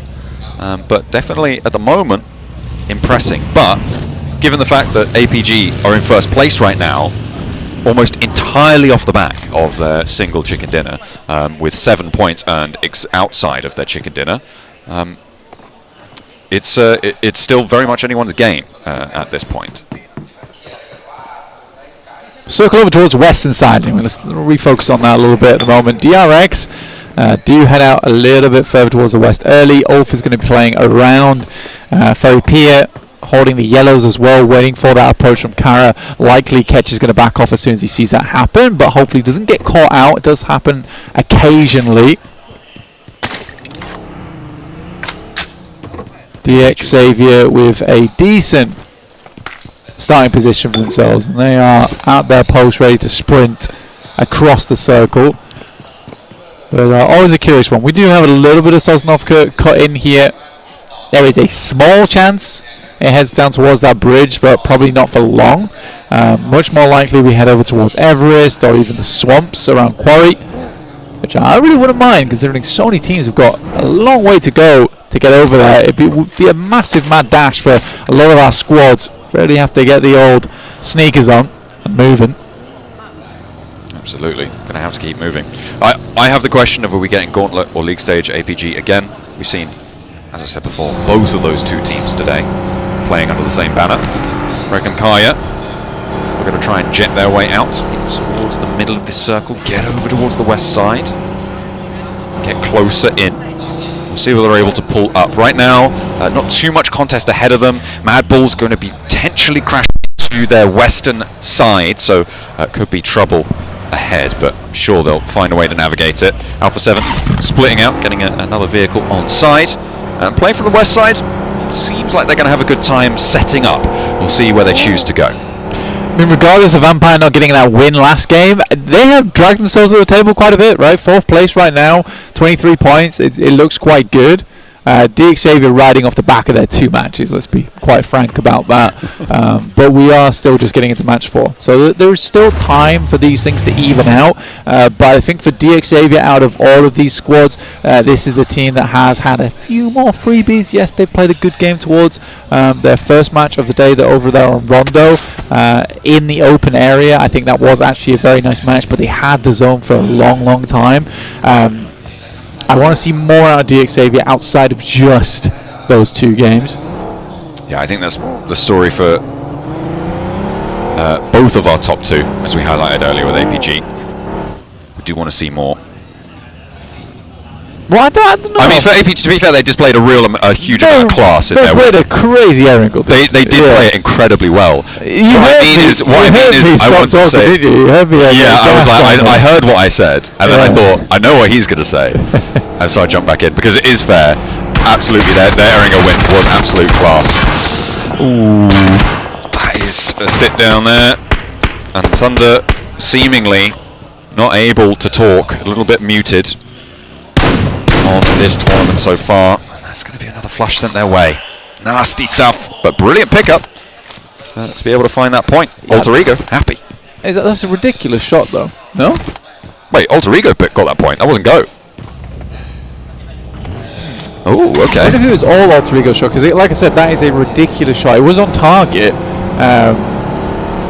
But regardless, through the trees, you're like sodding a tiny amount of area. Blank the circle. Yeah, well, I might have jinxed it there a little bit. Just a little bit, but yeah, heading down towards the south side, towards the bridge. Super uncomfortable. Teams probably don't want to head over towards us now because we're really limiting the play space so early in this game. I think this might be one of those matches that ends around about Zone 8 instead of Zone 9. So we might get a bit of a quick match here over on Arundel, our final one of the day. Quarry opening, big feature into this circle on the west side, Blank. Everything around Ferry Pier, that ridge line of hill that stretches on that roadside as well, can contain multiple teams, a multitude if you let them. A lot of teams are crunching in on this northern shore. It is really nasty. Maxman is making emote faces at me right now, and maybe it's going to be a chance for him to continue as Regnum Kaya lighting up the battleground against Ulf, who actually drop here. Regnum Kaya going to wade straight on into the fight, and Loxy not going to go for the reses, instead maintaining ground in the face of Ulf. Yeah, taking a hell of a lot of damage here to Regnum Kaya. Smoke does work. You know, he gets the bounce. We'll try and run away from this one, but Regnum Kaya, I think they do succeed on this. They get the majority of the ground taken over inside the building, and likely the Ulf is not going to play off the back of this. The crunch is insane, by the way. The amount of teams all in this area around Ferry Pier and towards the lighthouse on the eastern side, that is a wild amount of teams who all make their way in. Regnum Kaya looking to pick themselves back up, though. They have one of the most central positions. They're one of the best teams at playing central as well, and they do get all 4 players back up against. This is a very promising start for the Turkish squad. There are teams around the mouth of Quarry, which I did expect, but there's really not that many teams still north of the road. Everybody's up to get into, as you said, this crunch, right? Between, rather south of the road, and Ulf may be the team that feels the brunt of it the most. Finally, teams are starting to join the Mad Bulls on the ridgeline to the north of this, but right now, I feel like the Mad Bulls might have a pretty commanding spot here. Potentially difficult to transition away from, and there's still a lot of dangerous circles that sit in this future because a lot of it is still water, maybe up to 40% here. Yeah, it's a super grim circle. We'll put it that way. Super grim circle. I think for most teams they'll really enjoy it. But the reason you're seeing so many teams like group up around this area is you want that chance to cross the bridge if you absolutely have to, which is still a potential in this match. It really is still a potential. We could head over towards the north side, but players equally not fond of that as we'd be heading over towards the fields on that northern edge. E-Arena would control a fairly decent position, but it's Alpha 7 with that lovely compound that sits over towards the eastern side of Quarry. Not the one that's down in the ditch, but you can see right here on our screens as we are next circle, it is over towards Ferry Pier, which was sort of a given considering the circle, unless we got some absolutely crazy scenes down towards the southeast side. Glad we're not seeing that for a lot of our teams on our screen at the moment. Yeah, a bit of a compound standoff right now as Team Flash 7 desperately wants to see them hold a compound, hold it down, but I have to do it against Alter Ego right now. APG holding their south side as well. Krypton on the outside here, looking to vault around, get the off angle. Tops is off in the distance, actually on the hillside, so could prove to be an important third party. Third angle. Vampire having rounds sent their way, one after the other. Ida connects, but he's backed off the angle. This should be resable for Vampire. I think they're going to be able to maintain, but both of these two teams going to have to move, as everybody is still crunching south.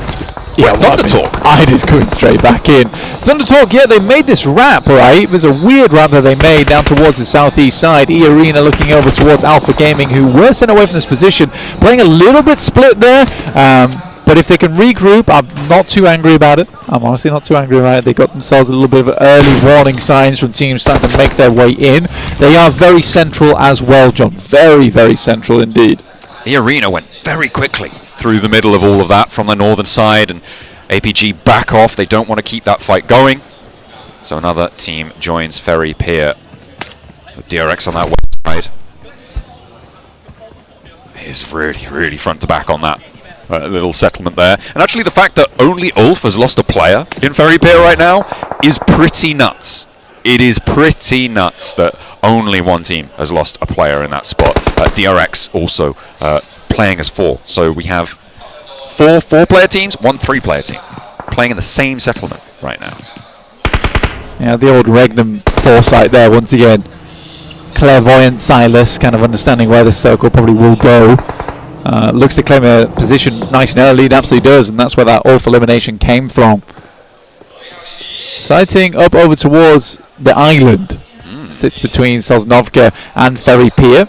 Playable, definitely playable. For how long is the true question of it all. Will give himself a loot crate, which is hilarious that drops there. For Thunder Talk, they'll take it. They'll take it. They'll pull the tops on this one. Okay, alright, yeah. Well, they are already down a player, so they do need all the help they can get.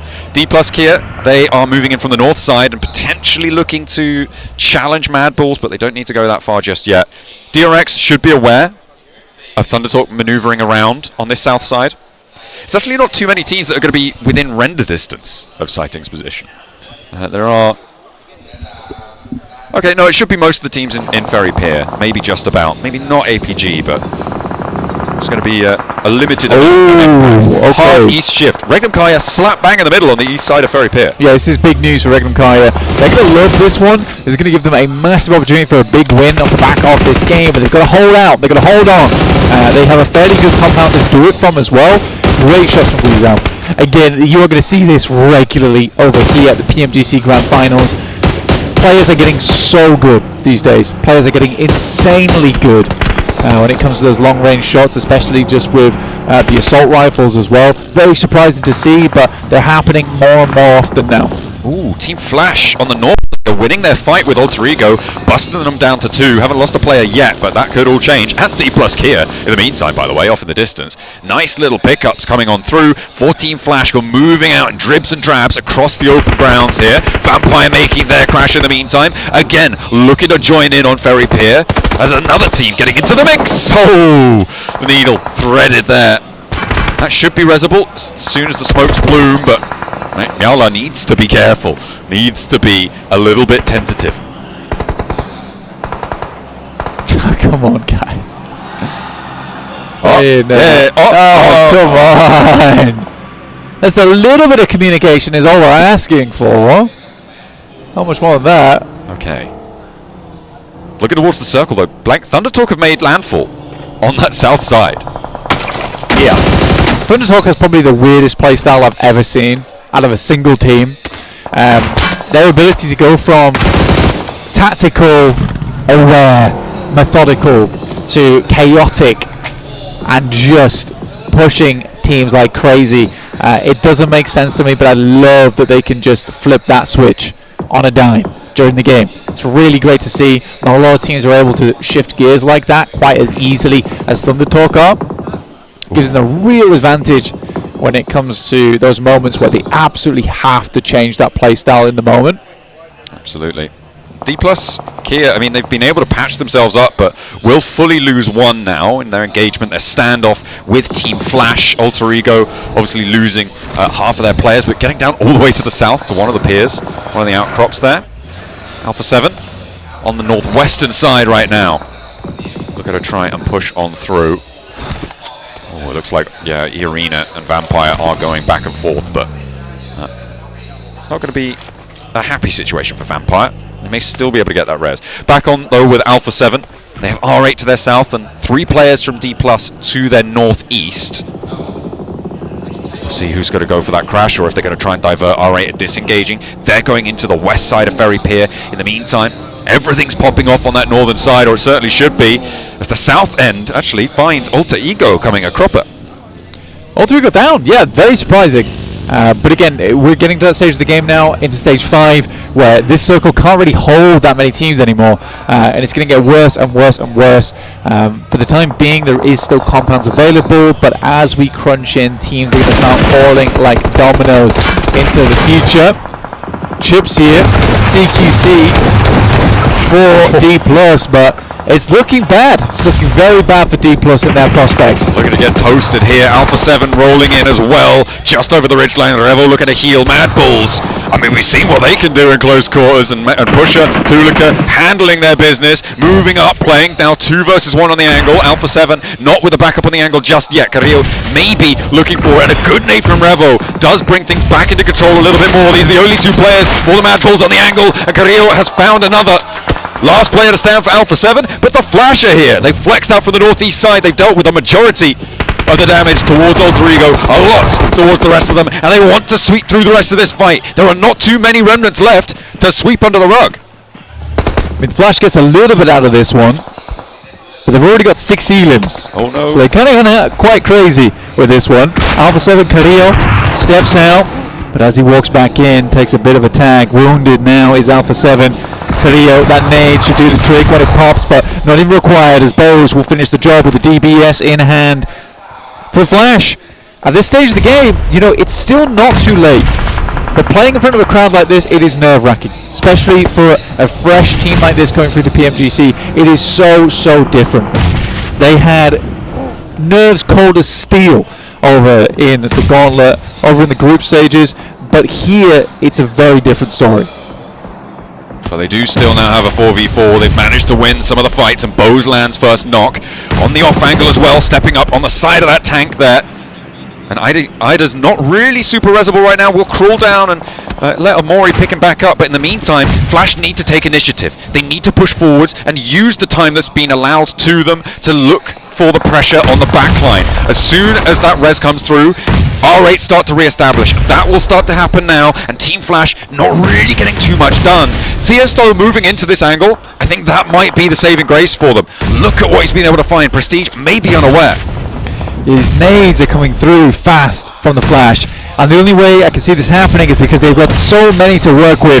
Zeus finally finds a little bit of value off the back of that. He does spot Amori straight away. It's a great nade over towards Ida. Very low now, but Zeus has got a lot to deal with in front of him. Team not quite seeing these angles just yet, but Ida's low, Marth's low. Ida just gets the first aid kit off, so he's back into the fight. And DXavier with a third-party knockover towards Team Flash. Slow their roll a lot here, but the holdout going to try his best, but it's not going to happen. Amori now rampaging over and on through. Marth with the side angles, and Levi's really ruined their day. Team Flash, I mean, they had a really good go at it, but with 2 players now, facing down R8 is a fearful prospect. DRX, in the meantime, getting some great nades and great damage over towards APG. It's the only players they've got left remaining on side soon. The fact that DRX is able to make that push is a little bit surprising. I think that APG was quite split for a little while. So APG down to 2. Yeah, really unideal. Team Flash still with 2 players. Hearing those nades go forwards. First knock over to Marth. Flushed. Taken on for the rematch though. Will go for 1 and 1 again. They lose Marth, but blank. They do stay alive as 3. They win. They get rid of Team Flash on that north side. A decent showing though from Team Flash. I don't think that you can say that that was a bad game from them. They held that compound on the northeast side. They got 8 points out of this match. It's much better. Yeah, I think it's nerves. I genuinely think it's nerves right now for the Flash. That's where they're struggling.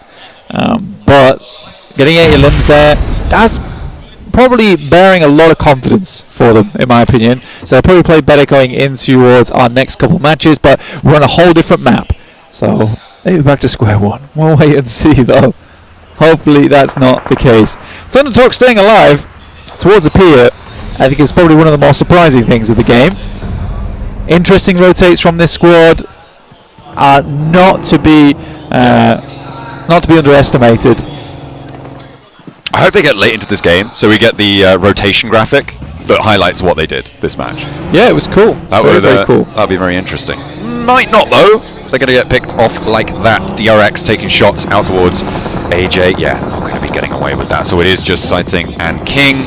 I think Sighting's under pressure from Regnum Kaya, so that is a difficult move north.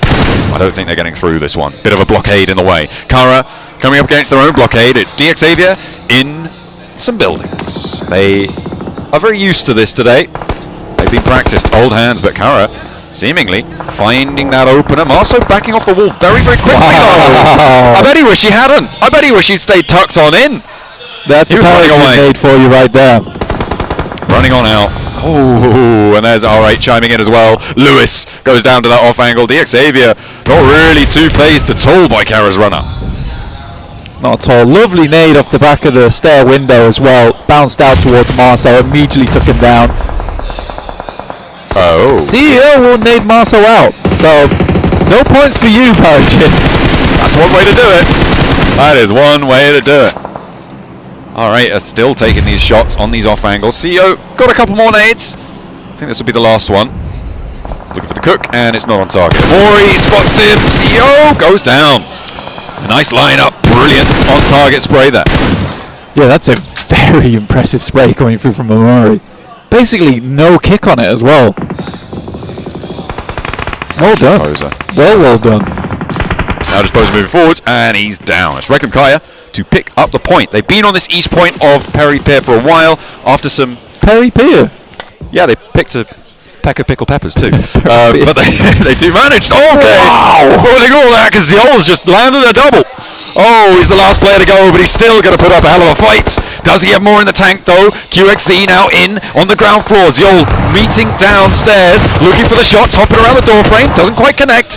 And QXC looking to try and wait for his team, but does he have the time? E-Arena are going to bear down upon this in the meantime. The reses can come through, but Zol wants to try and make the most of it. Now you're too late with that nade. Zol does fall. An APG may be denied even the points on this one. It's another Gauntlet APG game. Good stuff there from DRX, and again DRX is a strong squad. Initial fight over towards APG was great. It was a little bit split for my liking personally over towards APG. I think they needed to give some ground a little bit quicker there, because DRX basically just flew in from the western side, picked up first knock, and that was it. Thundertalk get King and Sighting into the mix here. Regnum Kaya still going strong on this east side, but it's their cross, right? It's their entry point to the circle that is a little bit hard to work with. Oh, get caught on the cross, losing one. DRX now up to 5 elims on the southwest side. Regnum Kaya moving in from that east point, going to have to condense a little bit more. I mean, it is all about R8 transitioning. It's all about DX Xavier transitioning down south. Who's going to be in the lead when it comes down to it, right? Because there's a lot of this circle that is just outside Ferry Pier. For Regnum Kaya, they make a good play here, though. They get up to the next edge, but if I'm Regnum Kaya, I have no idea Thundertalk's here, by the way. I have no idea. I don't think they do. I think you're completely right about that. R8 do go down and they try to make it up to the roadside. And they just they have absolutely no idea. For Regnum Kaya, there is no way that they could know. This is totally reasonable to not be aware of this spot.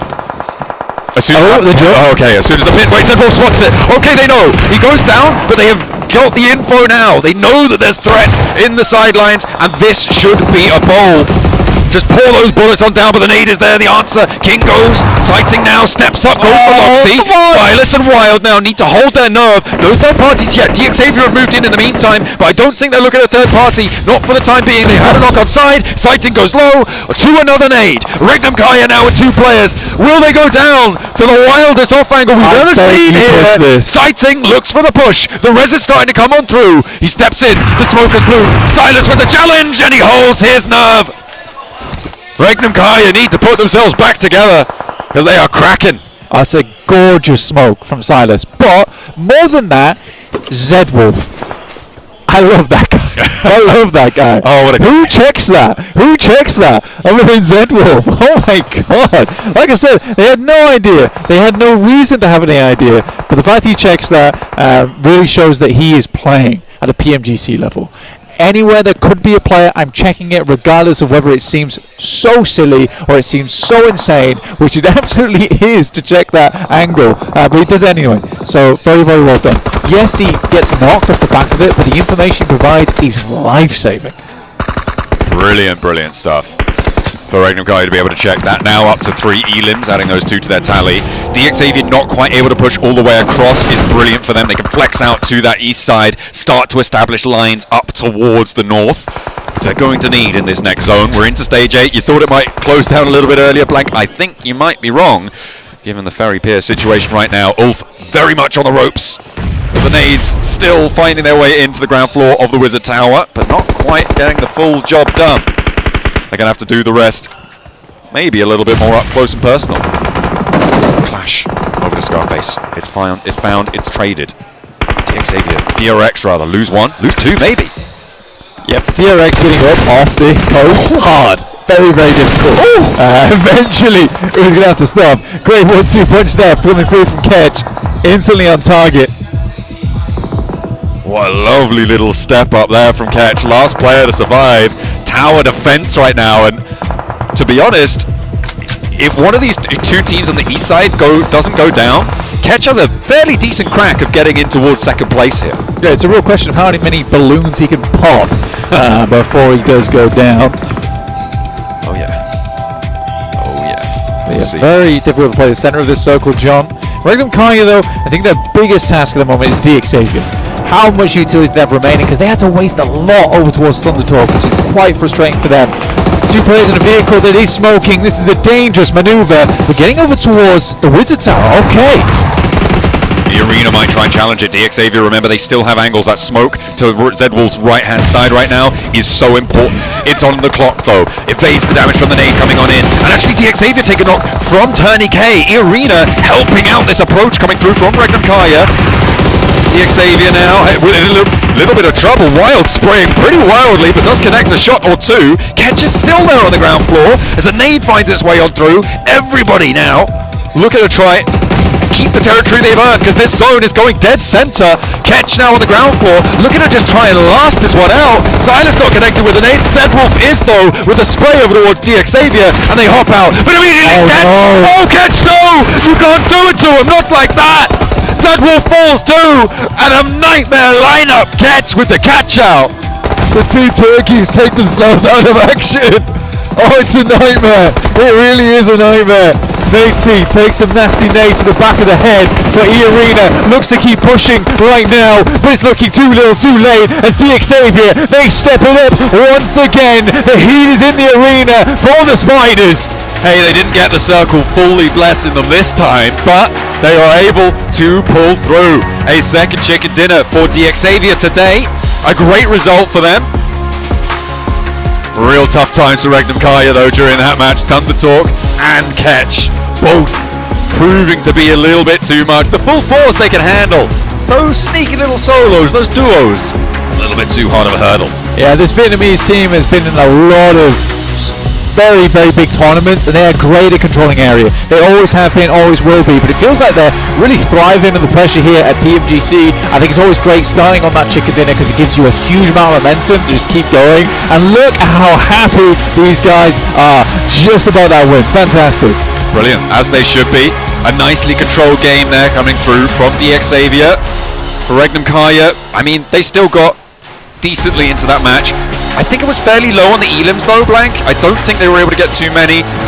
Not great from them. But DXavian, very happy to finally prove that they can go all the way when they don't get the blessing.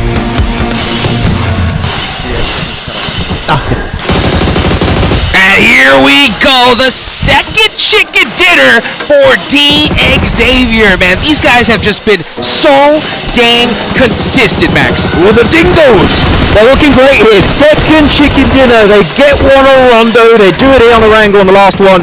Very happy about it. But you know what, Seven? I feel like looking at these games, we look at the league and we're like, how the hell is Xavier like one of the strongest positions? They do it every time. I mean, the rotation from this squad has been so wonderful. Something that has been impressive for DX is the way that they are able to defend compounds whenever they actually get there. And this is something that you and I were kind of pulling our hairs at some point, Max, because what happened between DX and Kara? Not good things, unfortunately. I have to be brutally honest. I love the play initially from Kara, which is you smoke out all of the windows of Xavier, which makes it easier for you to push up, but they send it and then they do go in the building, 7? Why? Well, one thing that we got to call out for Kara, though, that we actually did notice is they waited a little bit longer because they knew that DX was going to be sending out those nades. True. First nades come through, and then they just don't fully send it. Kara, you got to make sure you end up sending it inside the building. You can't put yourself there in defense for the position to just get naded out. Yeah, exactly. I think Xavier were like, you're going there? Like, yes, weird position. Okay, 2 nades, bonk, squad wipe, easy. So, like, Kara, no matter what your game plan is, fully commit to it. I feel like you crash into buildings. You know what? Maybe this is a Kara win, but they fumble it. Yeah, and if they would have made that push, right, it would have been a 4 versus 3 situation, right? But that little lack of commitment really cost them there, right? But you know what? It's so crazy to just watch some of these individual plays as well, right? Yes. We gotta talk about Catch 7. I mean, I'm pretty sure we're going to end up seeing it on the highlights here. This man was able, I got to go back and see how many actual eliminations he was able to secure for his squad. Because not only was he able to eliminate some players there from DRX when DRX was having to go through everything, which we'll get a chance to talk about it in a minute, but on top of that, guess what? He ends up eliminating, I think it was maybe 2 more players from Regnum Karya whenever they were just jumping out of the building. He's like, oh, Silas, hi there. Thank you for the elimination point. The 5-man Turkish team's like, something, it's kind of sus, this situation in this Harry Potter tower, and he does get himself the final word at the end. He does get out just slightly before Regnum Karya, so he doesn't get that extra placement point. But you know what? Playing silent in Harry Potter tower always works out great in advantage of these teams. Though, E-Arena. Yes, wait. Oh, there it is. That's what it was. Yeah. That was. Don't go on the walls on these little compounds. Again, they're so nadeable. Just get in the building. At least you're safe from those nades. And another performance that we're going to point out is QXCZC. This man has also been a breakthrough performance, at least from in my eyes, for the whole of DRX. Usually we're just talking about, okay, QB. All right, QB is going to clutch up. Yeah, guess what? Now it's another player that's able to get them points as well, and there you go. That's what I was able to talk about earlier in regards to Case, just securing more eliminations for his squad, securing even more points. Whoa. And for DX Xavier, I mean, well played, great timing for them, and right here, perfectly, we'll get a chance to see in Max how quickly they were actually able to rotate there and make sure that they found a good spot. Yeah, look at phase 2. I want you all to pay attention. Pachinki, DX Xavier, drop in there since like 1996, it feels like. Circle 2 pops very soon. Look at the speed of their rotation. Right in there. And they stick it to pretty much Circle 9, right? They're just holding down that position. Circle short is given to them, but you know that defense against Kara is super well done. So DX Xavier, those early rotates are so impactful for the entirety of their game. And another one we got to talk about, Regnum Karya. I mean, at one point, it seemed like they were going to get 2 other players eliminated because it was, what, 2 players? Was it Hot Jukes from Thunder Talk just surprising them? Yeah. It's crazy. It was crazy. And what was also wild was seeing so many teams go out early in the top. But let's take a look at the match rankings. DX Xavier, another 17 points. They love placement points. They love the placement points, DX Xavier. But you know what? I'm going to talk about another team that loves placement points. That's the Arena. No, I'm actually really happy with the way they enter into the circle. They were a team that was involved in very pay, but on the northern side, meaning you can third party, but because you're not in the deep center of the city itself, you're not fully directly involved, and you can just take a few shots here and there, so they can leave the city, but then you go into the DX Xavier meat grinder, and that meat grinder was quite deadly, 7, at the end of that match. It really was. I was hoping that we would get a better performance out of some of the other squads that we were talking about earlier in regards to the bottom 5, D+, I mean, ends up with just 1 point. They end up in Longwood and just getting attacked from everybody, and we gotta give props to the mayhem that was happening in Longwood between a lot of the teams. And before I even go into that, Perigin, congratulations on the MVP. Woo! But going back to Longwood, there was just so many teams going for that fight. We saw Alpha 7 being able to third party a fight there between D+ and some of the other squads, and then an aggressive team that I was happy to see, R8. R8 decides to push the action, and then they get put back on their heels because it was none other than Team Flash going after them But we'll continue on because guess what? We have a new first place team and it's none other than DX. Holy D Xavier, let's go from Vietnam. Not only that, sure they got 2 chicken dinners. 29 placement points over the course of 4 matches is ludicrous. These guys are on fire.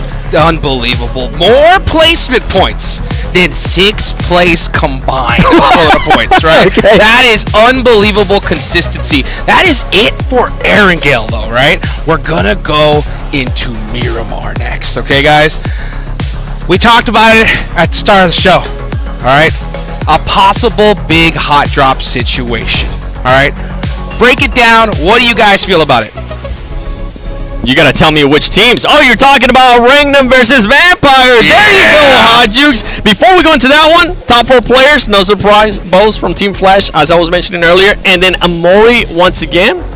New star from Mina? Yeah. Yes. You had Ida, Marth, and now Amori added to the list. And Kedge actually ended up with 4 Ilums. You know what? I want to say, as in retrospective, looking at the entirety of 2024, it's been 2025, not 2025. Yeah, behind. It's been really the rise of so many good, strong individual players, right? This feels like the true new gen of PUBG Mobile Esport, which gets me very, very excited for things going on. But yeah, and also QXZ, right? Talking about Hyunbin, you already said, yes. Right? 7. Here, QXZ. Actually, I love that fight versus Yol. Yes. He fights Yol in that 1v1, but he doesn't commit so hard to the point where even if Yol gets that elimination, he's going to go confirm the rest of the team. He buys just enough time to get the full reset. I love when players are just knowing, I want to fight him, I need to play slow, so I give my team a better chance to survive and make it later on in the game. The tactical play, not even if he was just waiting for his team to get the full reset, just the tactical awareness for him to know that Zio more than likely was going to be waiting on the stairs and he was going to be put at a what? A TTP, TPP disadvantage, and you don't want to end up going for that one. But going back to your point, Hajux, as we will be moving on towards Miramar, Ringnam versus Vampire, especially with what we saw out of that game. Ringnam now finally waking up, right? Securing a good performance here in this last match. Finally, is that really something you want to move to after a good performance, Max? Do you really want to move into a hot drop in Picado? Well, if it was a hot drop on D plus Kia, I'd be like, hell yeah. But they have a great time fighting other teams like not D plus Kia, so you know what, maybe give it up. You know, we do know there's a little bit of drama, a little bit of friction between these two teams, you know, talking behind the scenes, but Picado itself, it's a good city, it's a good area. I want to see one of these two teams, and you know what, I don't care which one it is, going to the trash loot to the west. It's such a good position, good car sports, similar rotation path to what Picado provides. If they just go for it, clear to say 7, I think we agree, it's an ego thing. Yeah, I mean, you know what, let's be fair here. I give it 1 game. I give it 1 game, and then after that, I don't want to see any hot drops.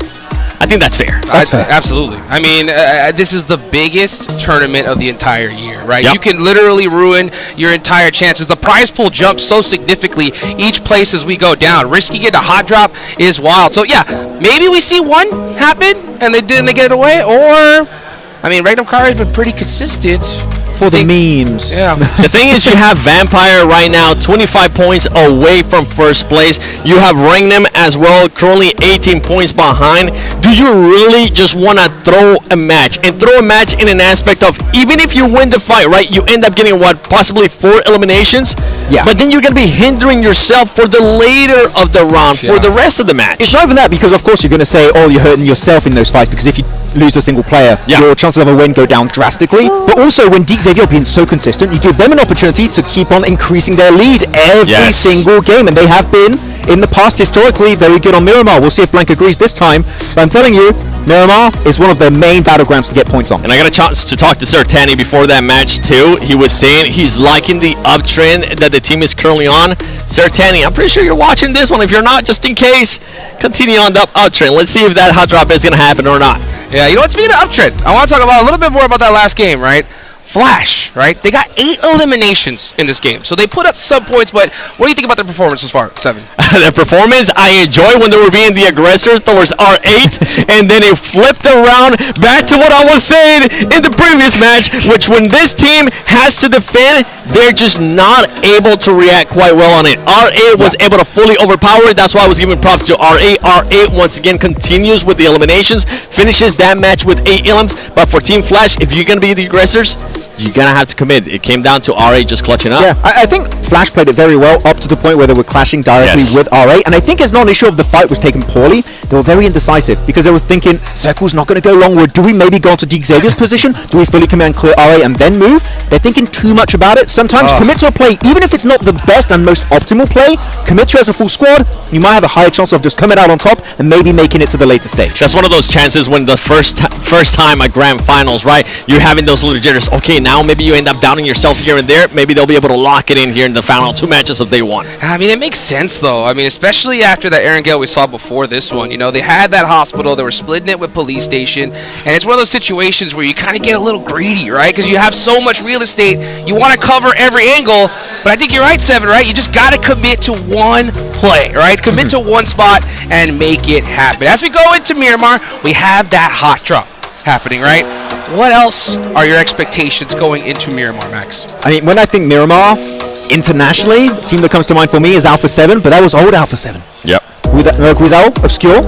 How is that going to be working out possibly with a new roster? I'm very intrigued to see how they're going to perform on this one. I mean, if you're going to talk about Alpha 7, earlier we were talking about DX, how much they love those placement points, how they've been able to get those 2 chicken dinners today. Alpha 7, right now, in regards to points, they're only sitting with 5 placement points. I want to see Alpha 7 being able to get themselves in a top 5 situation. And you know what? D plus Kia, even if you don't get an island finish to the east, please, we need to see points on board. Seeing a team at the bottom like D plus Kia, they're currently, again, the reigning champions, completely unexpected. D plus Kia, we know what you guys can bring to the table. The team is so strong, but right now they just haven't had that opportunity to show it. D plus Kia, if you end up fighting Regnum Karya, make sure you win that fight. If not, you're going to end up still be in 16th place after this match. Hot Drop Picardo with Vampire and Regnum. Don't do that! Do it!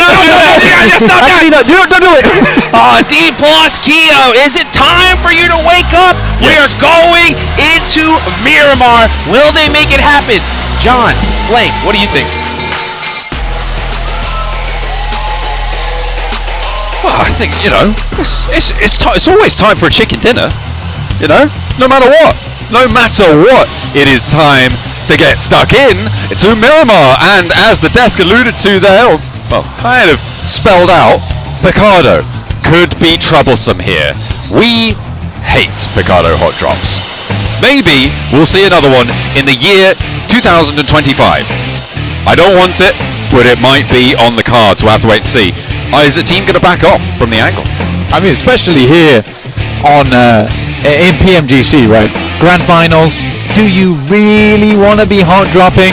It's a little silly, but it is still a potential. The D plus, like the boys were saying,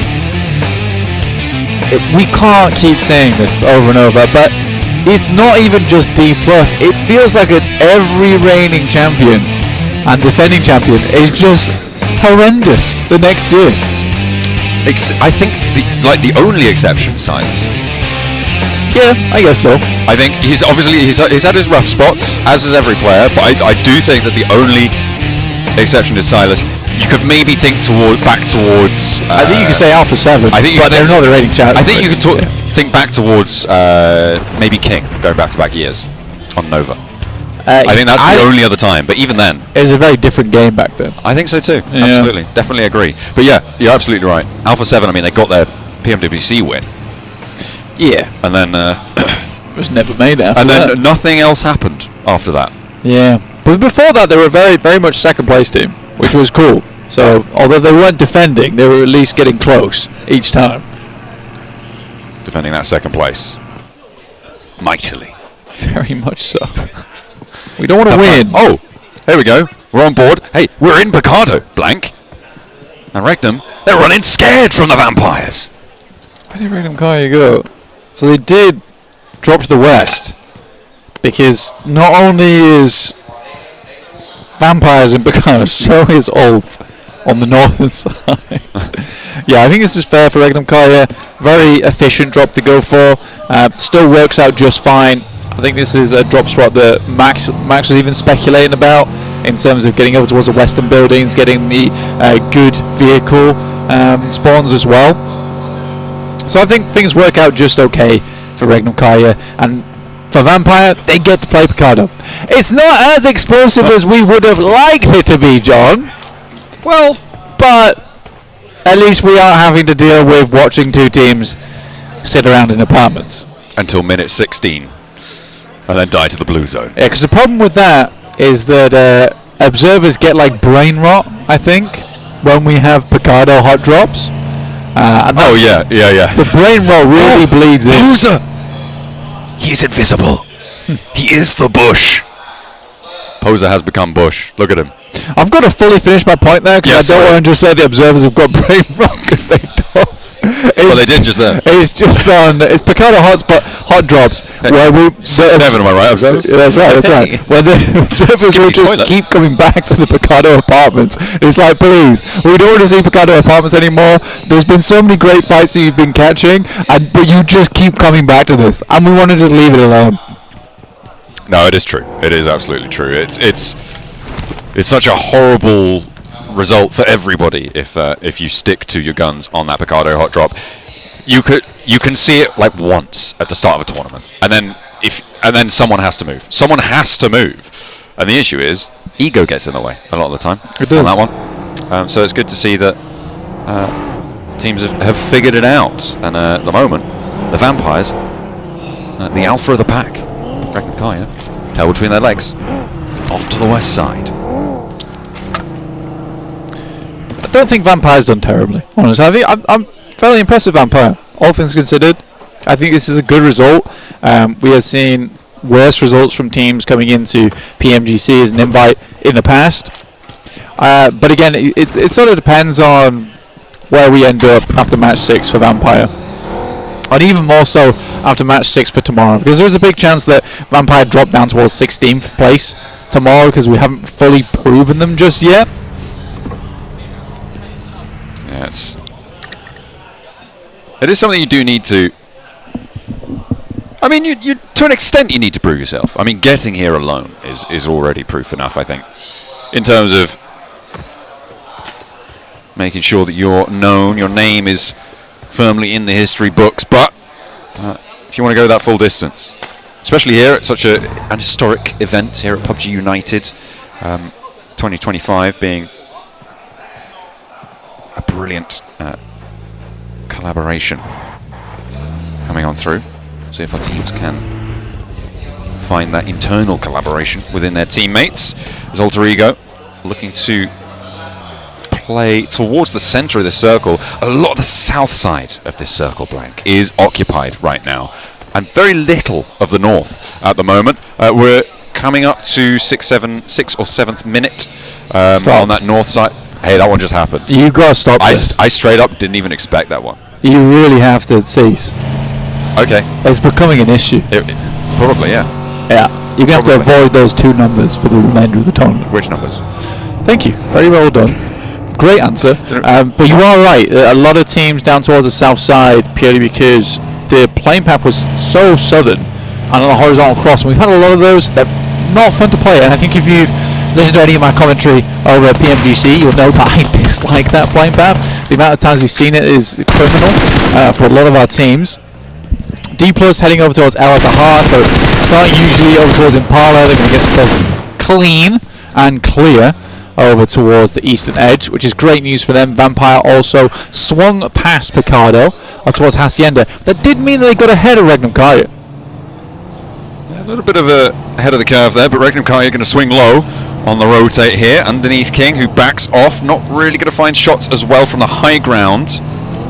Yeah, Thunder Talk not really going to have an impact on this Regnum Kaya rotation from here on out as they divert further north. Alter Ego fairly split around this position. I think this could be a very dangerous spot. It's definitely getting more and more dangerous as Silas hops to the passenger seat, doesn't go for the spray down. Rosemary going past all 4 of Regnum Kaya's players and getting out alive is a wild achievement here. And Rosemary is completely diverged from the rest of his team, which I think is what you're going to talk about right now.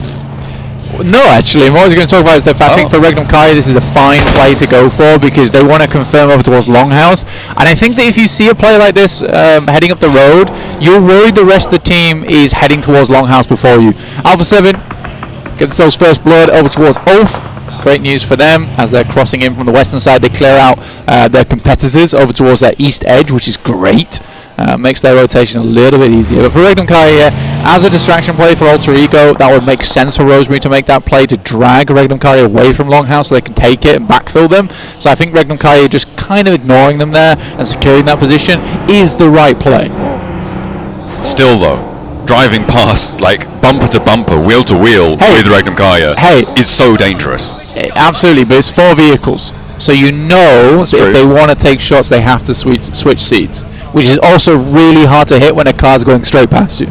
That's true as well. Yeah. The closer you are, the faster you have to turn, and that makes it really tough. I suppose. Either way, I'm certainly not doing it. That's not my job. No, it's scary. Ooh, big northeast shift. Going up to north of the That is scary. Yeah, Alter Ego now has eyes on down towards Regnum Kai, and they know they got to move.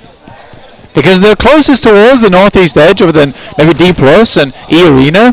So Regnum Kai wants to leave, but Alter Ego could be horrible here and just hold them out. I don't think Alter Ego do want to stay there because they know they can't hold this split with all the teams going to be approaching from that southwest side. We speak about finding a vehicle. Or to be fair, it wasn't at full speed, but we were just talking about vehicles. And he was driving away from him, so it made it easier. Yeah, that's true. But yeah, Alter Ego know that they can't hold that split on the south side with the number of teams that were playing on the south. That ground is going to get covered time and time again, so they have to go up further north. Playing 3 here on the gas station out west of El Azahar. I don't think that's terrible. Alter Ego though, they may lose 1 to Regnum Kaya either way. Silas will need a little bit of a pick-me-up though, and that could slow them down, maybe give the rest of Alter Ego an opportunity, but are they going to want to leave their current spot? Looks like they do.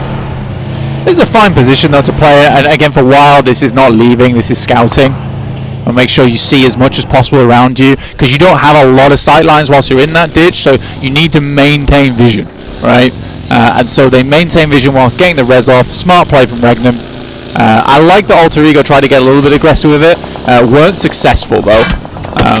They did try and hold them out, but now there's more teams. Chips from D+. Oh god, these teams hate each other so much. Well, yeah, it's a rivalry. Old blood, new mutiny, you know the story. Alter Ego looked for the roll-up, they've lost Snape, but Mormon not able to find a knock on the approach. Doesn't do the full Monty on the damage. And Krypton now with a chance to nade him out of position. The first aid saves Mormon's life there. Able to keep him ticking over just about. Can look to regroup or just fade away, because at the moment Alter Ego, they're not going to be able to get up to crash on towards him. They do not have the power on their roster right now, with Snape taken out of the mix and E-Arena with that sideswipe angle on Tourniquet.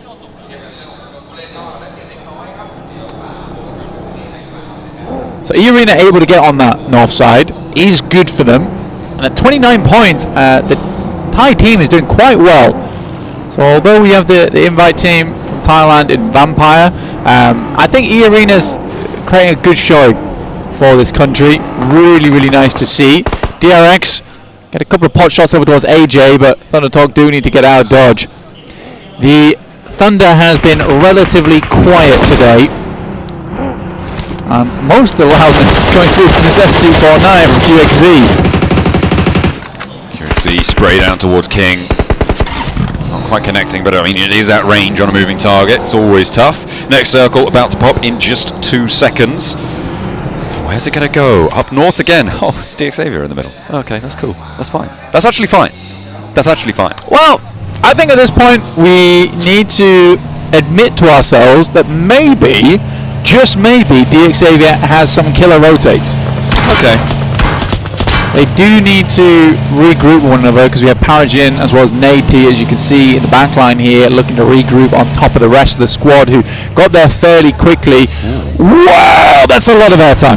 That is a lot of airtime. That's plus 800, bonus on the ×2, 1600. Fantastic stuff. Well done. Brilliant. No notes. Fantastic. Yeah, no, just don't crash into. Actually, no. One note. Don't crash into the tractor at the end.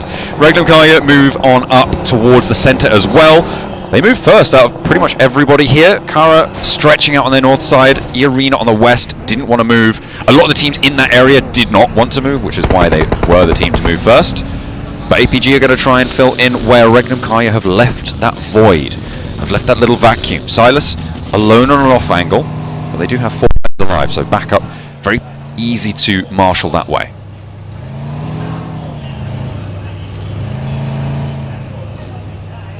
Lemon over towards Kara. Silas down to Reefus. Goodness me. Bit of an unfortunate loss there, Silas, on a very wide split. Pulling a dock, to which then Doc pulls a second dock. Pulls the original dock, and Silas replicates the dock. Maybe? Hits him with the, oh yeah? Oh yeah, let me try. Yeah, what about if I do it though, huh? What are you going to do then? The answer apparently is get flushed.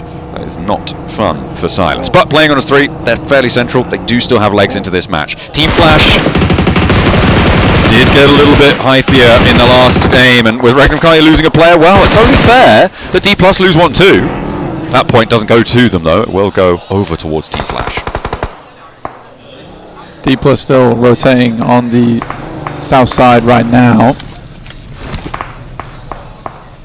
Far away from a lot of squads. Thundertalk basically controlling the majority of the eastern edge alongside with DRX, but DRX has been a bit of a wild card today, a little bit of a dangerous team to be running into, full of thorns and spines. Not a team you want to be getting close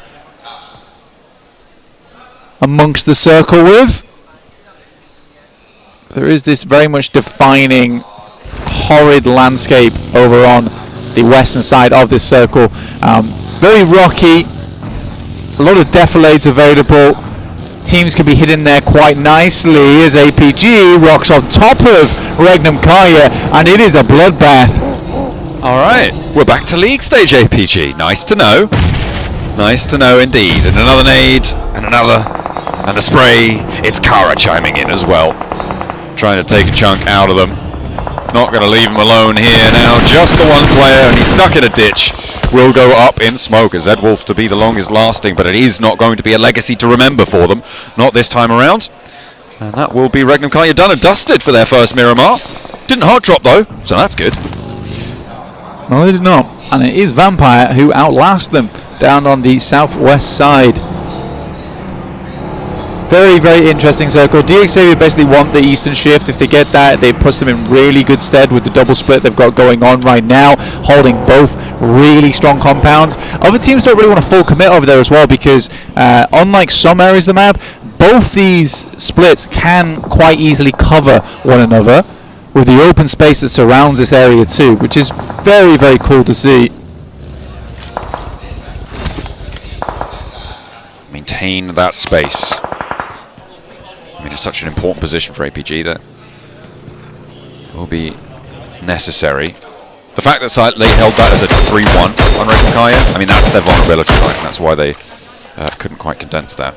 Unfortunate. Ulf losing 1 to that split in the middle. That's all the way up to the north side. Shouldn't be too dangerous for them. It's fairly likely, I think, that they are going to be able to get that res. It's just a question of when and what impacts they're going to have, because the Mad Bull's pushing in on the north side makes the position for Ulf a lot less tenable. Yeah, man. It's a bit tough for Ulf now. I think for Ulf, maybe coming to a close soon.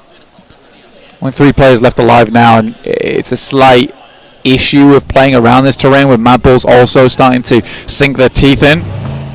Alpha 7 though. I still rate their chances on Miramar. I think Revo is like one of the key factors, as well as Carrillo, to a Miramar game for this team. You add Obscure as well as Guizhou into the mix. I don't think it matters too much. I think that still works regardless. APG's really on the tail of this game though, aren't they, huh? I mean, they've either got it or they don't, right? We thought it was day to day. That change around seems like it's match to match, but ZS now with a challenge. They took down 1 of D+ earlier on, and now they've got a couple more bogeys on the radar. Apparently, just about dodging around that one on the buggy.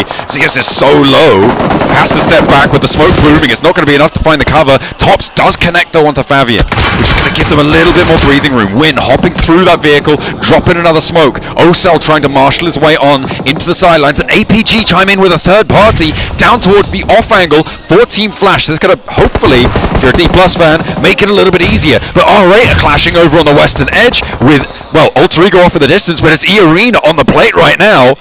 As the nades start to fly, both teams looking to move eastwards, but neither able to make it without the other going down first. Now he's been sent to the smoke there, not finding quite as much value as RA might have hoped. They're going to keep pushing in here. I think for RA, you want to get yourself back up to speed, but they're just going to crash it. Okay, I love this from RA. Very dangerous, though. Oh, they don't love it. They're hating it more and more by the second. Another knock set over towards to Ida, and that's from Alpha 7. Amori now, the last to stand. Does D plus Kia go down in the meantime? Only one Elim. Not a great start to their tournaments. Their first day not going well. E-Arena now swelling over the top. Alpha 7 marching forwards as well to third party. 3 players on E-Arena, but they're busted down to 2 as then C2 does fall to a nade. Alpha 7 really putting the crunch on this with another nade finding its mark over towards Tony K. Now just Mormon left standing as they keep continuing forwards. Grease out. Moves on in, steps in for the fight, gets the spray down. E-Arena pushed aside. Rosemary's in this fight somehow. Okay, he's here from Alter Ego as Amori's still down the hill and across the way, looking to try and stay alive to fight another day. Yeah, smart moves right now from Alter Ego, honestly, with them setting themselves a little bit further ahead of this. They set up an outpost down towards that southwest side too, so very lovely stuff. And honestly, for Rosemary with the FAMAS, maybe just walk this off slightly. But I will say for Amori, quite amusing watching his teammates crash into that building and then just noping out. They got absolutely shredded. He was like, yeah, I'm not following that. I'm not. That seems like a bad play to me. That's gone really badly, guys. Yeah, I did not. I know we're meant to do bad plays together, but in this instance, I think I'm going to live. We're all in there. No, we're not. I'm leaving. He is straight out of there, but hopefully surviving. I don't know if Alpha 7 know he's there either. And in stage 5, you can survive in this blue for a little bit of time. Alpha 7 going to have to move. Vampire, they're moving in as well from the southwest edge. They've lost a player as APG still very much on the hunt this Miramar. Holding a little bit of a split. It's much closer than it was before. They know at this point you do need to regroup. Amori, you need to get a move on now. He's got a vehicle, so could very much get in on this one, but not too many options in terms of places to go is the issue. Yeah, he's got to be fast. I mean, he's already got to hit another first aid kit off the back of this one. Alter Ego's still hanging around here like a couple of sharks. DRX on the high ground. There's over towards that northeast side now. Talk were able to get towards the mound down on the south.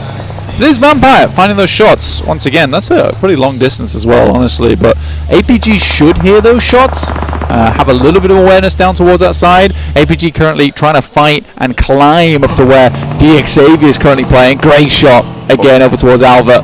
Oh, I think Amori spotted Alva as well. That's going to draw Alter Ego's attention north. Maybe Amori can make it in. He's going to be so low, so close to the wire. Alter Ego getting taken apart in the meantime. Losing Alva on that off angle. Goes down, but a lovely step up from Rosemary. Looking pretty with it.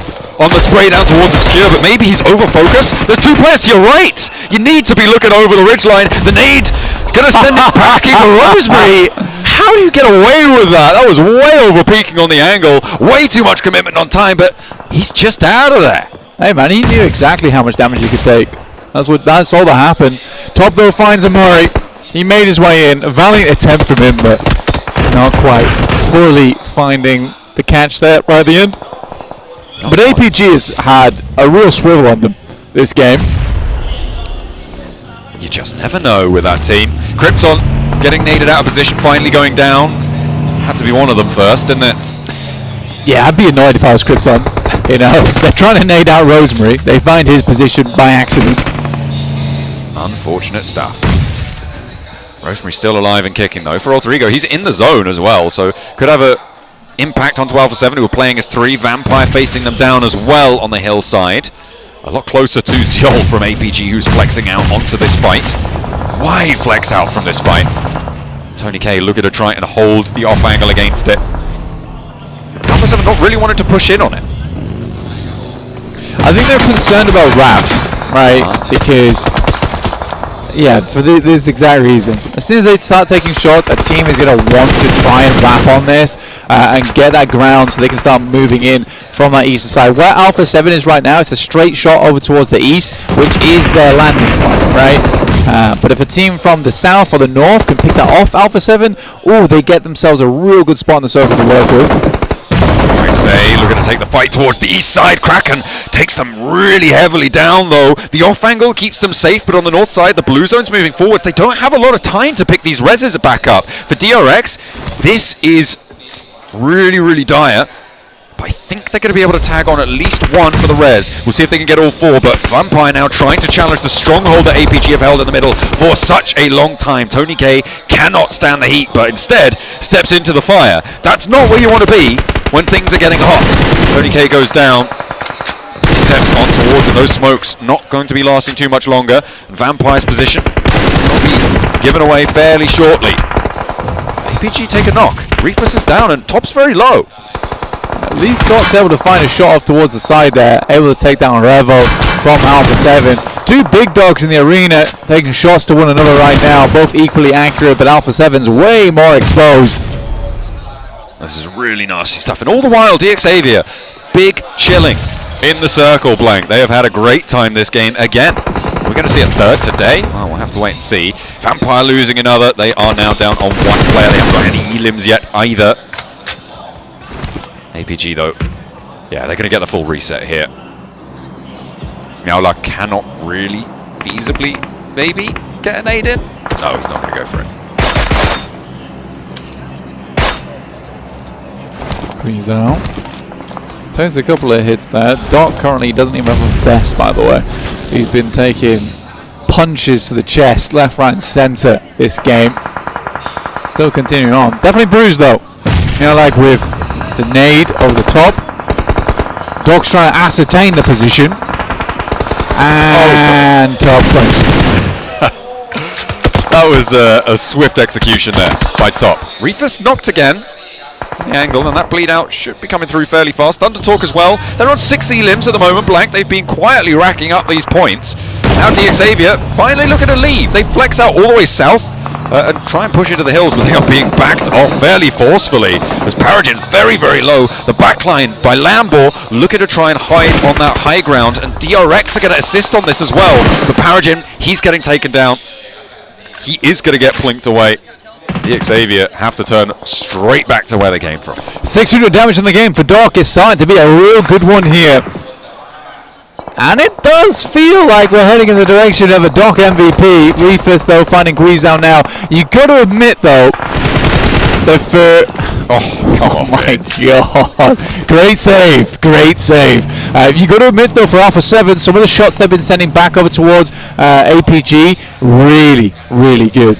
Really good shots. I think the Alpha 7 would have been down and out much earlier if it wasn't for the fact that they were really difficult to take down here. And every time APG wanted to peek them or anything like that, they were consistently taking big damage.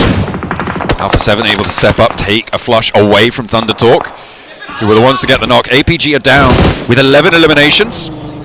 A really solid profit on their spot. I think that's a very, very good game for them. Not unhappy with that in the slightest. And again, a classy game played. Thundertalk rolling in. The swap bleeding out. Alpha 7 do lose another player. With 4 players alive, Thundertalk may have just come alive into this Miramar. Sweeping around, slowly rack out these points. Alpha 7 fall before them. And now if DRX can get themselves back up to 4, maybe they can challenge. But you've also got DXavier across the road. Needing to cross, though, to this northern side of things. Well, I mean, this game has been very much defined by Thundertalk, DRX, Alpha 7, DXavier, as well as our final players from APG. So many points on all of those squads. I think they were all reaching around about 8 to 11 elims. Fantastic to take a look at here. DRX very dry, but as is everyone else. The main sticking point is that DXavier has quite a few smokes to work with, but they lost a player earlier too. So maybe, just maybe, we're getting a Thundertalk game. Looks like they've actually managed to move up into these foothills and take quite a lot of this circle. They get the next shift on top of them as well. It's a complete donut on this circle. Dead center. And we're going to the center of that beyond. DXavier have got this. If they can hold, if they can stay alive, they've got the center circle position. If you froze everyone, they would be the team to win right now. But you can guarantee that there is not a frozen finger in the house. They are already itching to pull that trigger. Kaiksei stays too long, and the king sends him packing. Another nade sent from Singh there in the back lines. looking for a little bit more damage. The Xavier Lambo is trying to find an off angle, but I'm not sure how much value he's finding from this eastern spot. He does have the high ground to work with it, but it's mainly Nade as well as Levi's getting the work done. Lovely nade over the top there, but Levi's will hit the deck as DRX is just venomous in this lobby, spitting poison wherever they look.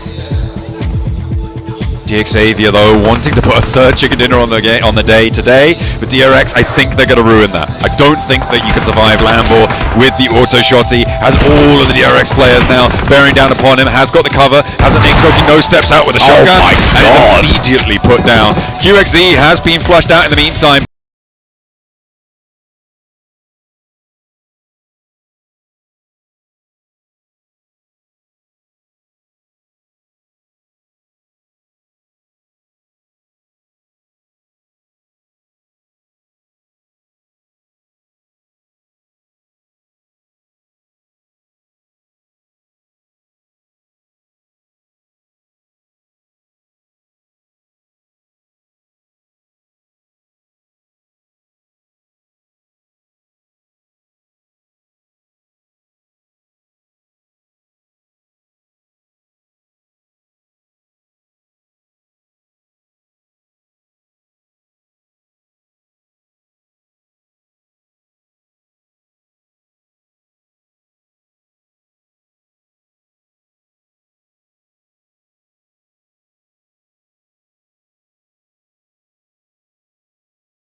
I think that's going to change soon though, Blank. That smoke train has allowed DRX to keep this one going with a full flash. What a start out there! The stunner's on! The king goes down first, and Yunbin with a huge stand up on the off angle, looking for more. Oh my God! DRX! How can you make that happen? From down beneath, they dare them step over that ridgeline.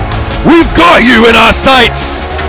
Thunder caught in a bottle, and the talk is in the Hyunbin. What a disastrous end there for them. Oh my days, DRX. Hyunbin was going to tear that match, and he wasn't about to let that highlight reel up. A brilliant hold. The man chewed through two players there, and there was nothing that they could do about it. It seemed that lack of nades really horrible for them. That smoke cover forcing them close.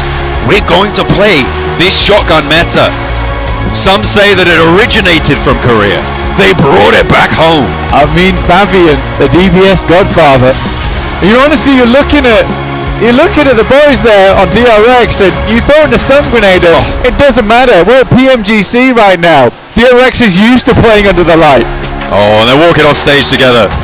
At least no fists are thrown there. Goodness me. Civil outside. Totally messy on the inside of the game though. That was a brilliant Miramar to close down. APG held the center for so long, but it was taken in the end away from them.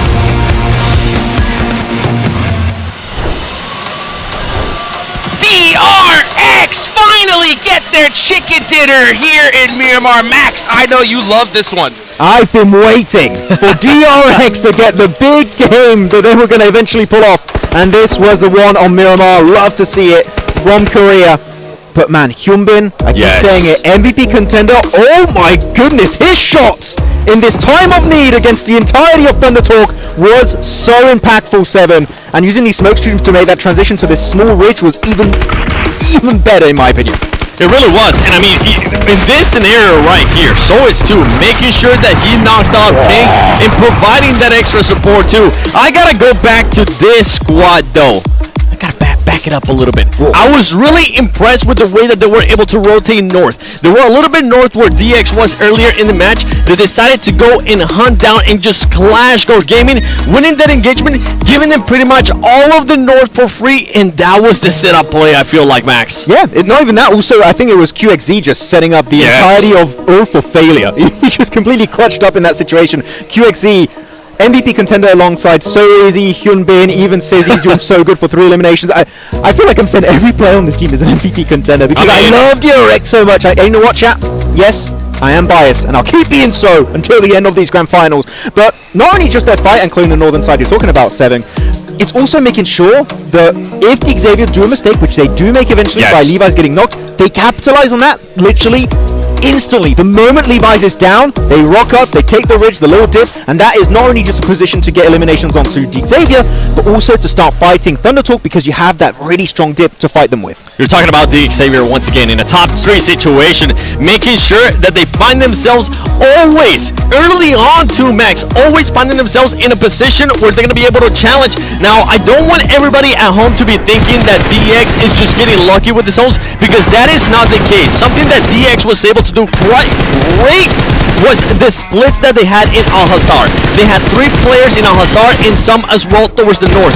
That was the winning play. As soon as they realized that this squad, you know what, circle closes, with how much room they have to work with, automatically go towards the compound where they think. So it's just the awareness for this squad, and also with a little bit of luck from the circle. I was going to say, I wanted to have a small counter. There is definitely some circle luck at play with Xavier, which, you know, you always need a little bit of luck when it comes to battle royales, especially for PUBG Mobile Esport. But guess what? If you're a center team in the mid game, chances are a lot of the time the circle is going to go your way. And Xavier know that. They're like, we go center very early on, we take the compound, we hold it down. We saw them, especially I think Seven, you mentioned it a few times, the utility game with the grenades, with the molotovs has been standout this PMGC so far. They can defend the position, they can make it very fun. I want to see how many placement points they have after this game because, oh my goodness, their survival time must be through the roof. It's going to be insane. And something that Xavier was able to do as well is they were making sure that they backed off Thunder Talk at one point. Because Thunder Talk had a 3-1 split where I think it was Jay was on the other side of the road, and Thunder Talk realized this is not a fight we want to take. Guess who we're going to go take a fight with? They went and took a fight with APG, which absolutely caught them off guard. Yeah, definitely did catch them off guard. That was a bit of a tricky fight, but here we go looking at the rotations of these teams. We can't see Regnum Kara. I wish we could. They didn't drop Ricardo. That's a conversation maybe for later on. We'll see how that goes. But Alpha 7, this circle, we had a very southern plane path. Yes. Right? Yes. Very northern. Phase 1, especially Circle 2, keeps going towards Tierra Bronca, and Alpha 7 dodging literally 100% of the lobby with that rotation alone, getting them very far in the game. The later fights are a bit tough, but that early rotate from Alpha 7 is played to perfection. It is, and for Alpha 7, one thing that we got to point out for that squad is the way that they were able to third-party the fight between RA and E Arena, because once they were able to do that, it just clears up all of the ease for them, and then they have to start worrying about other squad. Luckily, I mean, for non-Alpha 7 fans, they ended up running into APG, and APG was starting to just pick them apart. Yeah, though looking at the teams also did really good at the end. I love that split from Thunder Talk over the road, really trying to make sure they can clear all of that southern edge, making sure Xavier also don't push them, which you already referenced here, Seven. So Thunder Talk, we said it just before this game, right? We want to see some presence from the only PL team, RIP Weibo. And you know what? That was definitely a good game, and Sitting in particular, getting a few limbs, which we love to see him do well in these matches. Yeah, them being able to adjust, like the 3-1 split, realizing the Xavier was coming for them and saying, you know what, let's take a different path, let's take a different route, ends up working out wonders for them, Jukes. Yeah, beautifully done from them. And you know what? I love to hear, that some teams will take a little bit of circle luck, but sometimes you got to make your own luck. But as we look down at the bottom of the leaderboards, I see a lot of teams with some low numbers. Regnum Karya with 1. DK again with 1, Max? No! No, that's quite unfortunate, but again, for Regnum Kara, I'm not going to be too harsh. I still think the idea of going for the trash to the west of Picado is the best decision ever. It was a bad game, 1 point, but you know what? I'm not going to be too harsh. Still the very good decision that could reward them heavily in the long term, though. So easy. Keep talking about QXZ, we keep talking about Hyunbin. This time around, it's so easily being the MVP of this match. And DRX, I want to see this game for the rest of their matches because it was clear, concise. It seemed easy for DRX, to be completely honest. Seven, I don't know if you agree. This is the DRX with the effortless gameplay that we love to see in a global event. I mean, this is what happens when DRX don't have to fight their way through the whole lobby, I feel like, as they had to do it in the previous match. And there you go. DX still first place. And who's that in second place, Max? Yeah! Again, hella biased. DRX second place, tied up here with APG. But actually, a silent hitter team that we've talked about a few times here and there. Oof. Yep. Sneakily pushing up there in fourth position. Well, they dropped down a little bit, but oof, they're ramping up their aggression that we did not see at the start of the Gauntlet. Day 3 Gauntlet, hella aggressive, and that's kind of bleeding through into the grand finals. So oof, learning a lot and able to keep it up in the finals. Yes, I'd love to see that adaptation. You know what, also though, guys, make sure you log in the game as soon as you possibly can, so that way you can get that permanent Polar Party Mini 14 for free, guys. So make sure you go ahead and do that as well. There is an emote, the Rev It Up emote. So you guys got a few days to get that done. Log in as soon as you possibly can. And of course, we got to give some love, of course, to the Infinix GT30 series, the official gaming phone for 2025 PMGC. Engineered for precision, performance, and victory. Go get yours today, so that way you guys can outplay the rest. Let's go make the championship predictions to go ahead and get some rewards as well, guys. You have till today and tomorrow. That is it. Plug in your predictions. Get all of these rewards, because Max has already got them all. I got everything, and I even got the PMGC skin. One prediction that was wrong from us was the hot drop.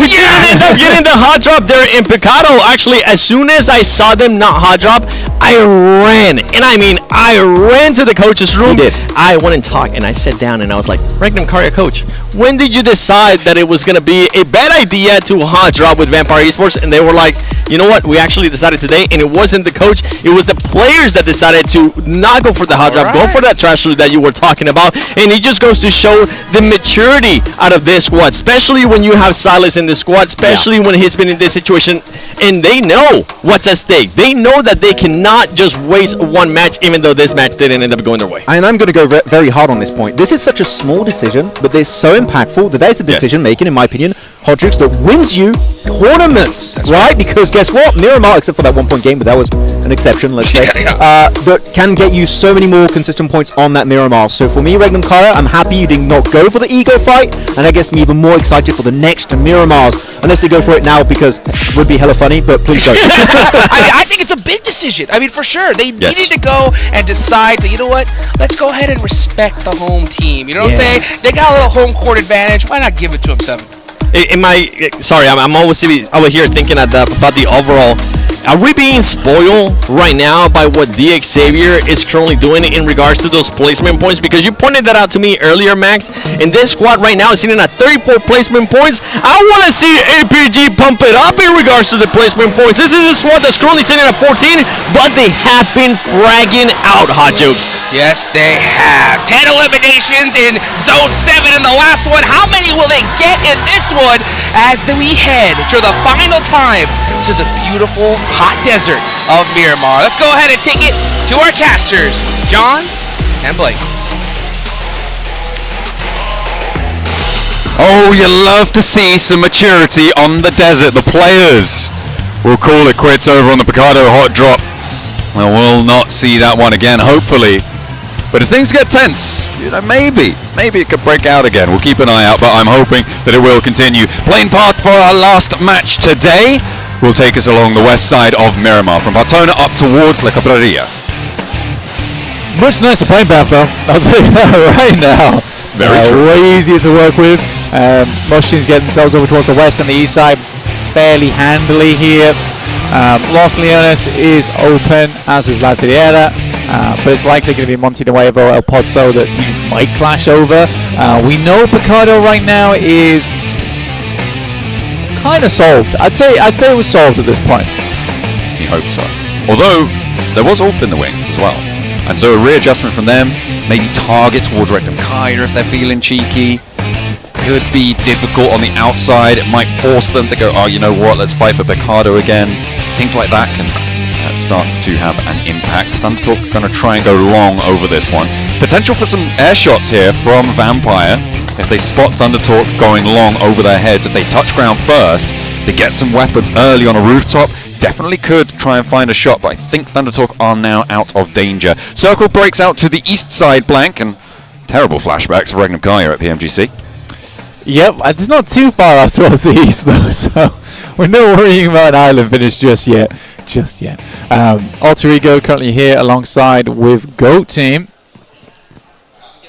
but very playable right now, I'd say, for both squads. Alter Ego got very split on that last match.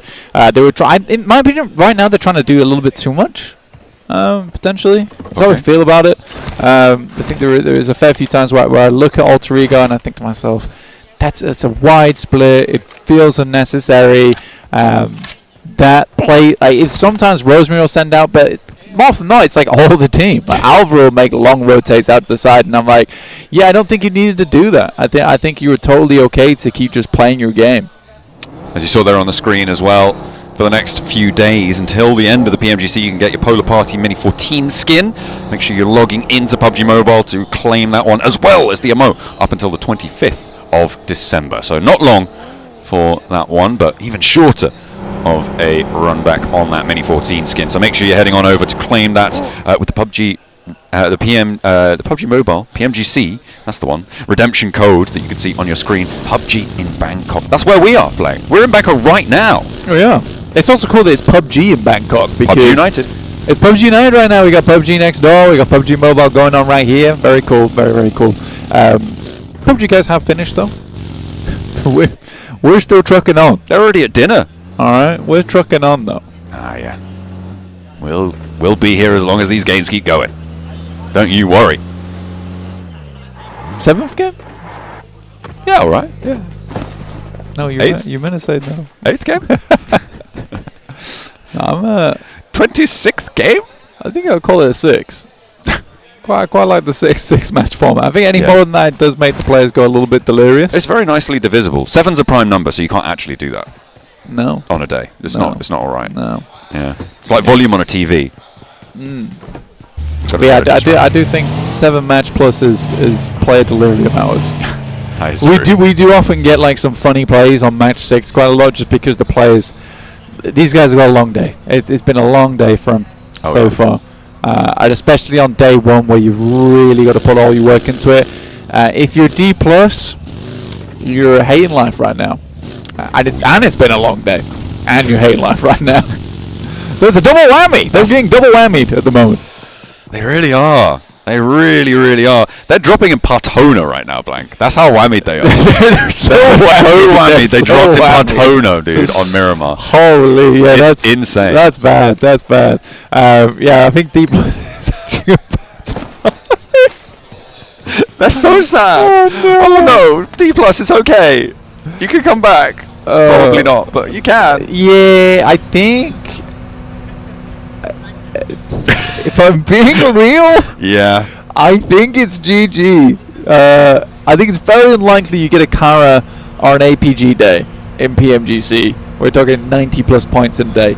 If that was possible, then maybe, but the likelihood of that happening is so thin in PMGC that I genuinely think D plus might be dead. Might be well. The back-to-back may be undefendable at this point. Oh yeah. That's not. They could certainly work their way up the tables, but yeah, you're right. The back-to-back, it might have been zapped day 1, tasered. Ooh, that is not a good feeling for anyone involved there. They are certainly not happy about it, but oh goodness me, but they could see their countrymen find that chicken at the top. Yeah, well, you know, if they don't win it, I'm sure they'd prefer it if someone from South Korea won it as well. For DRX right now, it's much more likely, especially after that chicken dinner. So what? you're saying is that D+ should just crash Regnum Kaya every game. Yeah, you're right. I did actually say that just now. Would that be collusion? I'm not going to speculate about admin type about decisions. things that are happening now and again. Yeah. I feel like we could get in a lot of trouble for that. Yeah, probably. Probably talk about something else. Anyway, okay, we're on board with that. Speculation. Oh yeah, Alpha 7 on screen. Okay, yeah, we can talk about them. Just speculation. We can talk about them. They have yet to claim. I feel like they're probably one of the most notable teams in the world not to have claimed a PMGC title. And I think that's. I think they're happy with their PMWC win. We just got that one. You know, yeah, let's say the that's mid-season. cool. You guys have the end. You guys have the end of the year. But I do think that. We keep switching players out all the time. Maybe they would have a win. Okay, if I'm being real. Oh well, keep you guessing, don't they? They really do. Like Creo. Other players. No, you only played 5 matches today. You don't get a full day rate. Sorry. It is frustrating because I think that the base of that team with Mafioso, Brevo, Creo, great. It's just like, they had McGrellin, and McGrellin was awesome. McGrellin really was a player that kind of knit that team together nicely. He got kicked. Like, what did he do? What did he do wrong? I'm so curious. Yeah, I don't know. Because we are now on board with Rosemary versus Tony K. Rosemary misses the first spray down, but steps up for the second. Knocks that one out of the park. The backup was coming through, but doesn't seem to be needed. The spray down is good. And they find a point. Alter Ego take one of E-Arena. That is good, because Alter Ego are behind E-Arena, so they're happy. Yeah. I think for Alter Ego at the moment, 26 points, it's not ideal. It's really not ideal for Alter Ego. And I personally think that Alter Ego can go way further than just that. I think Alter Ego is a fantastic team, and this is kind of, I was trying to cut Max off also on desk early when he was talking about Alter Ego being like the next Bigatron, which I have said in the past, but more in passing, more in a passing sense. Not as a key point. Not as a key point. Yeah, exactly. Like, that wasn't my keynote in my PUBG mobile talk. You went in your turtleneck. Exactly. Alter Ego next Bigatron. Yeah, walked onto stage. Thank you for going to Yeah, no. Stop. But yeah, I think for Alter Ego, I would love this team to do so well. I think Indonesia deserves a bit of good.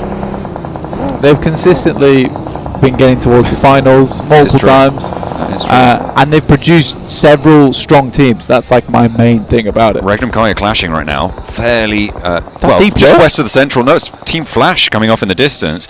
They do look pretty resible though. Vampire though crashing in may be able to drive the stake home through the heart of Regnum Kaya, but Loxy is on the hunt, looks for that flush and immediately gets it. They're diverted away. Team Flash actually going to be crashing in, but seeing Vampire here as well, that's going to slow Team Flash down. Okay, going for a little bit of a side hop out there. Loxy is going to be rebuffed off of that angle, and Zedwolf all the while, what's he doing? Where's he fending off towards? Did that vehicle just fly over the top of his head? Where did he come from? Win! Oh, he's actually got him! Zedwolf's found it from the sidelines. Fantastic news. Yeah, that vehicle went over his head, grazed him, gave him a buzz cut. Okay. There we go. Finally putting that fight to sleep. Over the trick jump. Over the ramp will be shut down. Regnum Kaya, they like to play that spot, but they had 2 teams rolling up on them simultaneously, and they end their day on 35 points blank. That's not a tournament winning performance right now. Their Miramars have gone fairly poorly, all things considered. They definitely needed a little bit more, considering that they're going down first in this match. Yeah, I think Regnum Kaya, they're not in a losable position. Right, there's still time to bring this back tomorrow, and we know that Regnum Kaya can put up big points. Obviously, 35 points is a little bit lackluster, considering where DXavia are in Impala. It's like slightly tough, right? With DXavia consistently being in these central zones. Vietnam wants this win. They really do. Oh yeah. Their split, though, I think is going to start to get dangerous fairly soon. Yeah, I hate that. They're wide, Yeah, I wide didn't see split. that. Didn't see that. See Okay. that now? I hate that. Yeah, okay. They do have the north side of Impala, but it's only being 80. greedy. It's only 80. You're being real greedy right And then now. Paragin's up the top of the mountain. And then they got two players up all the way up to that north. They're split over about 600 meters blank. They can't see each other. Theoretically, great play. Okay. Because you're maintaining basically all of the really important parts of this zone. Okay. Obviously enough towards the western side. So all of the important parts of the zone on the east side. But it is so greedy. Don't need to go for this one at all. Spooky. Oh. Very spooky. No, it can't happen. Oh. Okay. Surely it's not. It's just it's teasing. That surely can't. Yeah. To the east side. It's impossible. Even if it does, at this point, it's not going to be the same sort of mad scramble. No. Maybe. Not a lot of space over Okay, there. it's not happening though. Don't worry, it never goes out to the east islands of But PMGC. the thing is, this does like elevate DXAV's position a lot. Yeah, that wide split may actually come back to do some good. Although trying to careen into this, not going to go well. It gets messy. Aaron, the casualty that they will suffer. Now it's just the one player to stand. Solus is the last player. He's got an umbrella of vehicles though to sit underneath right now. A UAZ, a buggy, both littering above him. It's a nice little shot in response for Solus to be able to hop back, and that's going to give him a lot of breathing room. Okay, Solus might be able to survive for quite a while as a solo in this. Doing well. I think that for there's been some sloppy plays, but that has been backed up by the fact that they're kind of killing it right now on the leaderboards, 4th place. What a nade from Pusher. Lemon is usually the nader on the team, but that one looked nice. Maybe he's been taking some cooking lessons. Obviously of the grenade kind. Yes. Chef Ramsay. Lemon's there like, with the knowledge. that nade's raw! It's raw! What are you? I'm a Cara sandwich! A Cara mincemeat now, though. That is for sure. CEO gets away with it, though. Will survive for just a moment longer. And play again as a solo. Quite a few solos, in fact, making their way in. DXAVia, blank. They regrouped. Great. Absolutely great news. I mean, Nate does fall, though, on the regroup, which is 100% deserved. He's not out yet. No, he absolutely is. He's not out yet. They're not getting him. Oh, they're going to get him. They're not getting him. Oh, they're going to get him. Okay? You got to trust me on that, please. Or the few hours I've watched this game. you gotta trust me on that one. Yeah. Though getting 3 players to the high ground here is a really big blessing, regardless. As long as they're heavily looted, could be a great game off the back of this. Yeah, I mean, 3 players on that high ground, as you say. It is a lot of potential. Especially when it's so central too. Yeah, Vampire with their last player up against Alter Ego, who have got 4, but not all in this spot. Rosemary does tag on some damage. There is off angles. Okay, this is going to force him out to the sightlines, and it's going to be the end of Vampire's day. Oh, not an East Island circle. That's so sad. Everyone hates that. Everyone would have wanted to go to the East Island, I'm sure. But no, we have to go to Impala. We have to help out DXAVia one last time. Oh, Nate didn't make it either. I told you. Oh, man. And I didn't believe you. You didn't. You really did not believe me. And that's okay. Alright? You have to believe me on everything, but I usually am right. Do I have to believe you or not having to believe you on everything? Yeah. Whoa. I like how Shane was like, just fall. Fall over, please. Stop it. I had a really bad game. Yeah. I had a really, really bad game. Give me that flush. Come on, please. Please. Please give me the flush. Oh, come on. Give him a little bit more. I don't know if he has a vehicle up here to drop down with, but should be able to drop either way. Even if he has to get rezzed, is doable. AJ steps a little bit closer, R8. Not really having the pace into these finals that they would have liked right now. Their last match today. They're already cut down to size. No elims found either for the cost of their player. So not how you want to kick things off. Alter Ego chiming in on open season towards R8. But Rosemary, stays too long on the peak, stays a little bit too far forward. The Goat team, they spot him. They're out in the blue zone as well, out on that west side. I don't think that's Reservoir. I think Alter Ego have just fully lost a player there, and the rest of them might be falling soon. Yeah, I think Alter Ego, again, we just have this weird split right now, where we've got Snape over towards the north side. I don't think they're quite confident in what they want to achieve in these matches at the moment. And they play way too split. We fixed this, actually, in their group. They absolutely did fix this in their group. They were able to get an insanely high placing in that group, too, with a lot of points. But kind of returning to old habits again. These can be fixed, though, but with 26 points, is that going to get you a podium finish? That's a question for tomorrow. But it's going to be a difficult question to answer. Yeah, it's... I mean, if you keep doing 26-point days, then no. No, of course it's not. It's not going to be enough. The question is, can you have that stand-up from that position? Do you have enough room to be thinking about putting, you know, close to 70, 80-point days on the board? Because that's what it needs to find a comeback, right, from that sort of level towards the top of the tables.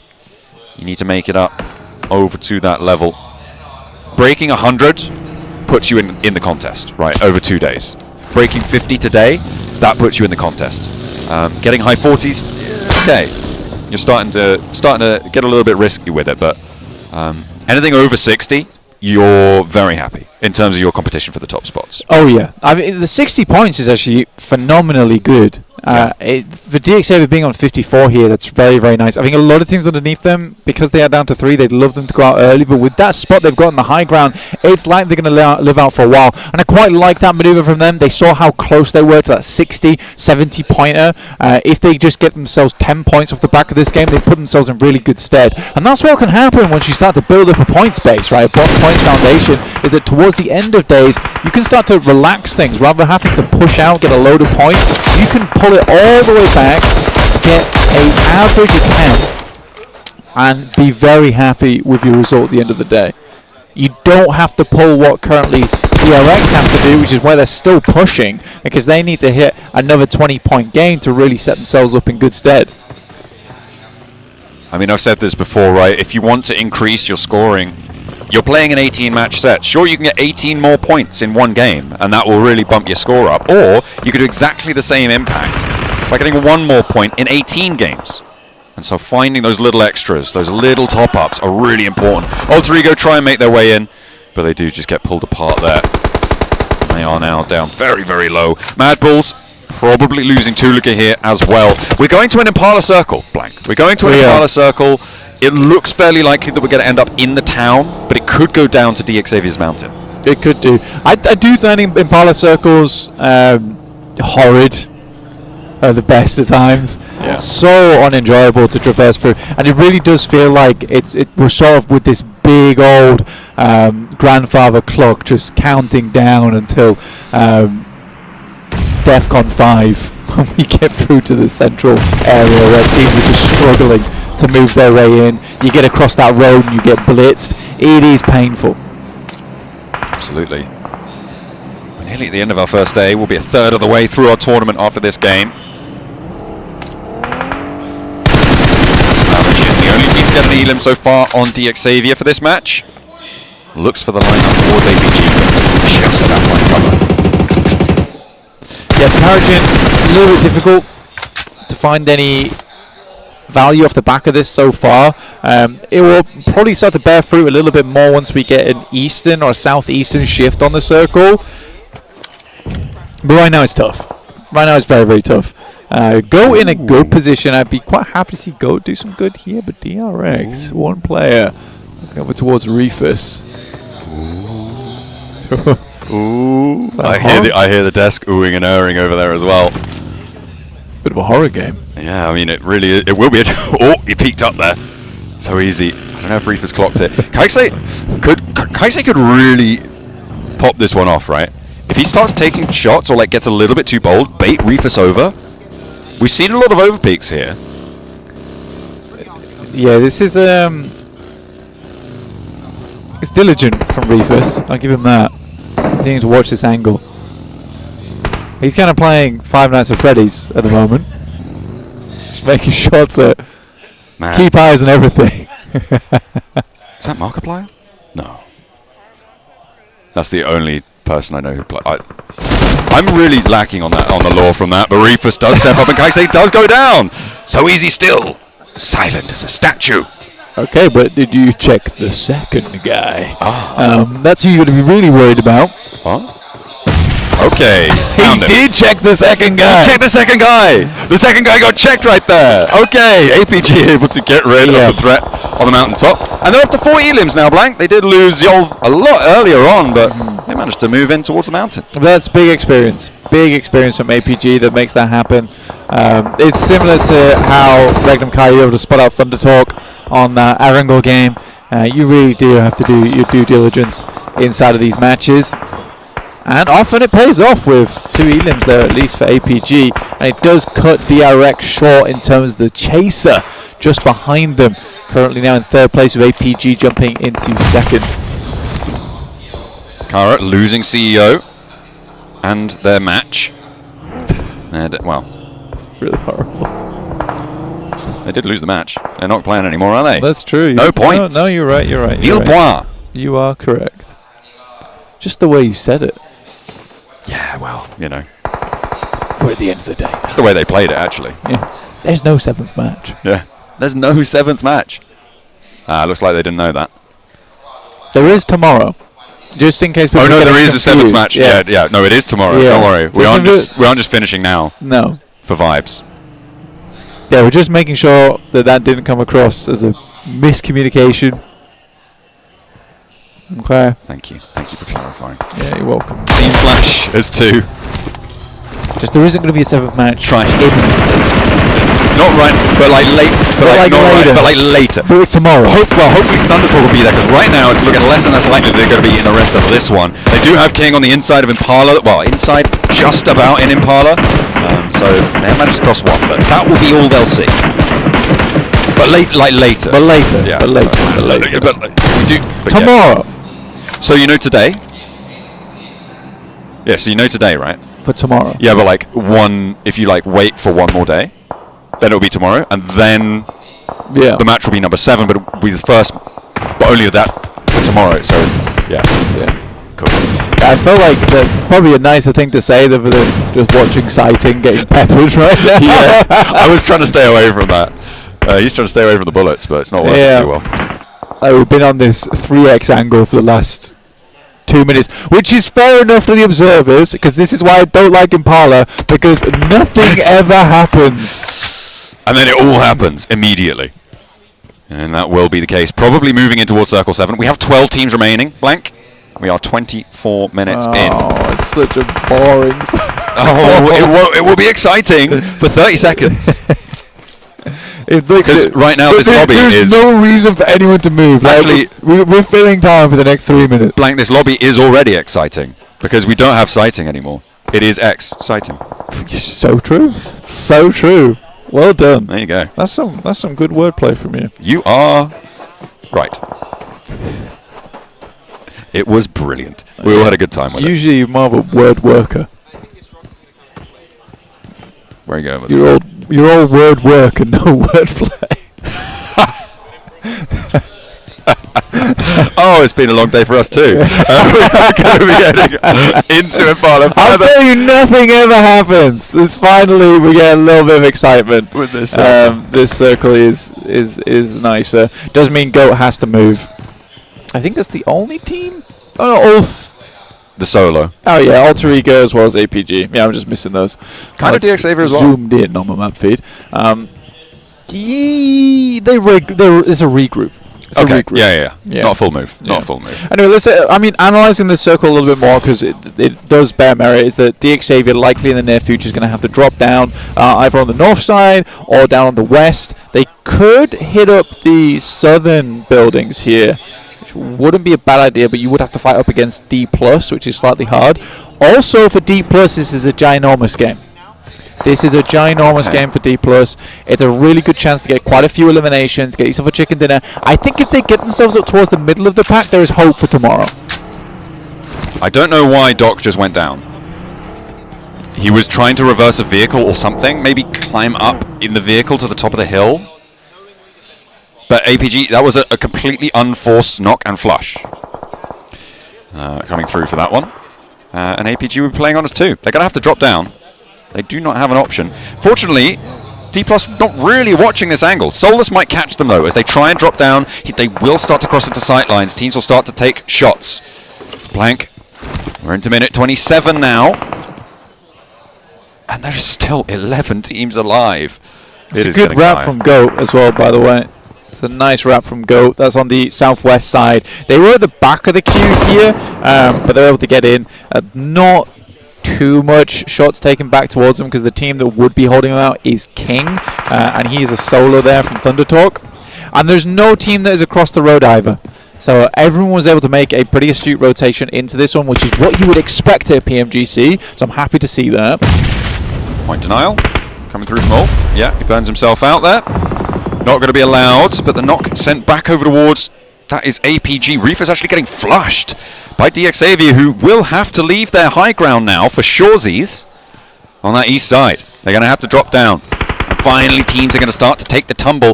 And rightly so, because at stage 8, and nobody's told them, it seems, that there's supposed to be single-digit team numbers at this stage. I mean, I know. Come on! 10 teams remaining here. What are you doing? Is kind of silly, but I don't mind it too much. It's quite exciting. We're going to see if DXavier can make this cross down. I think it's going to be very hard for them to make it happen. Whether they really go here, they'd have to crash into the Flash. But the Flash, you can see there, they're pulling pins on grenades and putting pins back in grenades. They are very prepped and ready for this kind of play from DXavier. They will know that a team's playing on top of the mountain as well. But an interesting maneuver from Bulls, trying to get further in here under the preamble there. A lot of the teams on the eastern side are going to have to move. Alpha 7's got a tough approach ahead of them. They can't really make this cross either whilst DXavier's up here on the eastern side, John. I mean, it is DXavier who probably are going to have to move first. Alpha 7 can hunker down.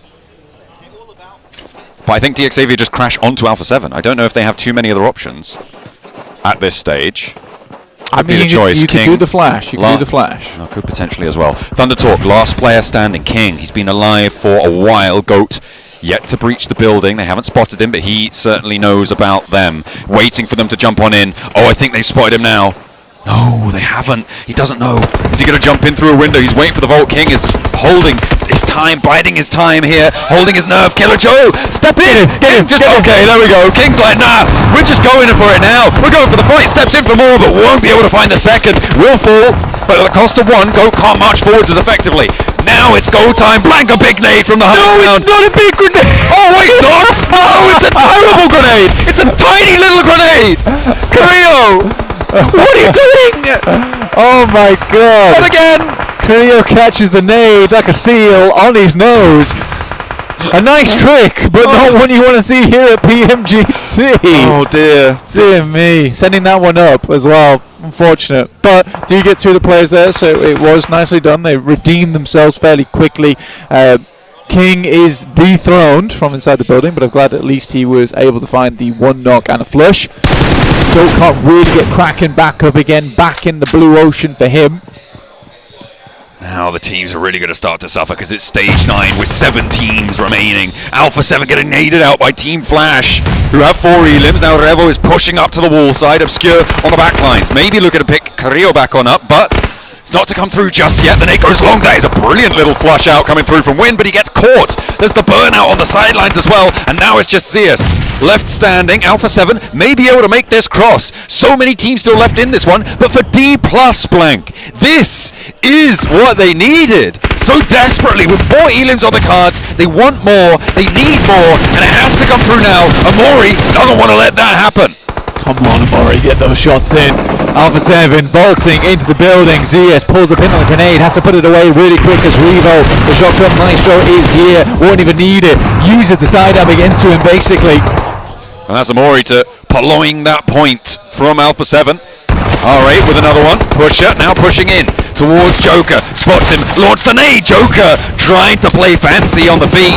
Will not find it, but Pusher goes down to the burn. That's Revo actually finding that Molotov and getting that elimination point. Now 3 teams remaining blank within the space of 30 seconds. We're down from 10 to 3. And R8 suffering. D+ looking to roll on through. They want more nades. They want more points. R8 do fall. One goes down. And now it's all up to Amori. A nade goes long, good on the bounce, but Amori still alive. Hits the deck, stands out for the spray. Revo and Obscure for Alpha 7. The last challenge for D+ to find the final Elan. But can they do it? Oh my goodness me! Moments. It is D+ here to put our nerves at ease. That was so close. And what a relief for them as well, to find the final chicken dinner today after what has been an abysmal performance, all things considered. They close down with success. I mean, I'm looking at Alpha 7 over there. They're just as surprised as I am. So insane, so insane. What a play there. I think they got 3 of them total, and it was one player from D+ able to bring it back to action. But yeah, you can see Norblue actually looks sadder than usual. That is saying something. Yeah. That is saying something. And it was a very low elim chicken dinner, is the thing. Yeah. I think they can't have got more than 3 or 4, like maybe. It was 6. 6 elims? Oh yeah. No, 7. 7 elims, because before the start they got 2 onto there. Yeah. Okay, yeah. 7. Still. I did not say 6, 7. 6? I did not say it. So about 6. About 6 maybe, or 7. Maybe one more or so. It could have been. We just don't know. 7 or 8. Potentially. 6.5. Something like that on average. We are going to be closing down the day with a chicken dinner coming through for the defending champions. When they needed it most from the bottom of the tables, they find a little step up. But will it be enough? Let's head back to the desk.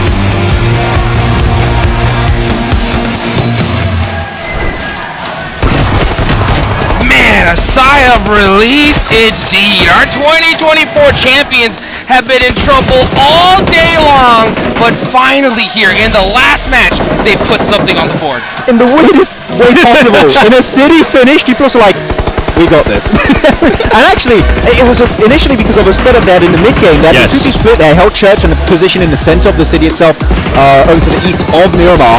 And later on, as they know, okay, this is 100% in his setting going to be a city finish, they fully regroup in like 2 buildings max, meaning that whatever fight they take, they're fully stacked together, ready for any fight coming their way. And even then, a sketchy finish. Honestly, the player that I've been talking about this whole time, not usually Nobu, Osao clutches it up for the squad. And I mean, a great bounce back for D+, a much needed to finish the day. If not, it would have been a completely different story for this squad.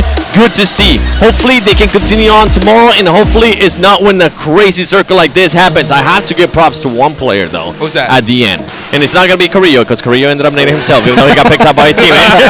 It's going to be Revo. Revo was absolutely popping off throttle. Then you had the other player from Alpha 7, which I can't currently remember the name. He kept going after Carrillo, picking him up. Carrillo goes back down again. He tries to go for the pickup, and then he gets pushed out. Meanwhile, Revo was just up front and just charging at all the teams, using the utility. And at the end, Revo was the one that almost clutched it up for the squad. It almost worked out perfectly there. Using the wall really to its full potential, waiting for you to get overpeaked by D+, which D+ got a little bit greedy at the end. It was like, wait, are you throwing this game? But I think that they just, okay, we'll just peek around the corner, go for the big pre-fire with the shotgun to the face, and that is going to be more than enough to wrap it up. They're looking at this still, these top 4 player stats.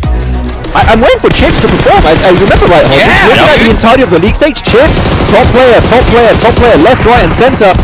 So far, kind of invisible for this grand final. So you know what? It's just a matter of time before Chips is back, because so far it's not been the start we've been hoping for this guy. What can I say? All Sal just wants to be the MVP. He's nading. He naded Chips. I saw it happen. Oh my goodness, yeah, Chips, the whole stage was just going crazy. I was saying, he had that ice water in his veins, that clutch factor, but to be fair, man, D+ were having a tough time all day long. Looking at this mountaintop though in this replay, Xavier playing it, again, how the hell do they get these amazing center positions every single time? But I love the APG push right on top of, I believe it was DRX, and Hyunbin, not Hyunbin, sorry, there was, which player was hiding and he was not moving whatsoever? It was somebody from DRX. Yeah, a player from DRX. And actually, I think you pointed out something very interesting, because because they did not spot out that play from DRX as APG push up. Yep. Just that little bit of a jump animation, which that bit of elevation alone, 7, I think is what alerted them of his presence and get the easy nade wipeout.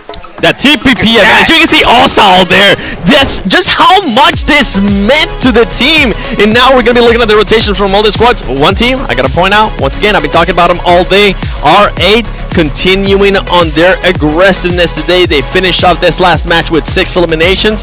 And even though Alpha 7 didn't end up getting a bunch of elims, they're at least now able to secure some of those placement points. What was I talking about Alpha 7? I wanted to see some more of those placement points, and they were able to showcase it here, especially in Miramar. And I think they played the city finish position really well. You're going to see as we move deeper and deeper into this game on their rotation recap. Here, play next to the water. It's not going to be an island finish, but here on this circle, they go next to the cliff, which keeps them safe away from Xavier. And that's the best way to play these positions for Alpha 7, which is sweeping from the outskirts, moving inwards, and able to do that so many times here for Alpha 7. So, sure, it's not quite a win, but a city finish, that is how you play a city finish down to a T for Alpha 7. Yeah, crazy numbers put on the board here, guys. T+, look at that, 18 points. That's more than triple of what they've done all day long so far. Oh, wow. It has been. I mean, for this squad, I'm hoping it can, as I said earlier, I'm hoping it continues on until tomorrow, and I'm hoping it doesn't come because of a crazy circle that we ended up getting. I gotta give props. Who was it? Pusher from Mad Bull? Pusher. Where he ended up getting an insane nade? What team was it? Kara. That's right. Yep. I mean, if they can continue to do that right now, Mad Bulls, they were able to at least secure some eliminations there. And then we go to the second half. APG, even though they don't end up getting those placement points, you were talking about it earlier, Max. You really enjoyed the adjustments from APG once they realized that DX was going to be looking at them. Yeah, they're like, okay, well, Xavier are going to be holding that position on the other side of this big rock. We're just going to be giving it to you for free. We're going to go inside the church of the city, and it was a good transition point. But after that, D+ had the perfect setup to kind of eradicate the entirety of APG. But I saw you were excited there, 7. Yeah! Osal, The game MVP! Let's go! My boy Osal! Yes! 4 eliminations, clutching up that win. We both have a boy from Korea. I have Hyunbin, you have Osal. I mean, so good QXCC, you know, my boy too, but he didn't get MVP on this one. I'll take him. There you go. Hey. Let's go. What a crazy. Let's see the leaderboards though, man. Xavier, Max, the consistency from this squad, that central position paying off so much. 35 placement points. They would have gone more if it was not for the fact that it was a city finish where you got solo surviving super late. I think we had still 11 teams alive at the end, so you're not going to get many. If it was not a city finish, chances are they would still maybe make a top 5 finish in this game. So Xavier, wait, 35 placement points. Of course, they got 2 wins, which that's going to inflate it heavily. But they're still the second 15. highest is what, 18 with DRX, which that is an insane lead in placement points alone to have on 1 day's worth of games. And for everybody currently watching that, I want you to keep an eye out on the eliminations for Xavier, because that's going to be a little bit scary for me. And but before we even go into that, Reefus from APG, he's the daily MVP. So we got 3 global MVPs on the team, right? You got Doc, you got Top, you got Zio. And now Reefus is like, I'm going to join the club. Let's go! I'm going to be the global MVP club. And if he can make it happen and keep it up for the next 2 days, no way we get a new MVP on APG. Reefus just say, you know what? I want the car. All right, I want it. Yeah, but to be fair, I feel like there was a lot of doubt. Like, Reefus, people are looking at Top, they're looking at Doc, they're looking at Zol. Even Easter joined the team recently, but the fact that Reefus is stepping up in the team this stacked with storied players, Reefus, he's not crumbling under that pressure, and I love to see him perform under these kind of circumstances. Whoever is in charge at APG, I want to let you know, congratulations on making one of the smartest moves on the roster, and that was bringing in East, because it sparked up the team. They were more than likely going to be sitting out top. That was not the case. As soon as Top saw East come in, they were like, you know what, I got to step up my level, and boy, have they. Man, what a crazy day so far. You know what, guys? It's time to hear from some of the players. Let's go ahead and take it on over to the stage with Barney for a sick interview.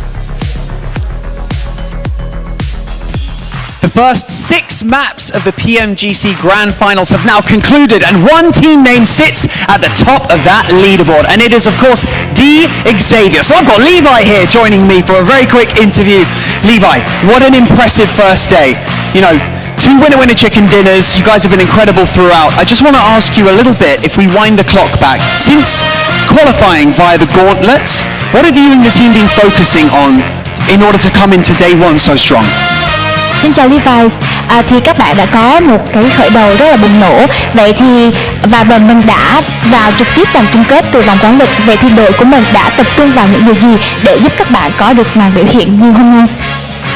Bọn em tập trung vào việc đi bo và việc luyện tập kỹ năng mềm nữa. We focus on